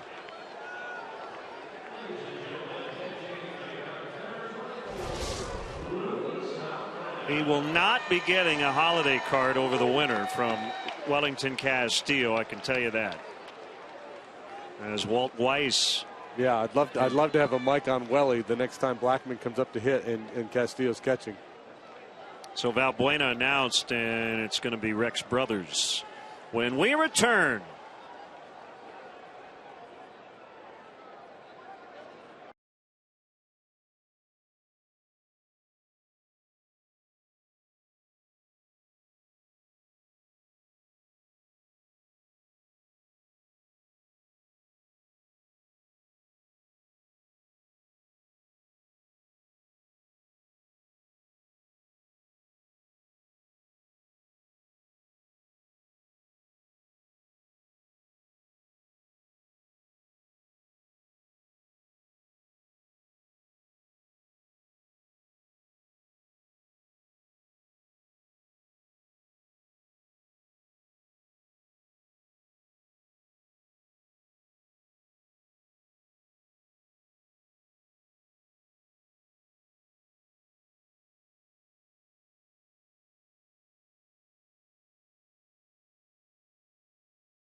Christian Adames is making his major league debut.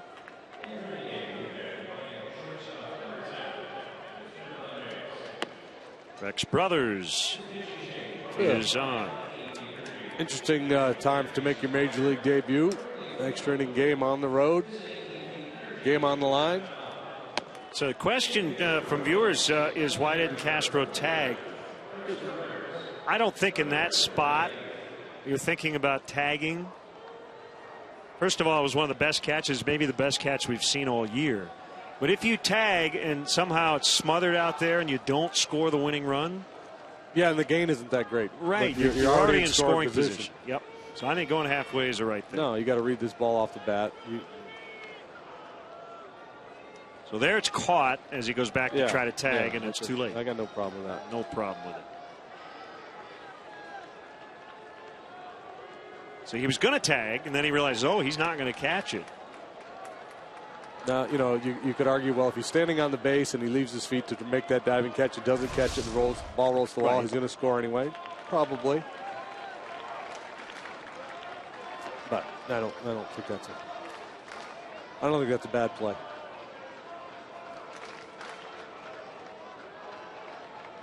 There was one on a play last night where I thought he should have tagged and gone to second from first base on the throw that came home. Yeah, the gain from second to third is, remember, with 2 outs. Now, obviously, a wild pitch. You could pass ball. You could score and win the game, but you're trying to win the game right there.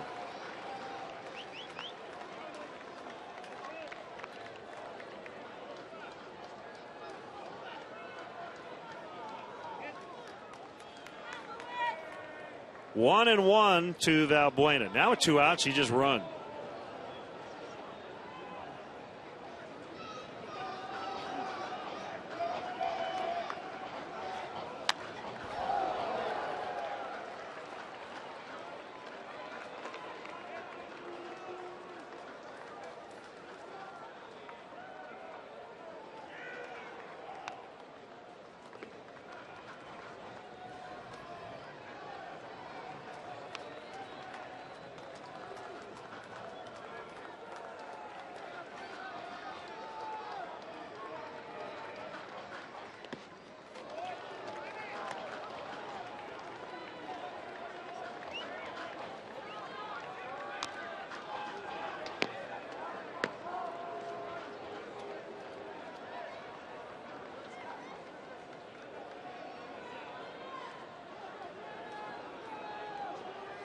Two and two with 2 outs, and the winning run is 2 bases away.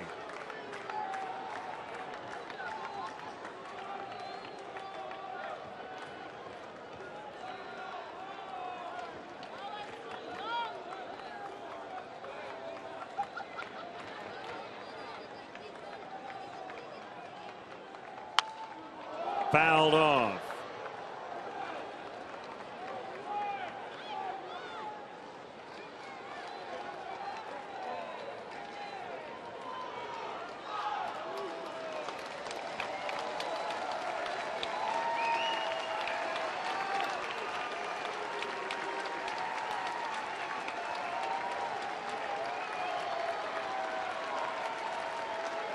Here it is, and he got him. Valbuena strikes out. Both teams with chances in the 10th, both come up empty.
Mungo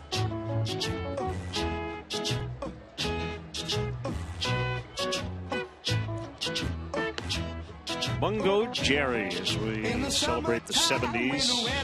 Buena stays in, plays third. Bonifacio goes out to center.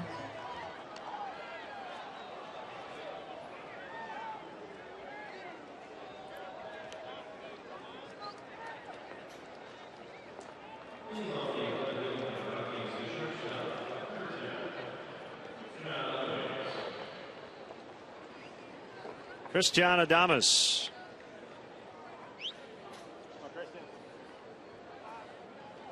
First career plate appearance.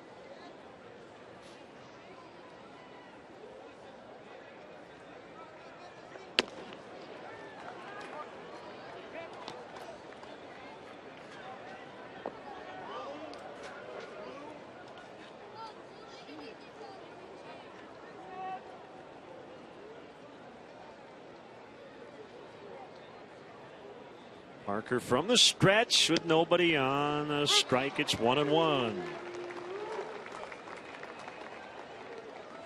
10th major league debut already this year for the Rockies.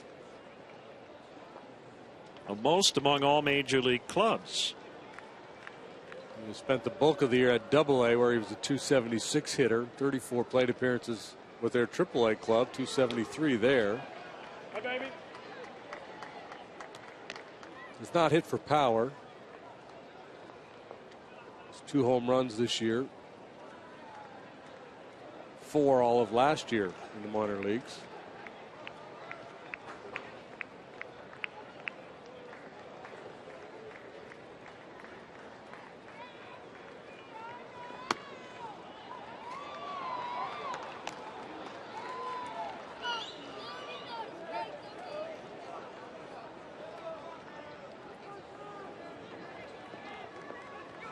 Say it's time to pump a fastball over the heart of the plate here.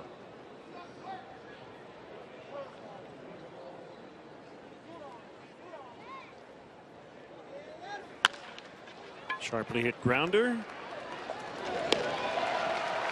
Contra makes a play.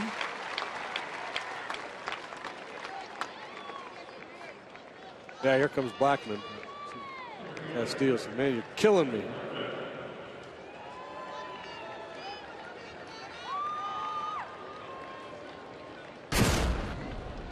They saved 3 runs tonight. There's 2 right there, first inning.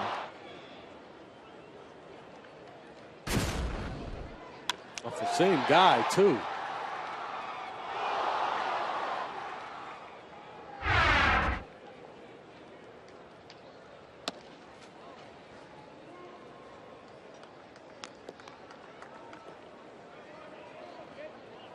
It was a good look at that replay, too, how quickly he got back to his feet, just in case Castro had tagged up. Positioning, hurry that ball back into the infield.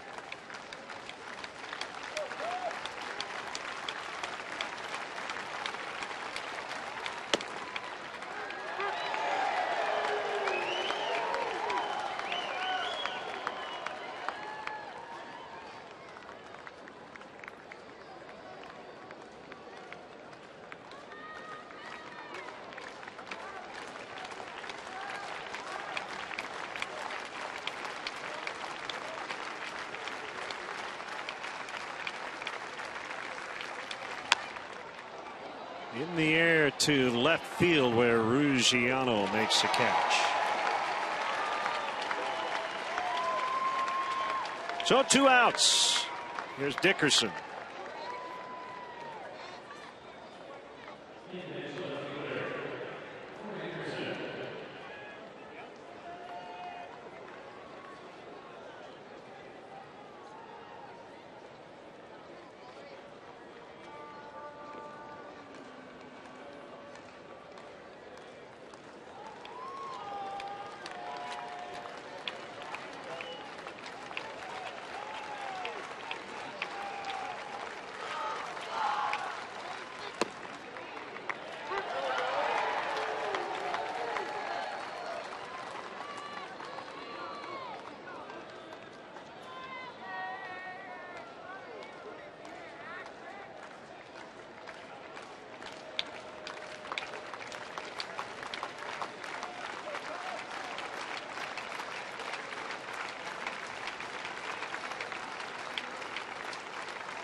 Old foul past first.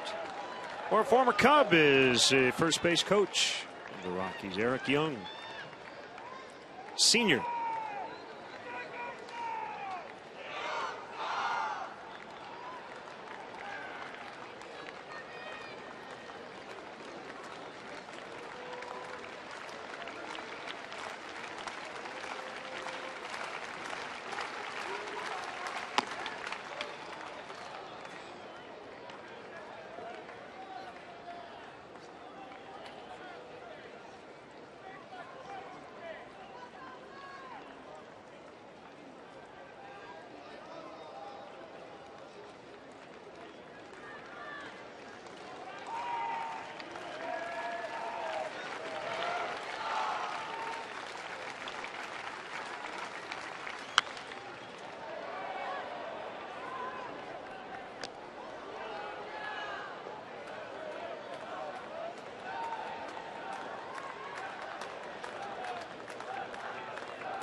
Swing and a miss on the splitter to end the inning. A 1-2-3 11th. Parker 2 scoreless.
Fly over downtown Chicago.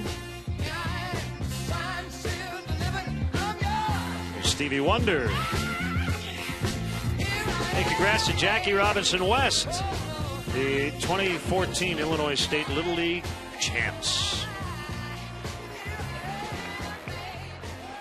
Great work by our entire WGN crew, led by Mark Brady, Skip Ellison, Doug Stanton, Bob Vorwald. Good job on the umbrellas. Paula Ostroba and all the food she stuffed in our faces. Eric Johnson, our studio coordinator back at WGN. We're still going and battling the elements tonight, although the rain has stopped.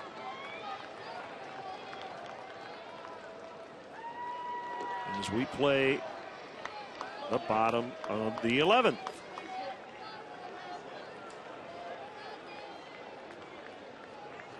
I win.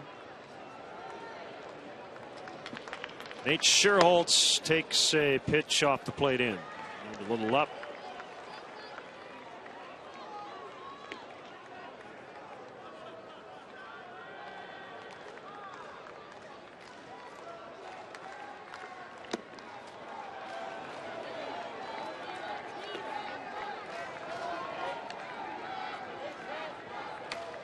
Sweeney out on deck. James Russell up in the pen.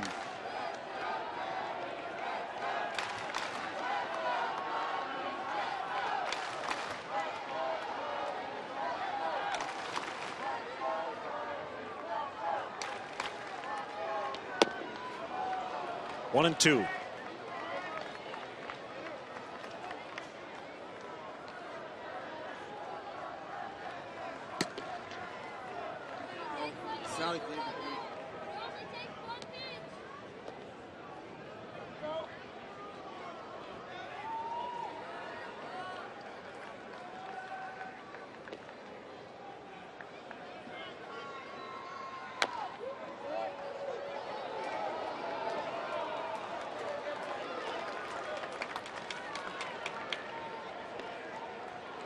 All of a sudden, a very calm night. Wind,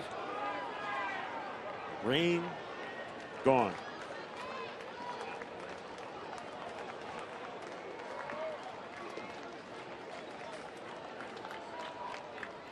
Inside, 2-2. See Ryan Sweeney next. Unless Sherholtz wins it right here. Always fun to look at the 9 spot in an order on a night like this. This guy's still going strong. Broken bat pop up behind second.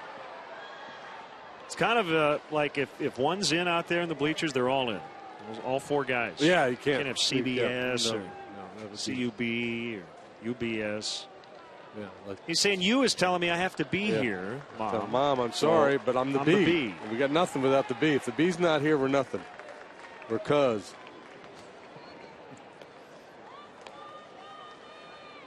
So there they go. You're on. Okay. You made it. Tell him to spin around. Simon says spin around, Mr. B. Turn all the way around in a 360. Come on, tell him. Tell him.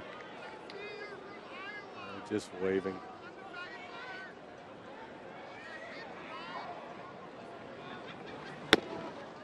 Breaking ball strike. Jackson Wood being away of a Wright, Grimm, Schlitter, Coughlin, Parker, Sweeney in the 9 spot.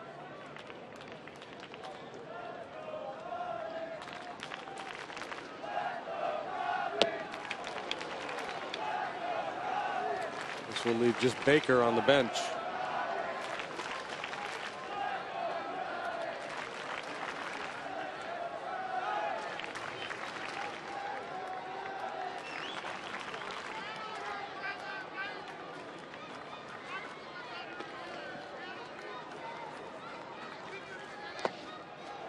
One and two.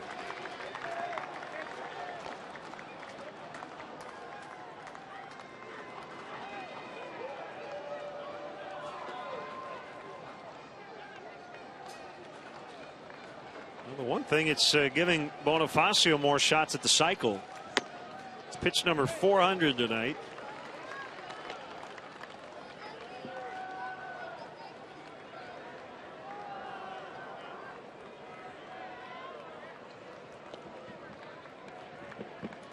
Phil Cuzzy hasn't missed a single one of them.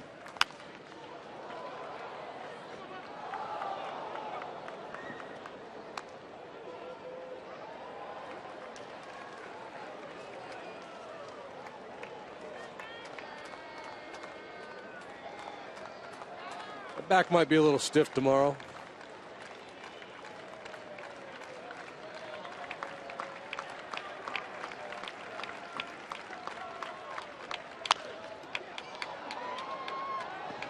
Culberson now playing second, moving over from short.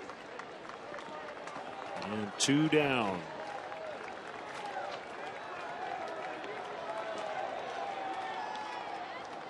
How about a triple and an overthrow of third? An error, and he scores. Cubs win. Bonifacio hits for the cycle.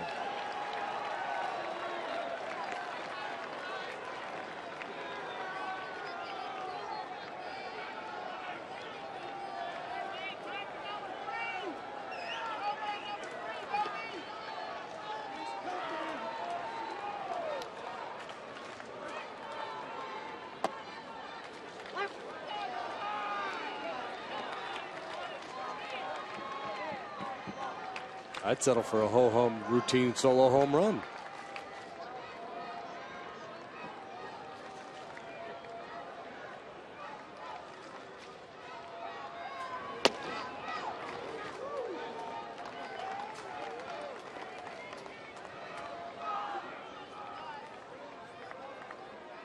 Yeah, a home run would be a statistically better night, but as we mentioned the other day, the cycle is kind of fun. 1-1. He held. Brothers thought he was in there anyway. It might have been.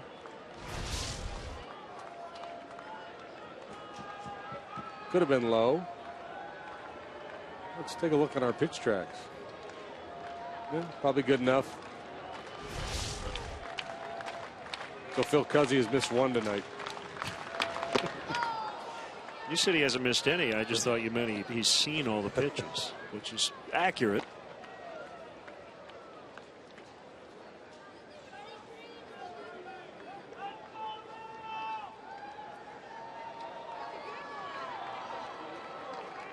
Well, I don't know how many he's missed. You know, every night they miss some, but he's been pretty good back there tonight.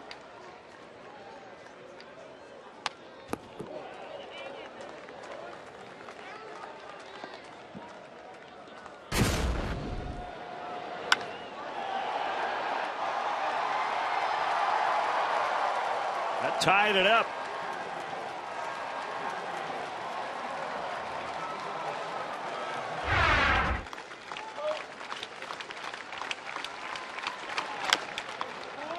Top foul over near the Cubs dugout.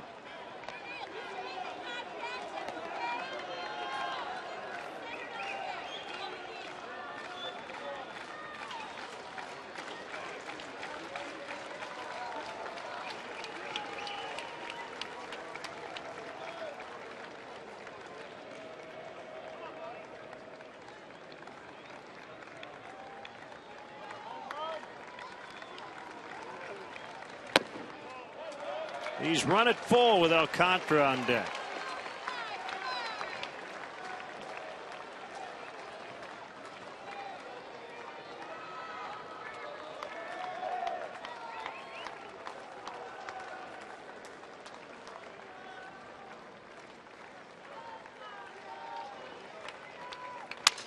Broke his bat, little flare, center field, and the base hit. 4 hits tonight for Bonifacio. In the area, but out of the reach of Charlie Blackmon. It dies a hero, that bat. Snapped in half, but a 2-out single. The Cubs with a little life here in the bottom of the 11th.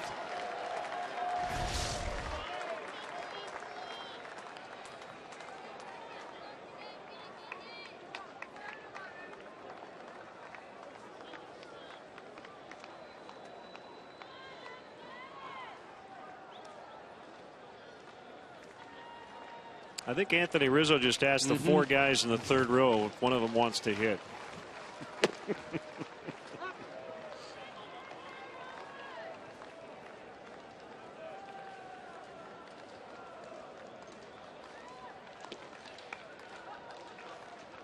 They're going, you do it. I'll do it.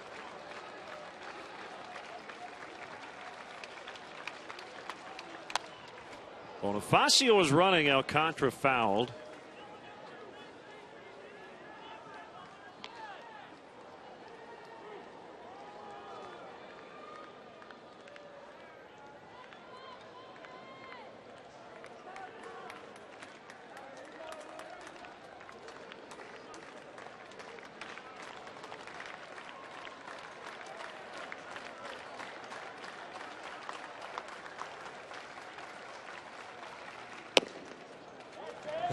Bonifacio was standing on first base as that pitch was delivered. He just assumed Brothers was going to come over.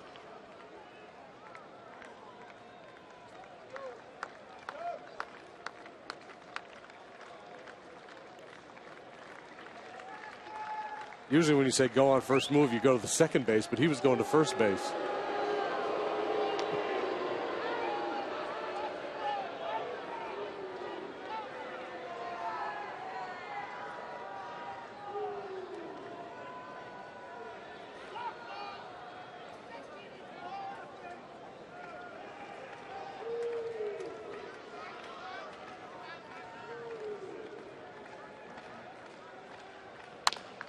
Late swing there just to stay in the at bat.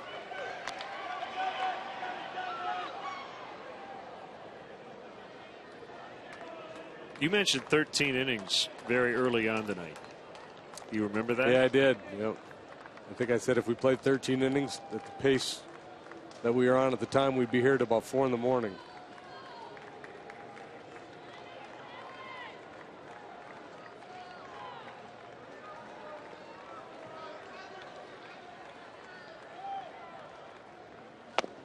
Swing and a miss. Bring it on. Going to go at least 12 in a 3-3 tie.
Show themes. Chicago River on a Tuesday night / Wednesday morning. We're about 5 minutes away here in Chicago from Wednesday. Esther, you so ugly. Here's James Russell. 3rd time on the homestand. Check that. 4th time on the homestand. Check that. 5th time on the homestand. We've been here a while now. Couple against San Diego, one's against St. Louis, and then last night a 3rd of an inning in that 4-1 Cubs win. He allowed a hit, but no runs.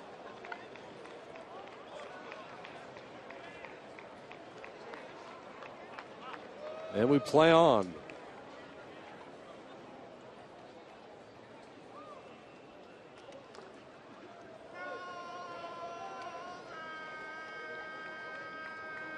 Nolan Arenado.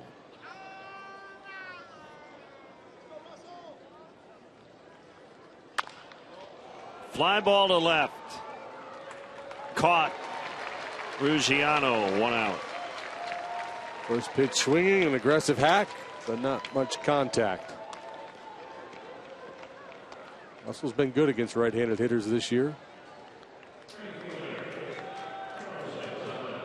This is fun. I remember as a kid, channel surfing late at night, coming across a ball game. Hey, Cubs are still on. Yep.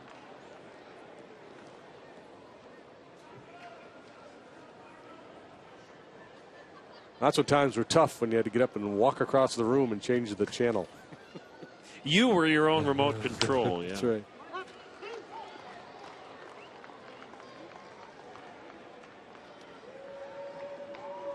There wasn't as much channel surfing back in the day.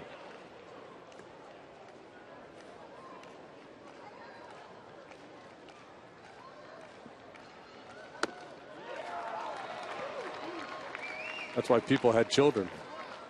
One to hold the rabbit ears, one to turn the dial.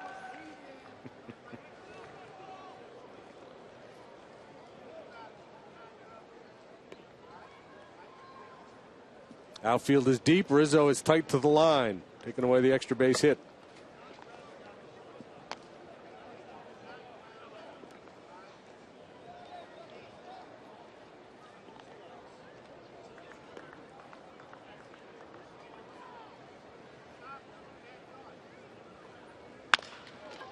Knocked down by Russell. Kind of went behind his back with the glove, and he gets the out. Now, he may have had Castro, who was playing up the middle, to make that play, but it's better for the highlight reel. Fancy stuff. Yeah, you see where Castro's positioned. He would have been able to make a play on that ball. Thankfully for Russell, it didn't get that far away after he knocked it down.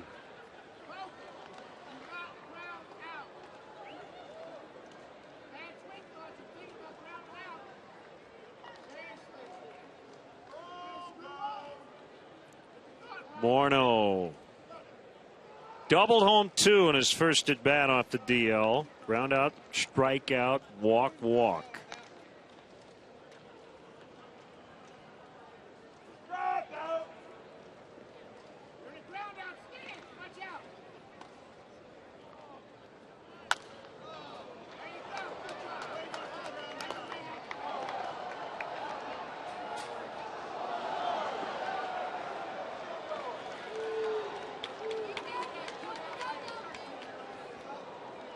So officially, who's left for the Cubs?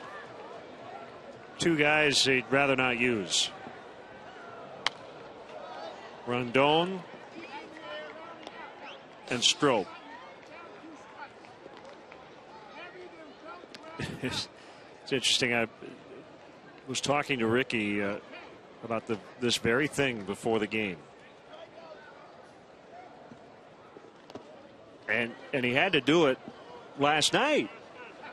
He had to basically draft those guys from Chris Bosio out of the no column, which a manager occasionally has to do. But by doing that last night and preserving a 4-1 win, they basically can't pitch tonight.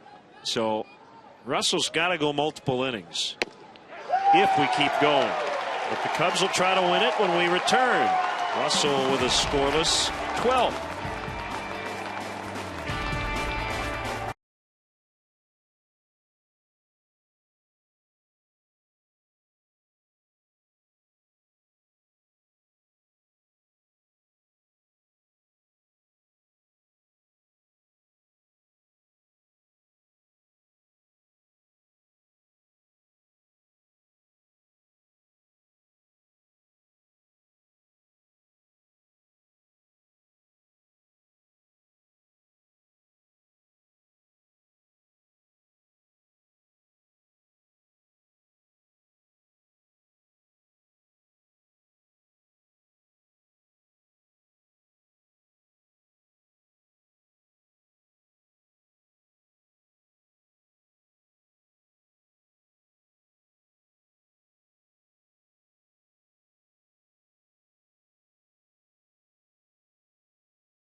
We are just about at midnight, and the Rockies and Cubs play on.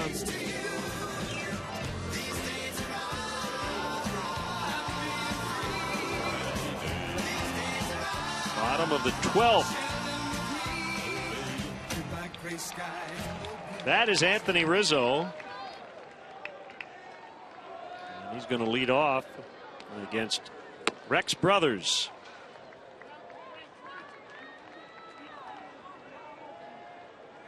Bullpens have combined to pitch 13 scoreless innings.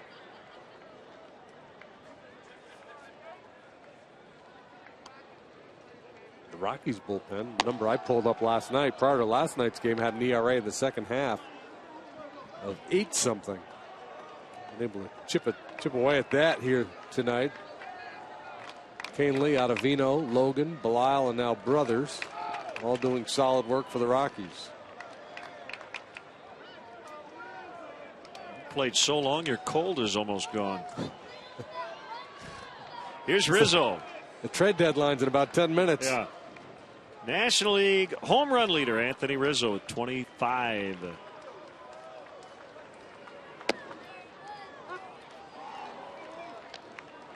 Strike called.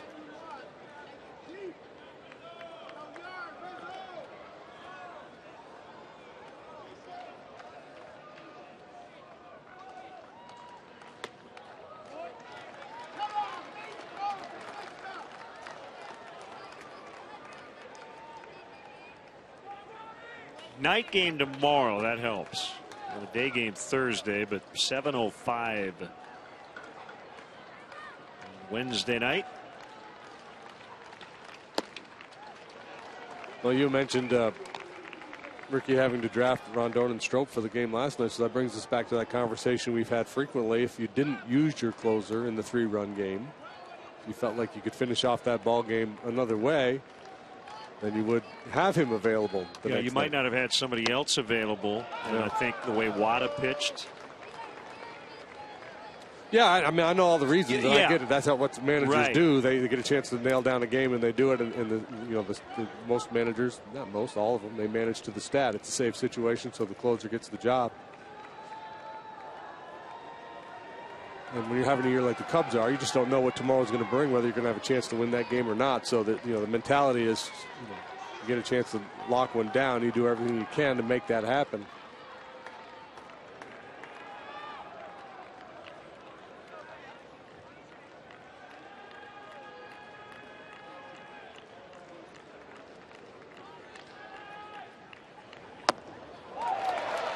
The leadoff walk.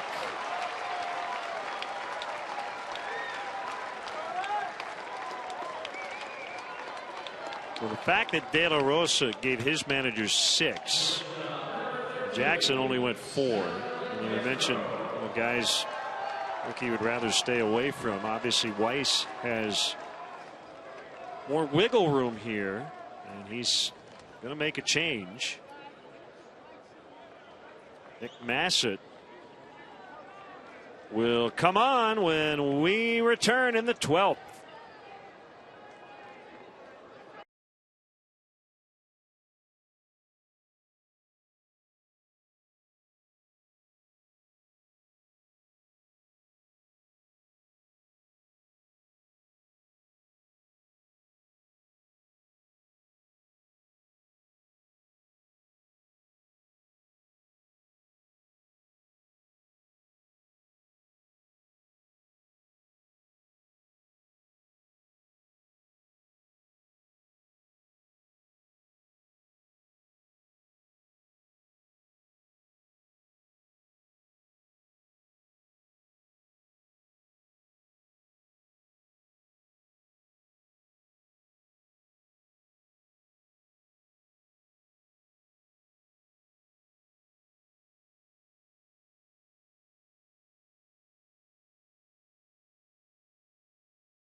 Gonzalez, he's had a tender ankle. Normally, he would not take a guy like Cargo out of the ball game. But we're here in the 12th inning, so Stubbs is in. Although Stubbs now is going to play, let's see, he's going to play center. He's going to move Blackman over to right. Okay, works for me.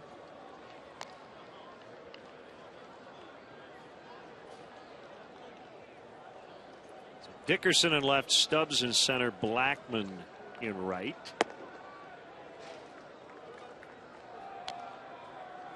Stubbs will go into the 8-hole in the batting order.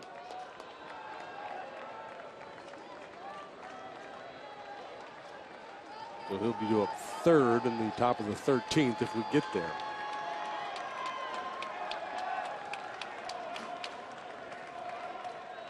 Massett goes into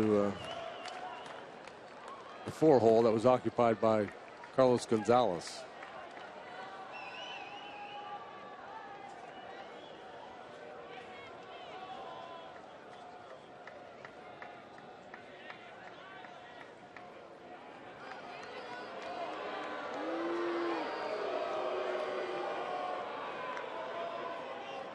Okay, so Castro's your cleanup hitter.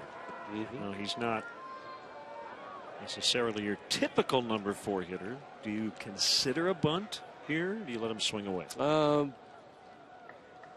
know, I'm good either way. Okay. I don't think it's a terrible play to put a bunt on here. Wasn't showing it on that first pitch.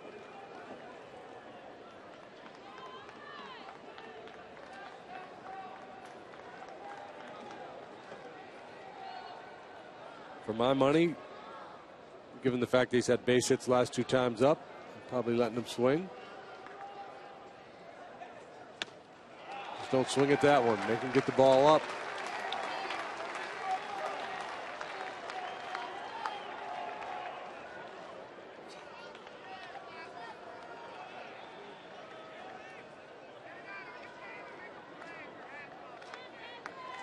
Two and 0 to Castro. 3-3 tie in the bottom of the 12th. Rizzo, the winning run. He's at first. Nobody out.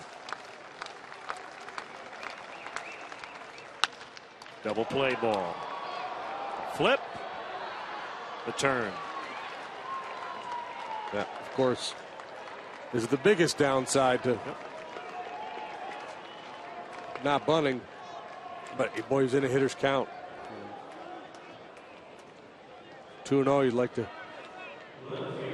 get through the ball, drive the ball, get it airborne, look for extra bases. I'm sure that's what he was thinking. Pulling off a little bit.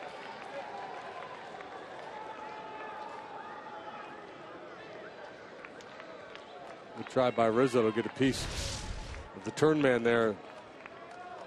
Adames.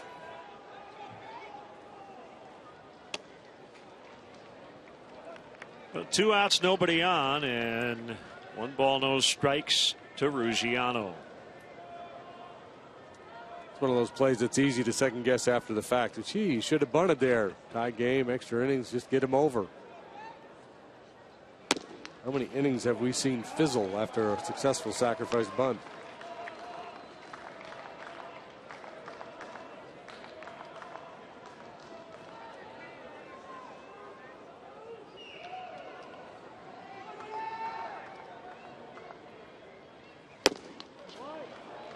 Swung on and missed. It's 2-1.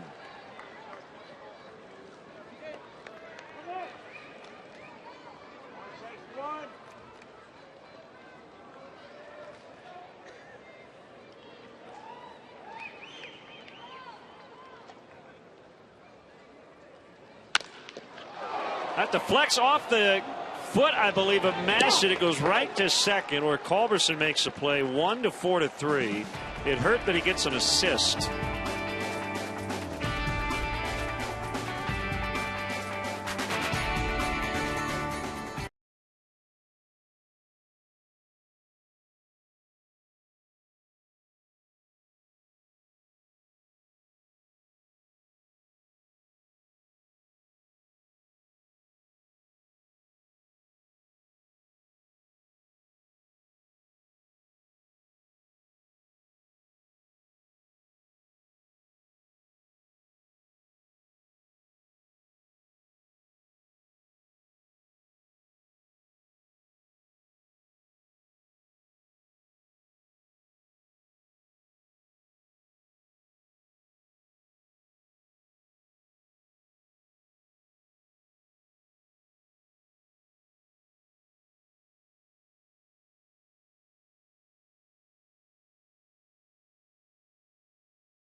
3-3.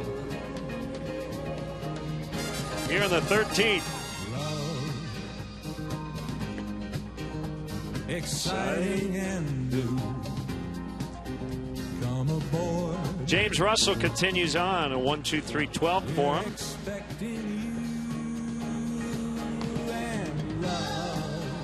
You know, we went extras the first 2 games of the season. Remember Pittsburgh? Oh yeah.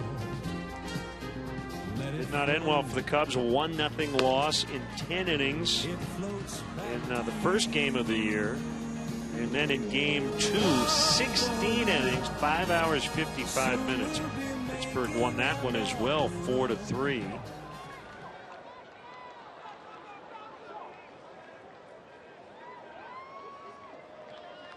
I think I have carpal tunnel from keeping a scorebook.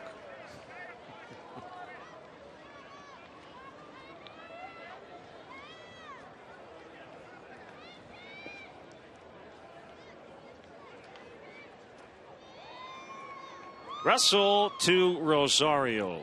How about the catchers in this game? Oh. Just look at the way Wellington threw that ball back to the mound. Kind of rocking from one knee to the next.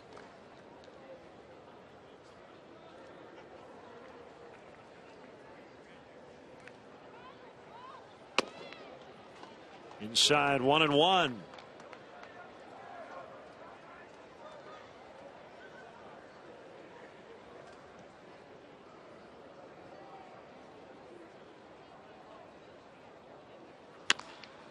And he pulls one in the left to start the inning. The Rockies still have their closer out there available in the bullpen. That's LaTroy Hawkins, and that's normally what a manager does on the road. Save his closer for a save spot.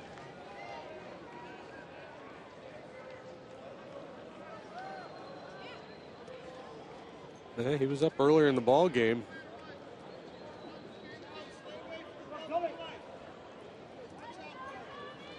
The best chance came in the 10th. They had the blown suicide squeeze.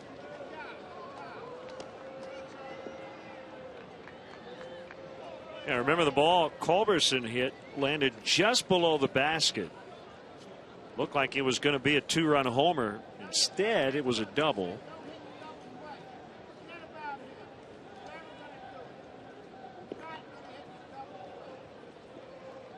Botched squeeze. There's a bunt. Foul.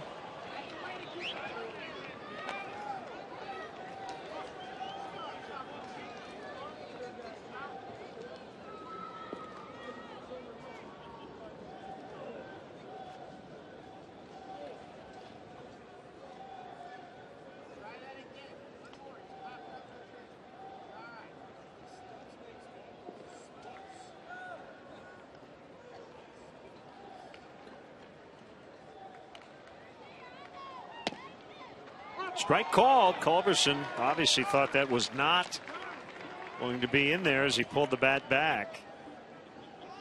Yeah, it's interesting. It's kind of play when you're asked to bunt, though. If you got a ball that you can bunt, you should bunt it. And even if this ball is a little bit low, and it wasn't, appeared to be a pretty buntable pitch.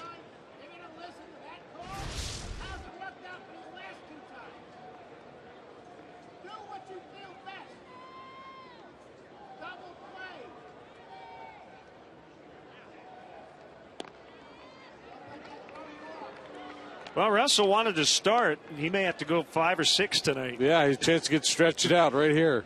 His start coming in the 12th inning.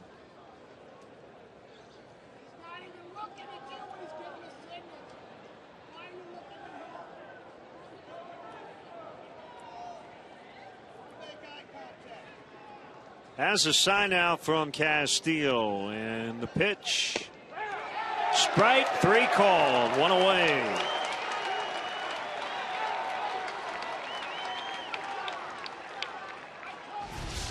That was not a very good trip to home plate for Culberson. Couldn't get the bunt down, looked at strike 3.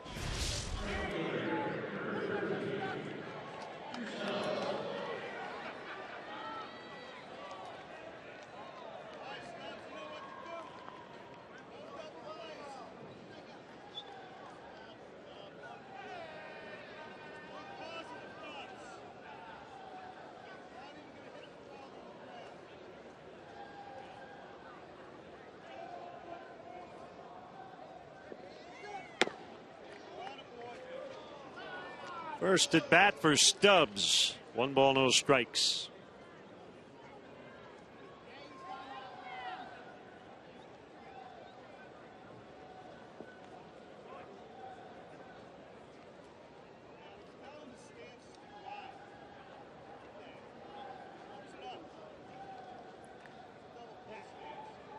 Another throw. Stubbs with decent power. He's hit 11 home runs this year. Strikes out a ton. Yeah, he's slugging .517.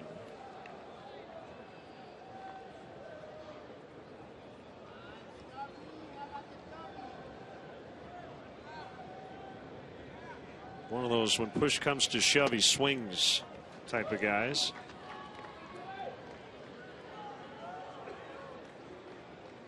Right now it's 2-0. Really good speed. Yeah, the tools, you know, that's why he was a first-round draft pick. That power and that speed, kind of stuff that gets scouts' attention.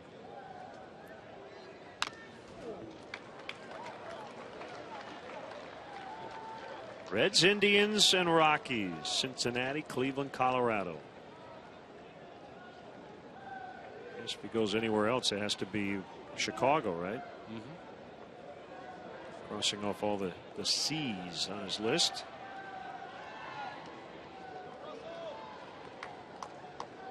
Two and one.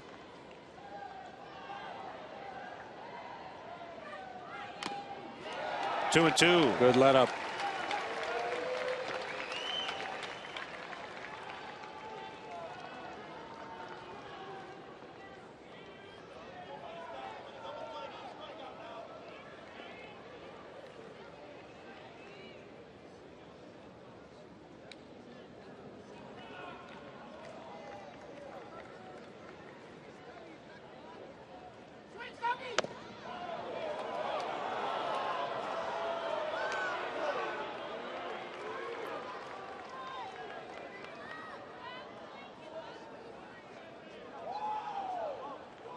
Well, because Stubbs is a strikeout candidate, Rockies probably will be pretty conservative with Rosario at first.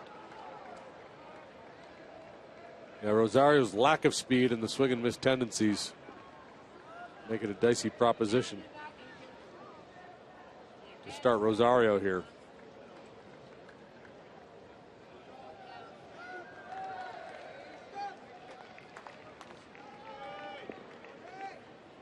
Not going on a 3-2, and that ball is crunched foul.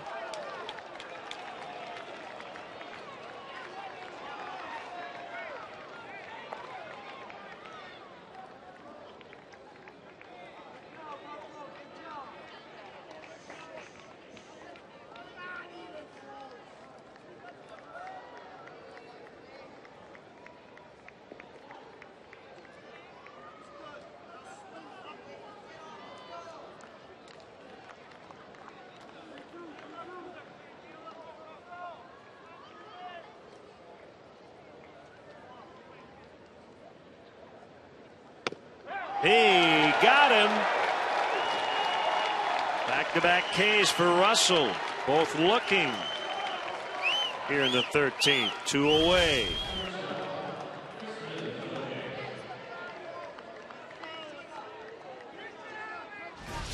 Borderline, but good enough.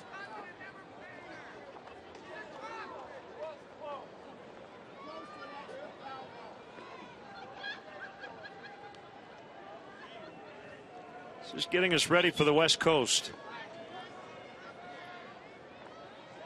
9 o'clock Central Time Friday night. Cubs and the Dodgers. Adames with a late swing. Major league debut for him. Rounded to second in the 11th. On his first plate appearance.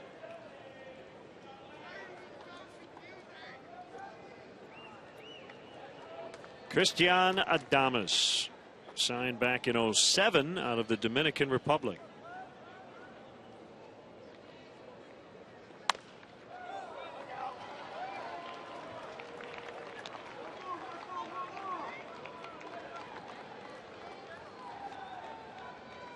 switch hitter.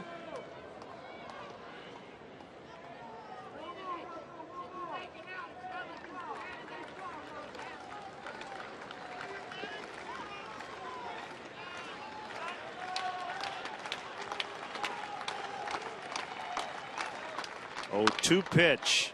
A bouncer to Alcantara at second. We'll go to the bottom of the 13th. It's the Cubs 3 and the Rockies 3.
Steele, Valbuena, and Sherholtz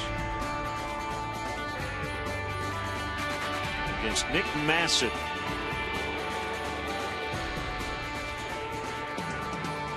Well, we're going to outlast all of baseball tonight.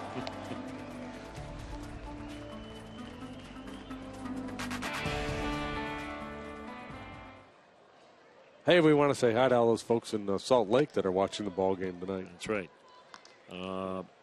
See, Dodgers lead the Braves in the 8th, 7-4. And you see the Padres trying to finish off the Cardinals. Down here, Solarte is homered for the Pods. Whoa, whoa, whoa, whoa.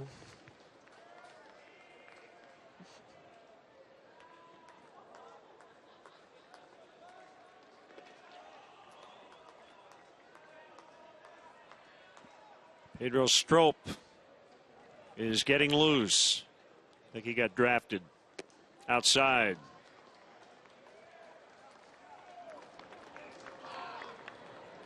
Yep, unavailable. At some point becomes available.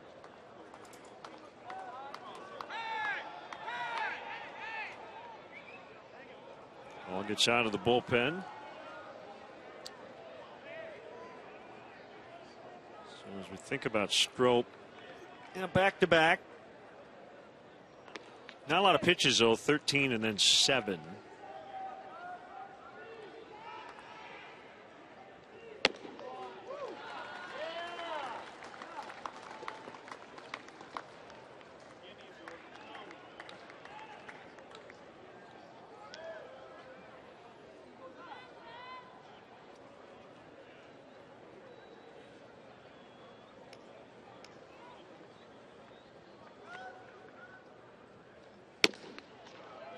Sinker is in there for a strike.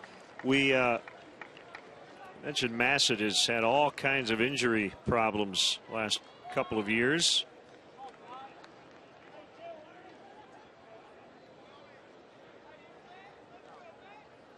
Shoulder issues, didn't pitch in 2012, 2013. Spent both years on the DL with the Reds. Knee injury here in July put him on the DL with the Rockies. 3-1 on Castillo. Pull out the driver. pitch. Ball 4.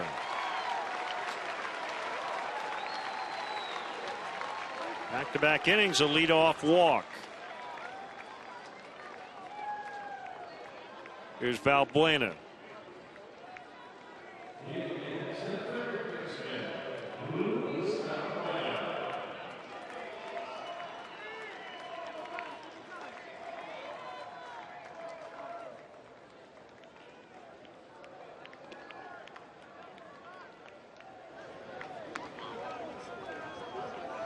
Sherholtz next on the pitcher's spot.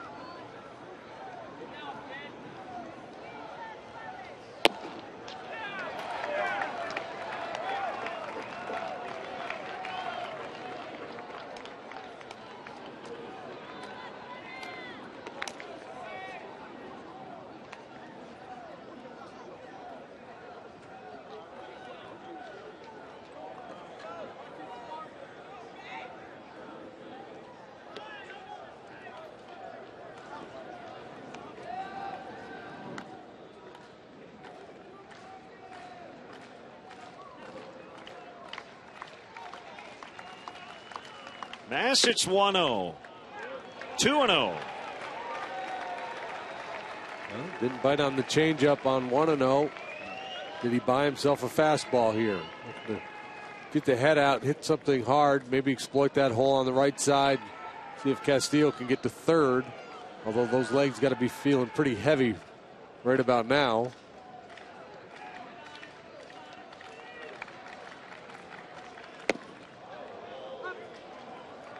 Two and one. Not really the swing you're looking for on 2-0.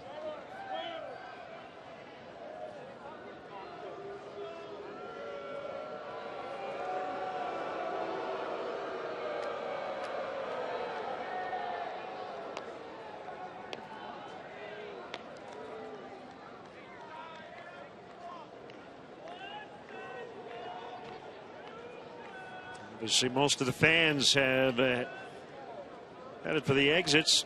12:30. Game started just after 7. Man, this brings back memories of going to games in Cleveland. This is when the game started. Back in the mid to late 80s. Oh, the crowd, you mean? Every fan who had a grievance, Yeah. you could hear it. And you know the players heard it.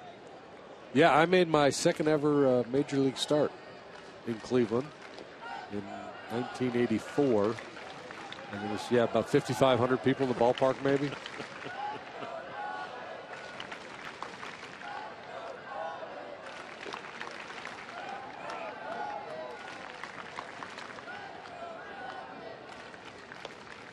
Three and two now on Valbuena. Could have started there. Pretty good chance it was going to go full with Valbuena hitting.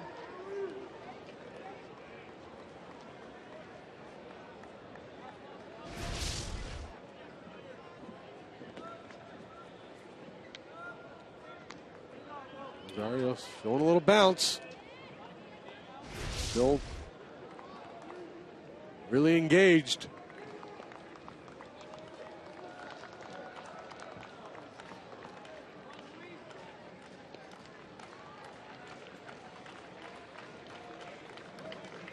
Three-two pitch foul.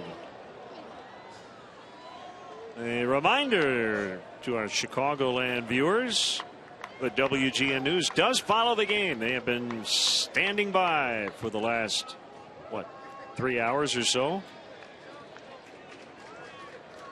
Who's on the morning shift? Yeah, the morning crew might be getting ready.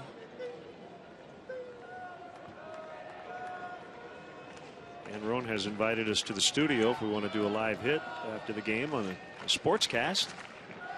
It's nice of him. We don't want to take any time from him, though.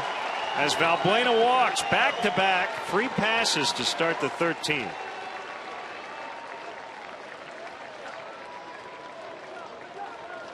And it'll bring up Nate Sherholtz.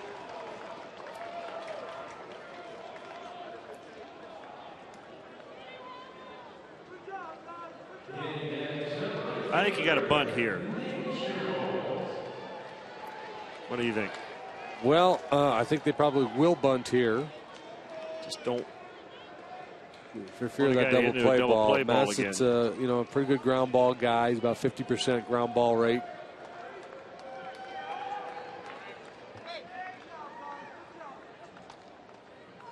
See how Ricky wants to play it.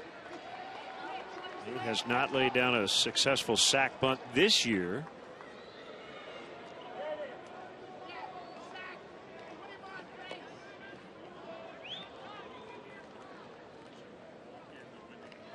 Now that would be the wild card. If you just didn't feel comfortable that he could get the bunt down, you might give him one swing. You might think, well, they're going to be looking for a bunt. They're going to throw a fastball in the zone. Give him one swing to try to square one up and possibly end the ball game. Castillo has to make sure he gets an aggressive lead out there at second.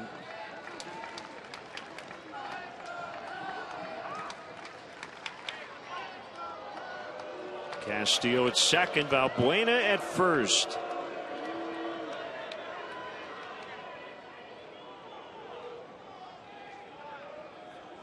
If ever there's a time to be desperate, this would be it for the Rockies, to gamble and try to make a play on the lead runner. Swings away and fouls. Yeah, I am not a bunting guy. I generally don't think it's a very good play. You can see by Ricky's body language in there, he gave him that one swing. He thought he might get a pitch he could do something with. He just fouled it off. But yeah, in this spot, hitting 199, I don't have a problem with it. We'll see here on the 0-1. 0-2. Well, let's see if he can come up with something here. Just get the ball over there on the right side, stay out of that double play. Change-up action.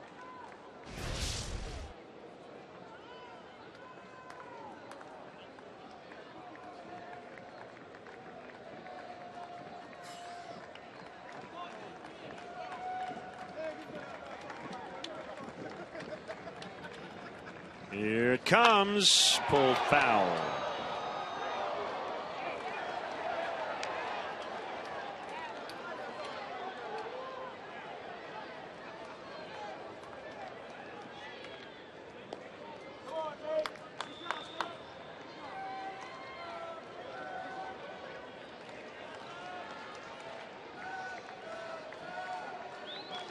Back-to-back walks to start the inning. Massett creating his own jam.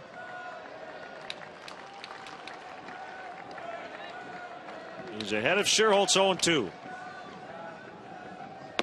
Swing and a miss. Strike three.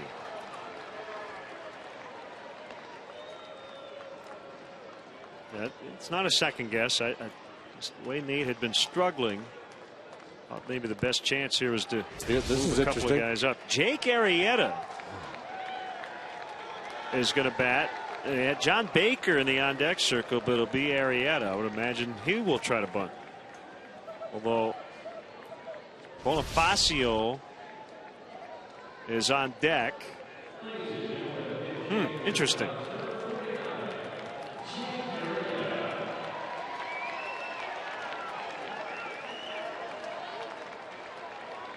I think it would have been Baker, obviously, if there had been runners at second and third. Here it's Arrieta.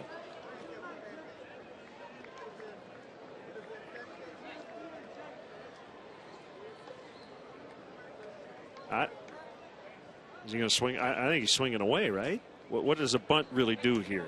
I mean, you've already got the winning run at second base. Yeah. Now you've got the double play opportunity, obviously, but. Yeah, I guess maybe that's the only. Maybe if you bunt just to stay out of the double play. But I think you got to swing. Nope. Showing the bunt.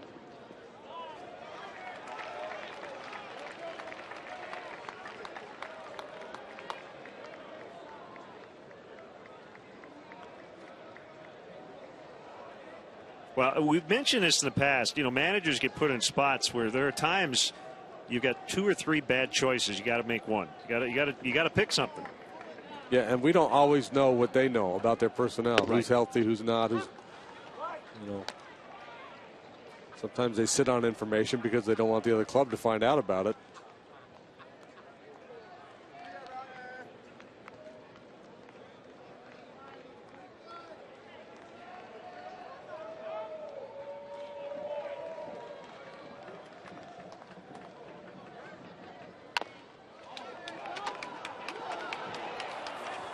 Foul as Arenado pounces on it before it has a chance to come back to fair territory.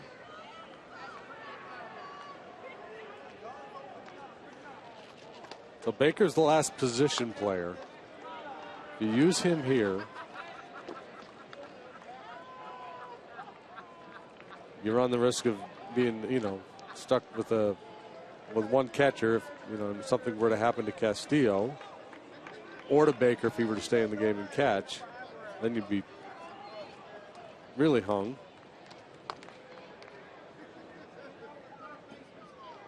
I don't know. Sometimes you got to take that gamble too.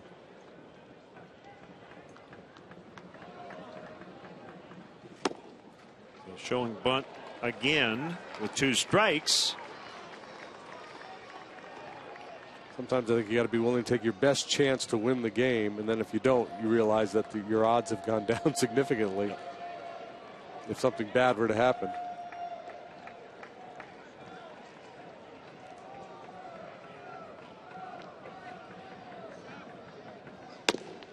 And he bunts through it for strike 3.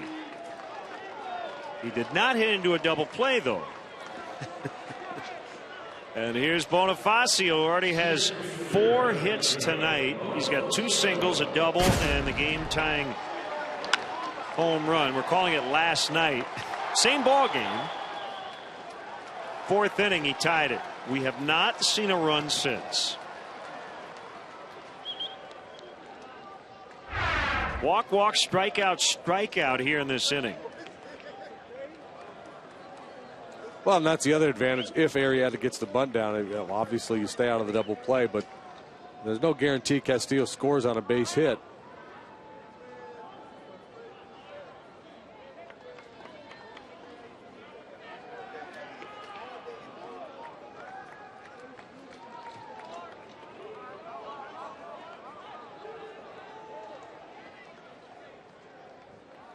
Well, the other thing with Massett, he walked the first 2 guys. Could have told Arrieta don't swing at anything. I think he might walk you.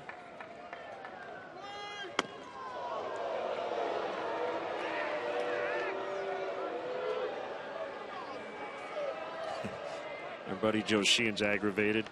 He says on Twitter, 13th inning tie game, 1st and 2nd, 1 out, pitcher pinch sacrificing. NLDH now. Please. Added, would have been better off with Arrieta not even having a bat. All right, Joe. Fouled off by Bonifacio. Somebody made a catch. I didn't see it, but I heard it. That gentleman right there.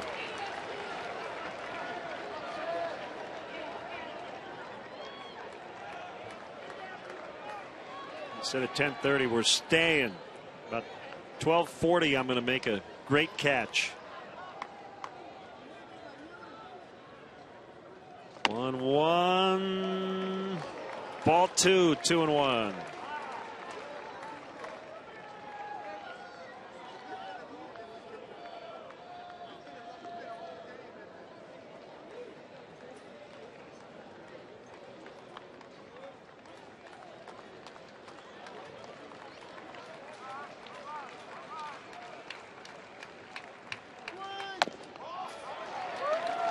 Three and 1. Alcantara's on deck.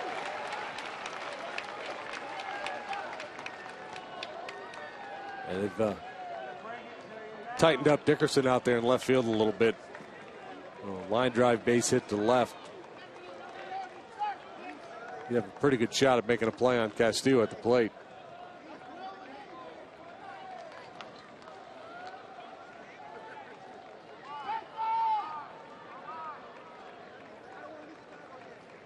The 3-1 now full.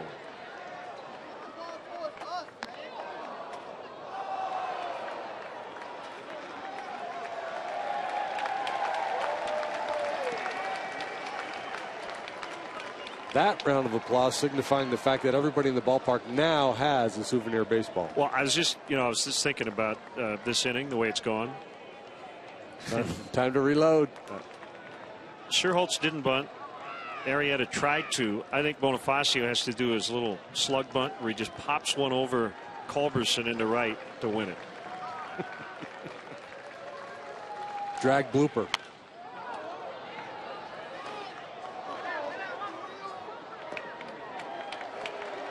Well, huge advantage with the count going full. Now the runners will be moving with the pitch. Anything to the outfield, and Castillo scores unless he blows a tire at third.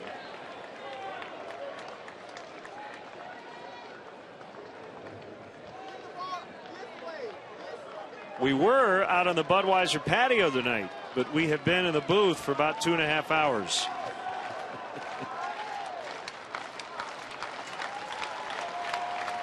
Another 3-2 from Massett. Bounced foul. Yeah, these position players, the guys that started the game, players get to the ballpark so early in the day. These guys have been here all day and night, absolutely gassed, physically and mentally.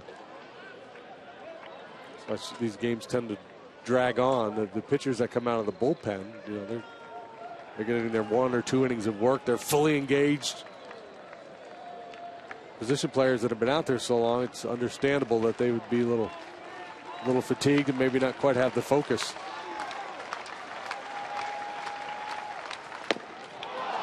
We'll go to the 14th. Boy, Bonifacio slamming his bat down.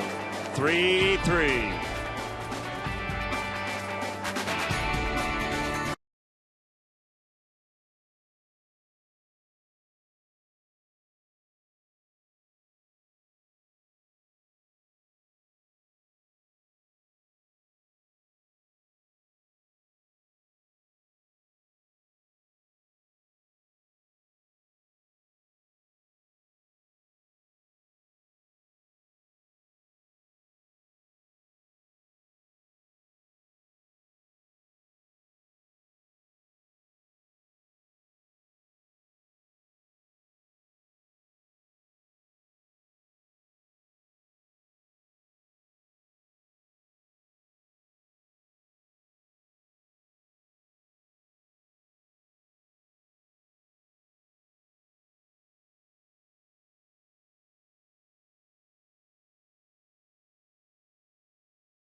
Jackson, who really struggled to get through his 4 innings.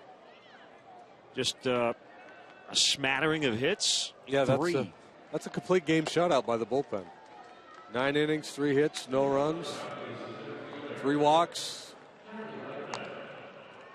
12 punch-outs.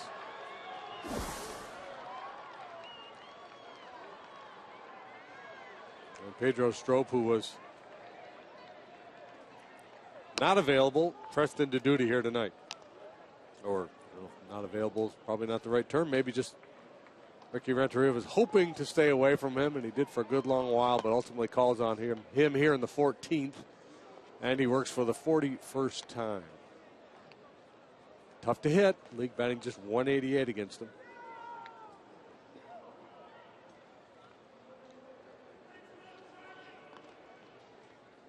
Seventh plate appearance for Charlie Blackmon.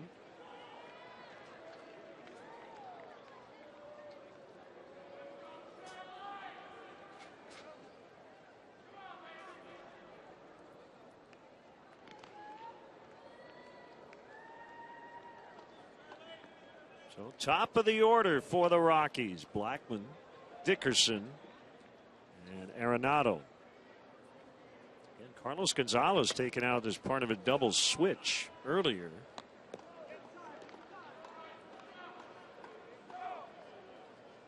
That is currently the pitcher's spot, which would be fourth in this inning if we get there.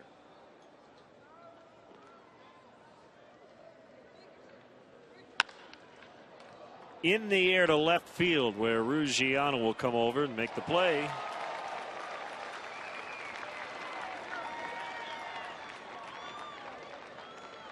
What's kind of the chatter in the dugout when you're 5.5 hours in? I think everybody gets a little punchy. Yeah, is it kind of like, let's go, boys, let's win it. We're going to be here all night. Let's win it. Yeah, there is that. There's if you're going to play all night, you might as well win. You know, obviously there's some frustration, some hitters that are having a tough night. But then, yeah, you do get kind of that punchy humor.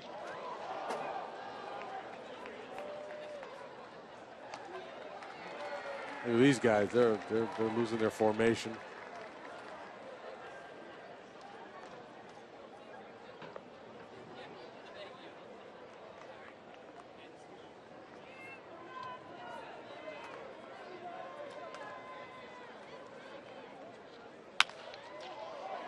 Line shot this time. Ruggiano makes the grab.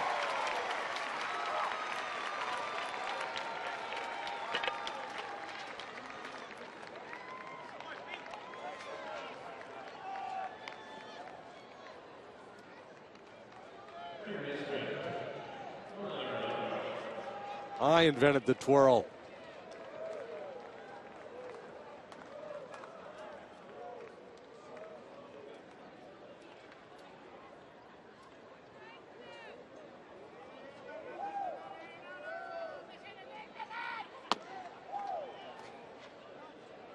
One ball, no strikes.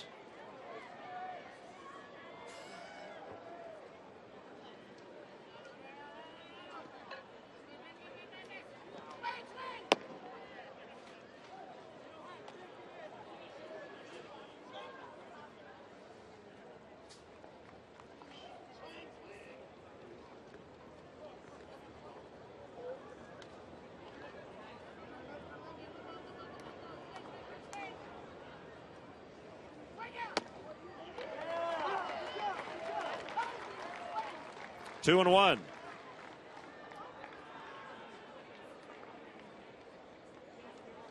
Troy Hawkins up in the bullpen again.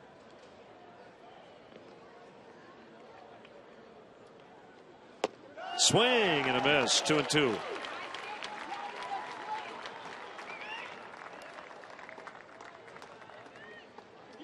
Hawkins, the last man available down there in that Rockies bullpen.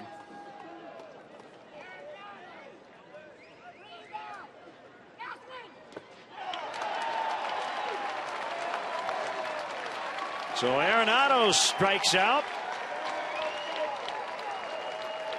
And Gary Pressey coming up, I think, with a 14th inning stretch.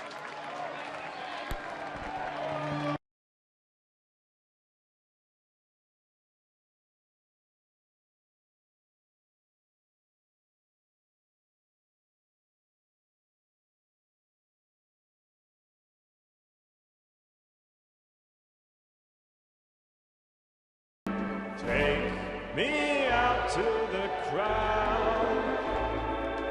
Buy me some peanuts and Cracker Jack. I don't care if I never get back, for it's root for the. If they don't win, it's a shame, for it's you're out at the old ball game. How about one run? Just one. Just one.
Foul strike on Arismendi Alcantara. Former Cub LaTroy Hawkins is on for the Rockies.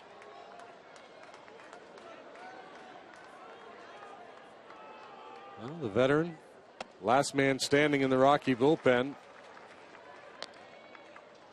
He's been at this a long while. Broke in with the Twins in 1995. 2-2, 309 this year. 17 saves and 18 tries. From Gary, Indiana.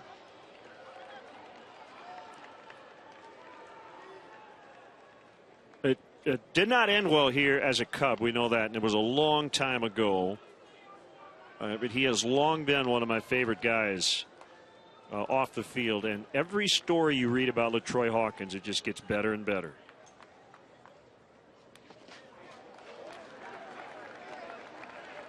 I didn't know this. I read this story recently. This is his 20th Major League season. He's got a small but very fervent fan club. About 40 in all, which started in 2000. Jim Capel did a story from spring training on ESPN.com. LaTroy considers his fan club part of his family. Here's the 2-2. It's full. When he was pitching in Minnesota, one of his biggest fans, a 17-year-old kid at the time named Eric Weber, said, "Hey, can I borrow your BMW? I want to take out my date for the junior prom." Hawk said no problem, delivered the car, and later Eric would marry that same prom date, and LaTroy was one of the groomsmen. Now that's good stuff. The fan club will visit him every year in spring training, no matter what team he's pitching for, and they show up to root for him. That's really neat. Yeah.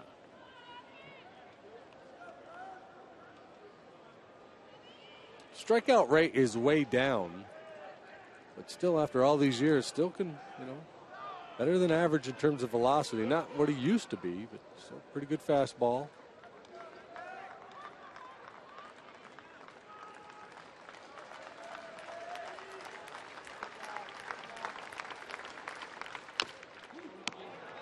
Do it yet again.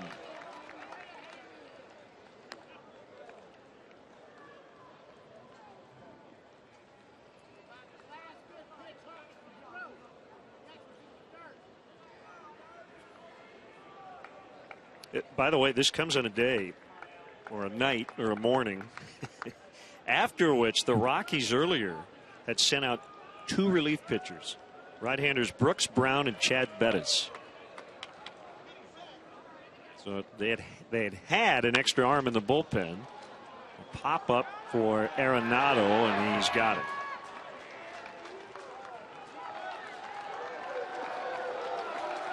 Here's Rizzo.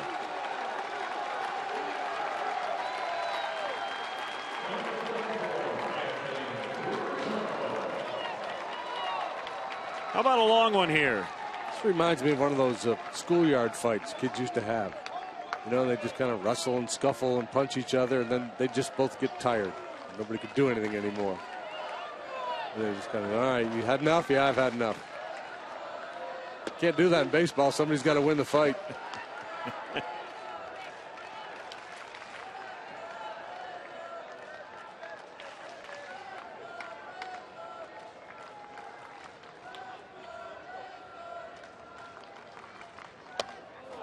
There was a game-ending swing, but he came up empty.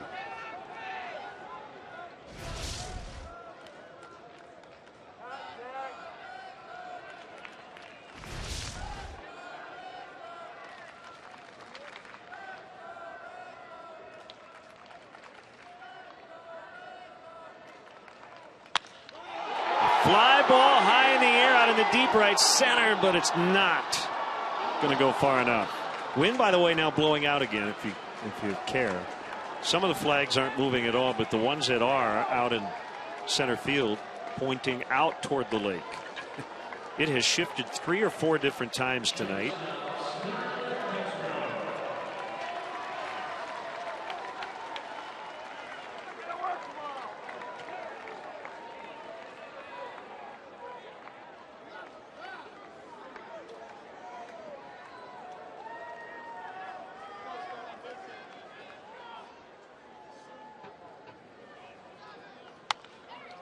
Here's a weird question for you, but I'm excused. It's 1 o'clock in the morning. What you got? Do you think John Baker wasn't used in that situation because Ricky Renteria is thinking he might have to use him as a pitcher? I do. Yep.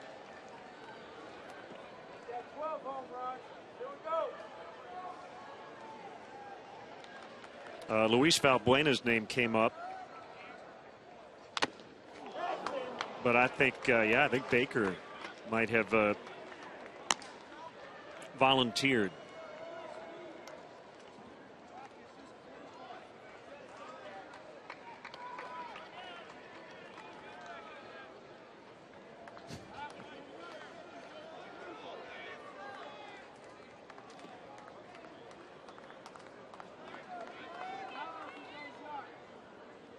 I'm going to guess sinker slider. Maybe a changeup. Maybe a little knuckleball.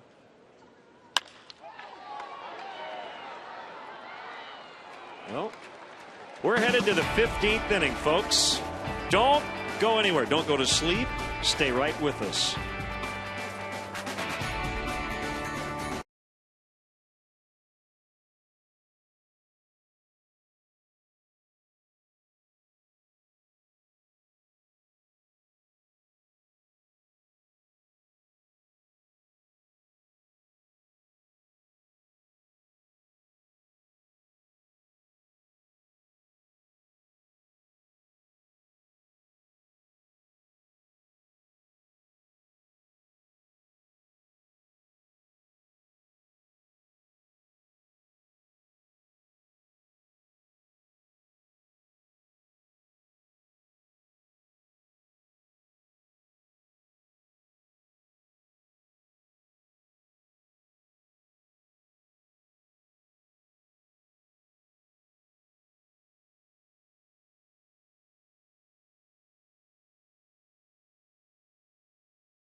You are not looking live at Wrigley Field, but it is 1 o'clock, and that's normally when we start the leadoff man. It's the Rockies and the Cubs as we play the 15th inning. 1 a.m. And LaTroy Hawkins just worked a 1-2-3. Bottom of the 14th. Takes a strike from Pedro Strop.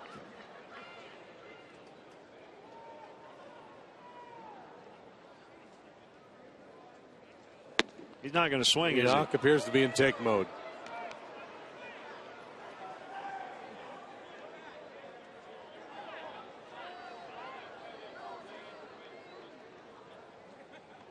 Been in the league for 20 years. This is his 7th at bat.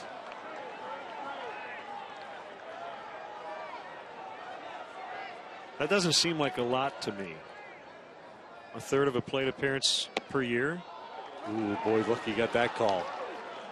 He misses there. That would have been, this next one would have been a tough pitch to make.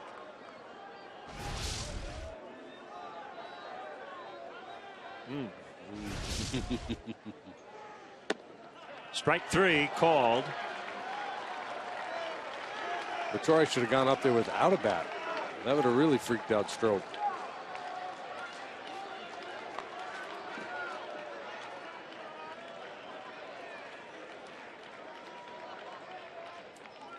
I said 16 innings, 555. Well, we're passing that. Not the 16 innings, but time-wise, we are really close to 6 hours.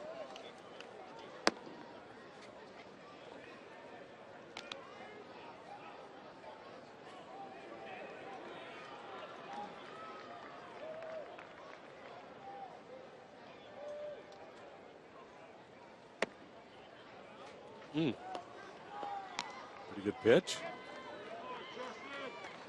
Wow, memorable first game at Wrigley for that young man.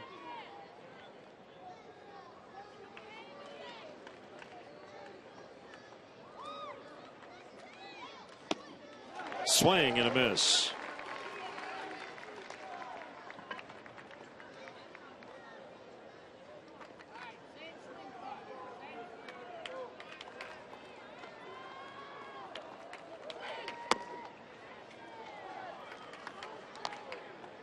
Well, I cannot imagine Strop can go more than 2.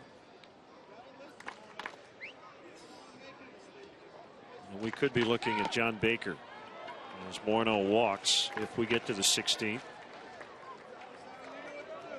But we're not there yet.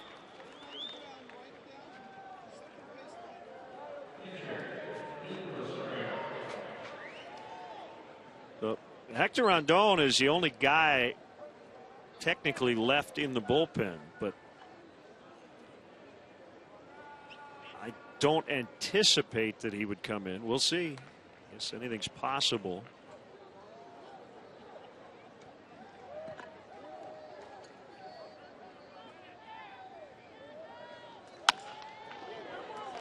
Four to 6, 2-3. Inning over. Bottom 15, 3-3.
So LaTroy Hawkins, who went 1-2-3 in the 14th, if he has a scoreless 15th, looks like we're going to see John Baker make his pitching debut in the 16th.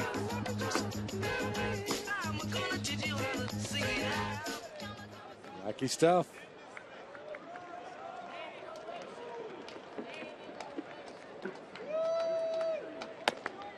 So a little sense of urgency here.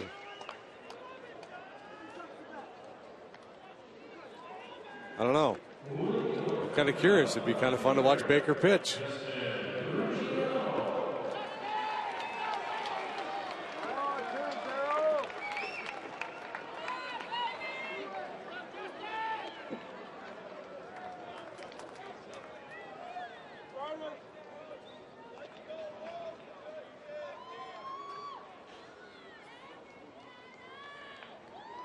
Pitch to Ruggiano's fouled back. It's interesting watching Baker warm up out there in the bullpen. He pitches like a catcher. He's got that short arm delivery. Mm-hmm.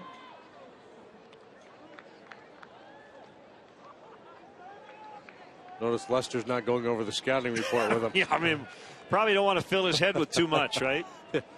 You backdoor your slider to this guy, then. Well, over the years, Hawkins, just about every time we see him, he has a little tweak to his delivery. Remember a while he had he'd hold the ball in the glove and that back hip from the set position. He keeps those hands out in front of his chest. 0-2 swung on and missed, strike 3.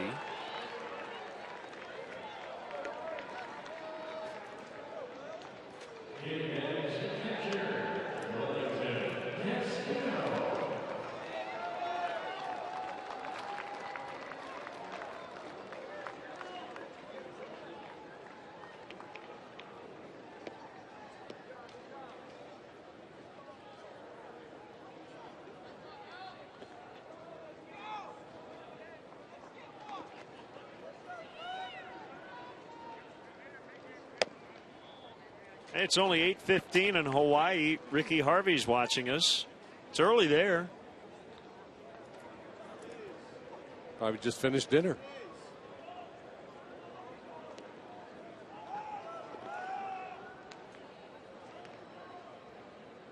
One 1-0 on the way. Twitter's still open.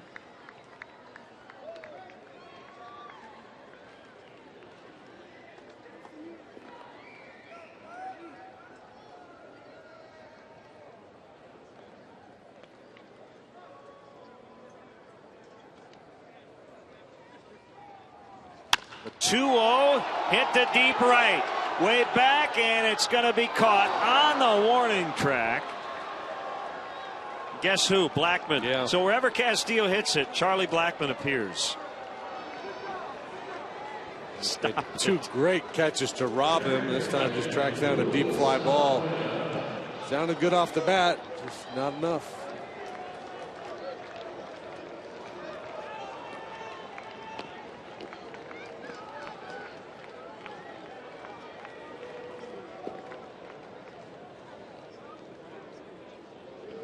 Well, as you look in the bullpen, I mean, this is the inning, right? I mean, you hope for the best, but if you're the Cubs, you kind of feel like you got to get it done here.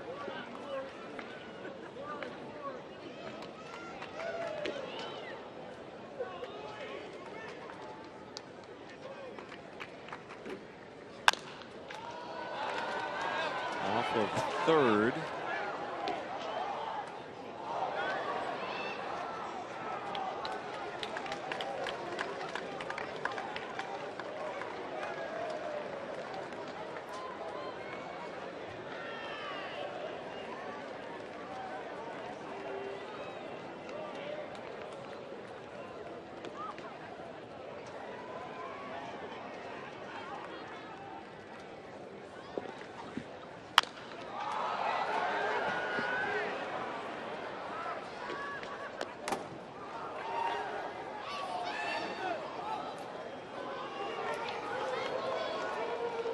That's Tyler Matzik, scheduled to start on Thursday. So we're at that point in the night.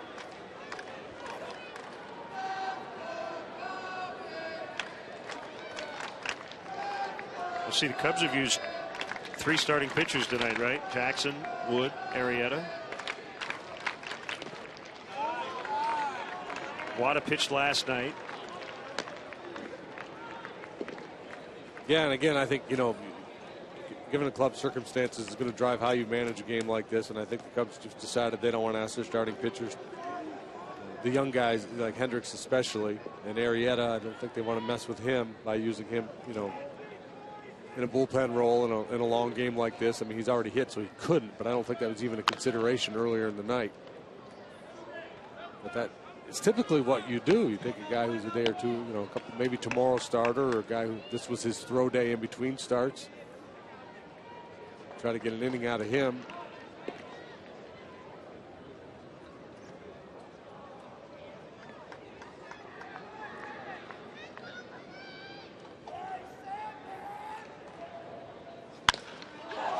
Deep to left. Dickerson can't make the catch as he tumbles, and that's a double for Valbuena. Keep the inning alive. Now it's Nate Scherholz.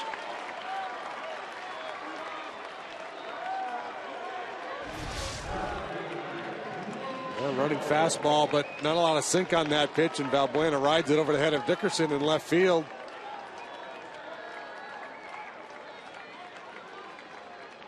Baker has come in from the bullpen. He's now on deck.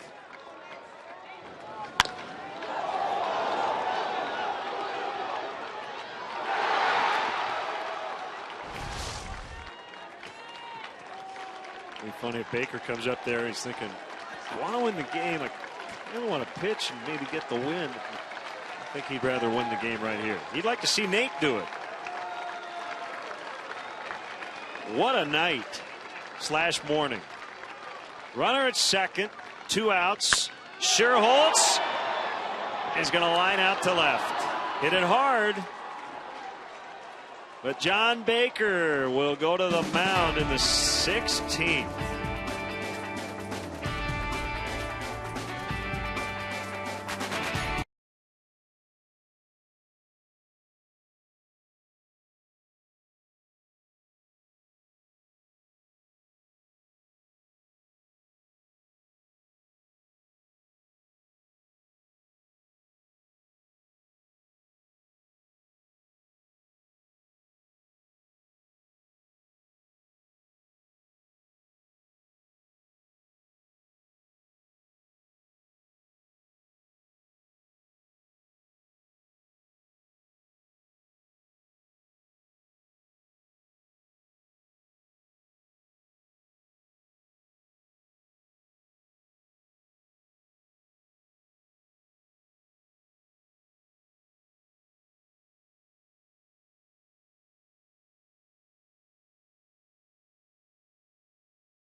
On to pitch.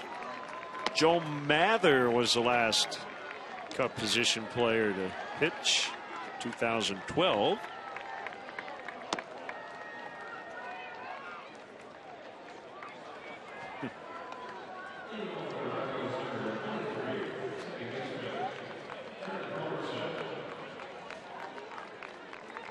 I'm sure he got his marching orders from Ricky Renteria. Hey, just, try to do too much out there. Just try to keep the ball down. Put a little something on it.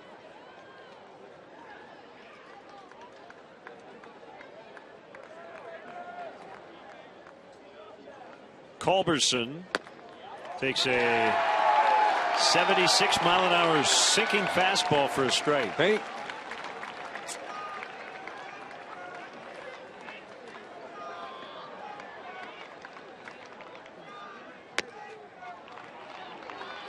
A little more heat on that one, but he pulled it outside. We're trying to get a look at his repertoire between innings. Looked like sinker. He tried a little slider, and he tried some kind of a changeup. Popped him up. Stay in here. Up, foul ground. I think Rizzo's got room. He does. One away. Heart's got to be pumping pretty hard for John Baker right now. Just do something completely different. Did you see what he just did? He just raised the one finger to tell his teammates one out. He's still catcher at heart, isn't he? We got one, boys. He's loving this. I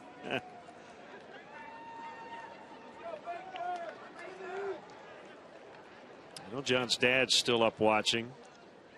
Dave, we get tweets from Mr. Baker all the time.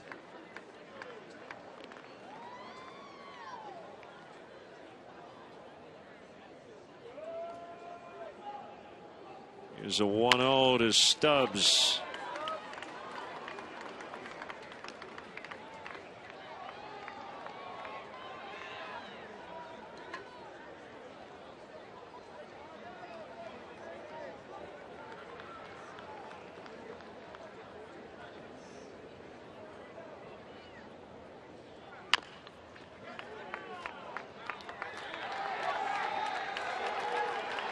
Baker looking for his first career strikeout. He has Stubbs down 1-2.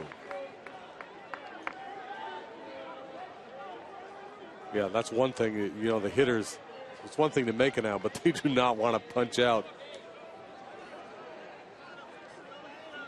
I don't see any minor league pitching stats for John Baker. There's his off-speed pitch.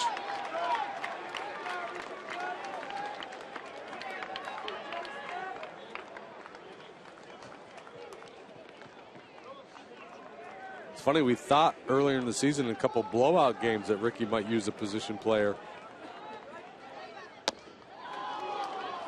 Didn't do it. Not a big fan of doing it. Tonight, he just ran out of bullets.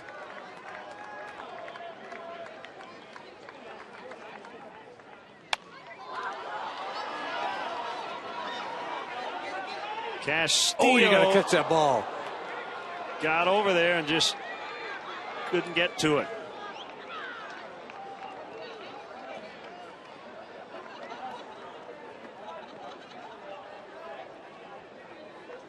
Yeah, that's just, I guess, fatigue. Yeah. He just never does get all the way to the screen. Deliriously Sure tired. where the fence was. He's that tired right there.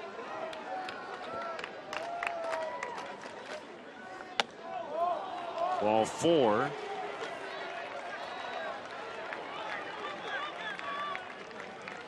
So here's where it gets tricky because Stubbs can run. And obviously the Rockies have no idea, nor do the Cubs, of how Baker is to the plate or if he has any sort of move. You probably, you want to keep it simple here. You don't want him to fire one down into the Rockies bullpen on a pickoff attempt. But if you're Walt Weiss, you don't want Stubbs to get thrown out facing the other team's catcher who's pitching. On a hop, they are going to turn it. John Baker with a scoreless top of the 16th. He's going to go in there and say, give me some freaking runs. Well, I think he's going to bat. Pitching my tail off. He's going to lead off when we come back.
Deep.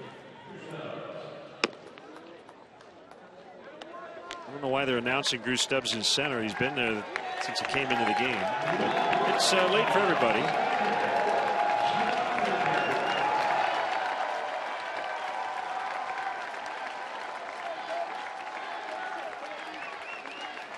Just think if we were still out there in the Budweiser patio, we'd be all alone.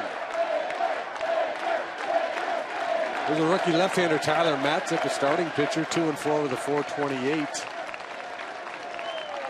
Fastball, slider, curve, and change.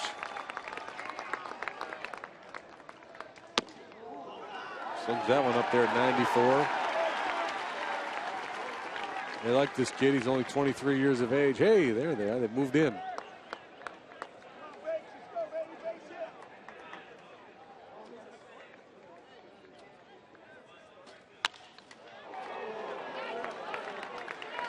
I don't know, just fantasizing here, but how about if John Baker comes in, pitches a scoreless inning, and hits a home run to win the ball game?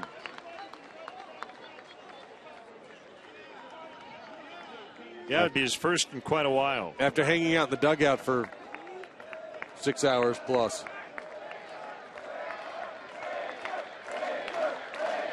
So the Rockies probably will need a new starter on Thursday as Matzik delivers and a strike.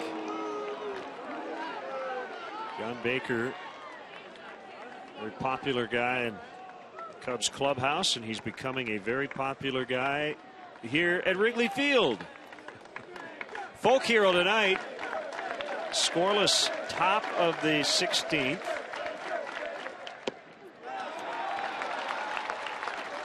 It's 2-2.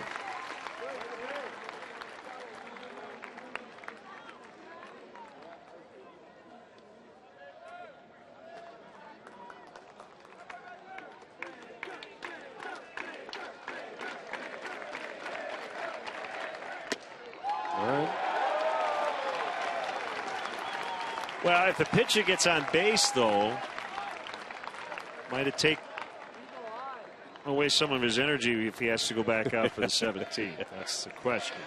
I hope he gets on. I want to see him ask for his jacket. Absolutely, he should. Knowing John Baker, he might. The 3-2 from Matzik. He walks to lead off the inning. He walked the pitcher leading off the inning.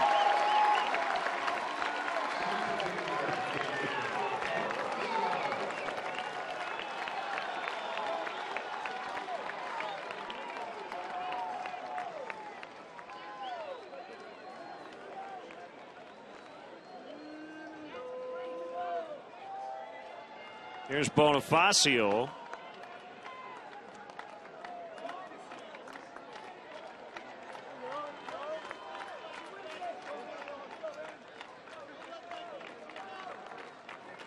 Bunts in order.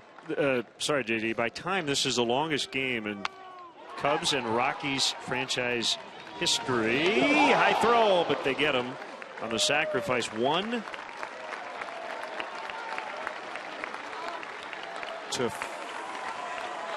I believe. Yeah, 1-4. Now the kid, the bat boy, tried to run him out his jacket. John waved him off.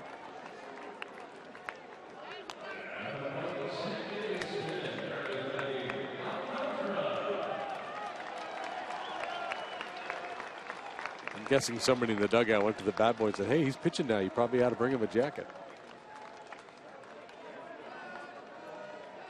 Couple of shots here to win it. And if they do win it, the guy at second base will get the win. Wouldn't that be something? Here it is, a strike. How about that? In the entire history of the Chicago Cubs franchise, we are witnessing the longest game ever.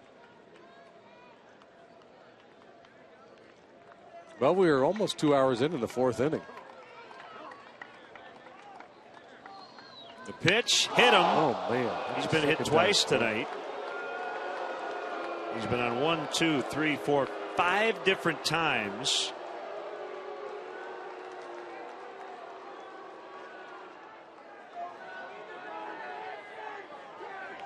And let's hope he's all right. Yeah, well, he got smoked. He got hit in the foot earlier in the ball game.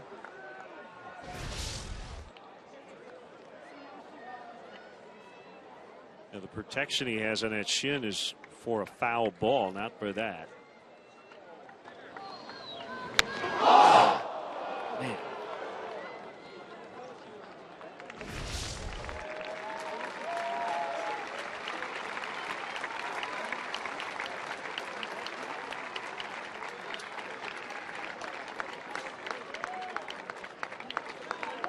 Doc Adams. the front row watching. Team doctor as Alcantara slowly makes his way down to first.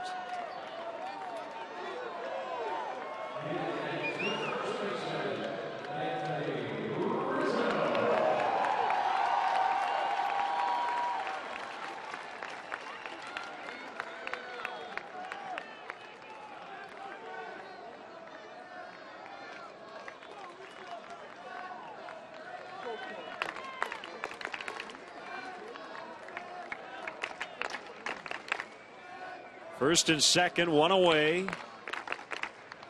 Rizzo with a pretty good cut there and fouled back on a fastball.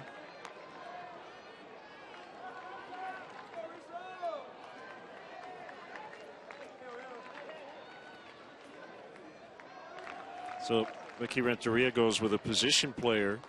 Walt Weiss goes with one of his starting pitchers.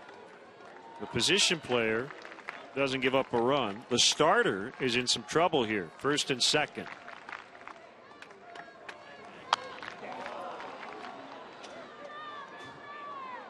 But the way this night has gone, that actually makes some sort of sense. Yeah, it does. Cosmically, doesn't it? It sure does.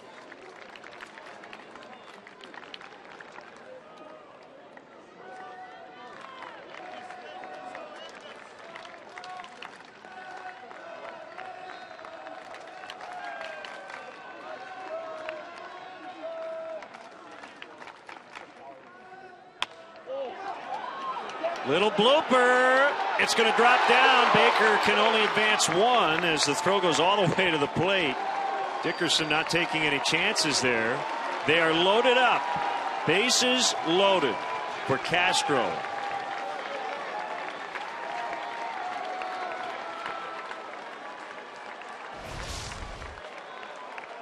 Winning runs now at third.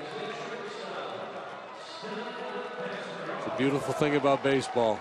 Just a Tuesday night in July with a couple of last place clubs, but you never know what you're going to get. Well, maybe you'll get a hug.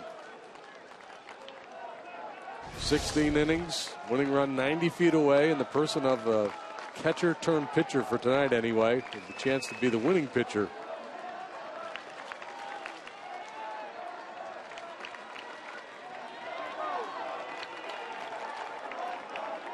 Infield in. The pitch to Castro. Low. Rosario almost boxed that one. He leads the league in pass balls.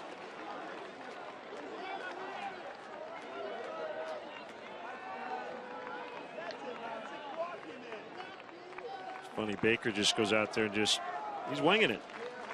Matzik, starting pitcher, creature of habit. Very different spot for him tonight. Cubs have taken advantage. It's 2-0 with the bases loaded.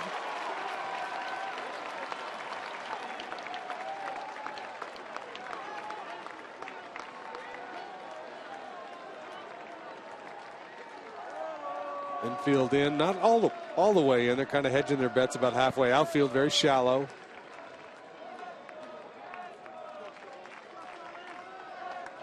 Where they can reasonably make a play on Baker on a fly ball. Don't need that swing in this situation.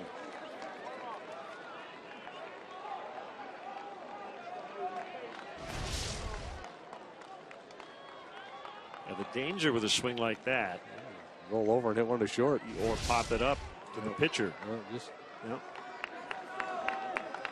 be quick to the ball.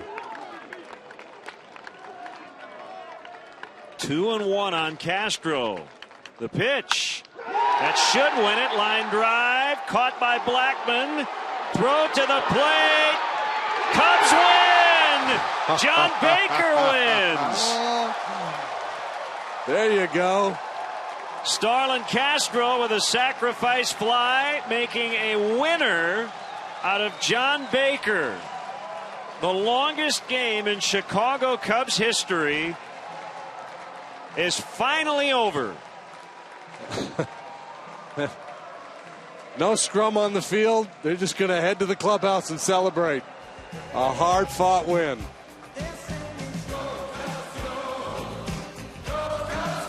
What a night.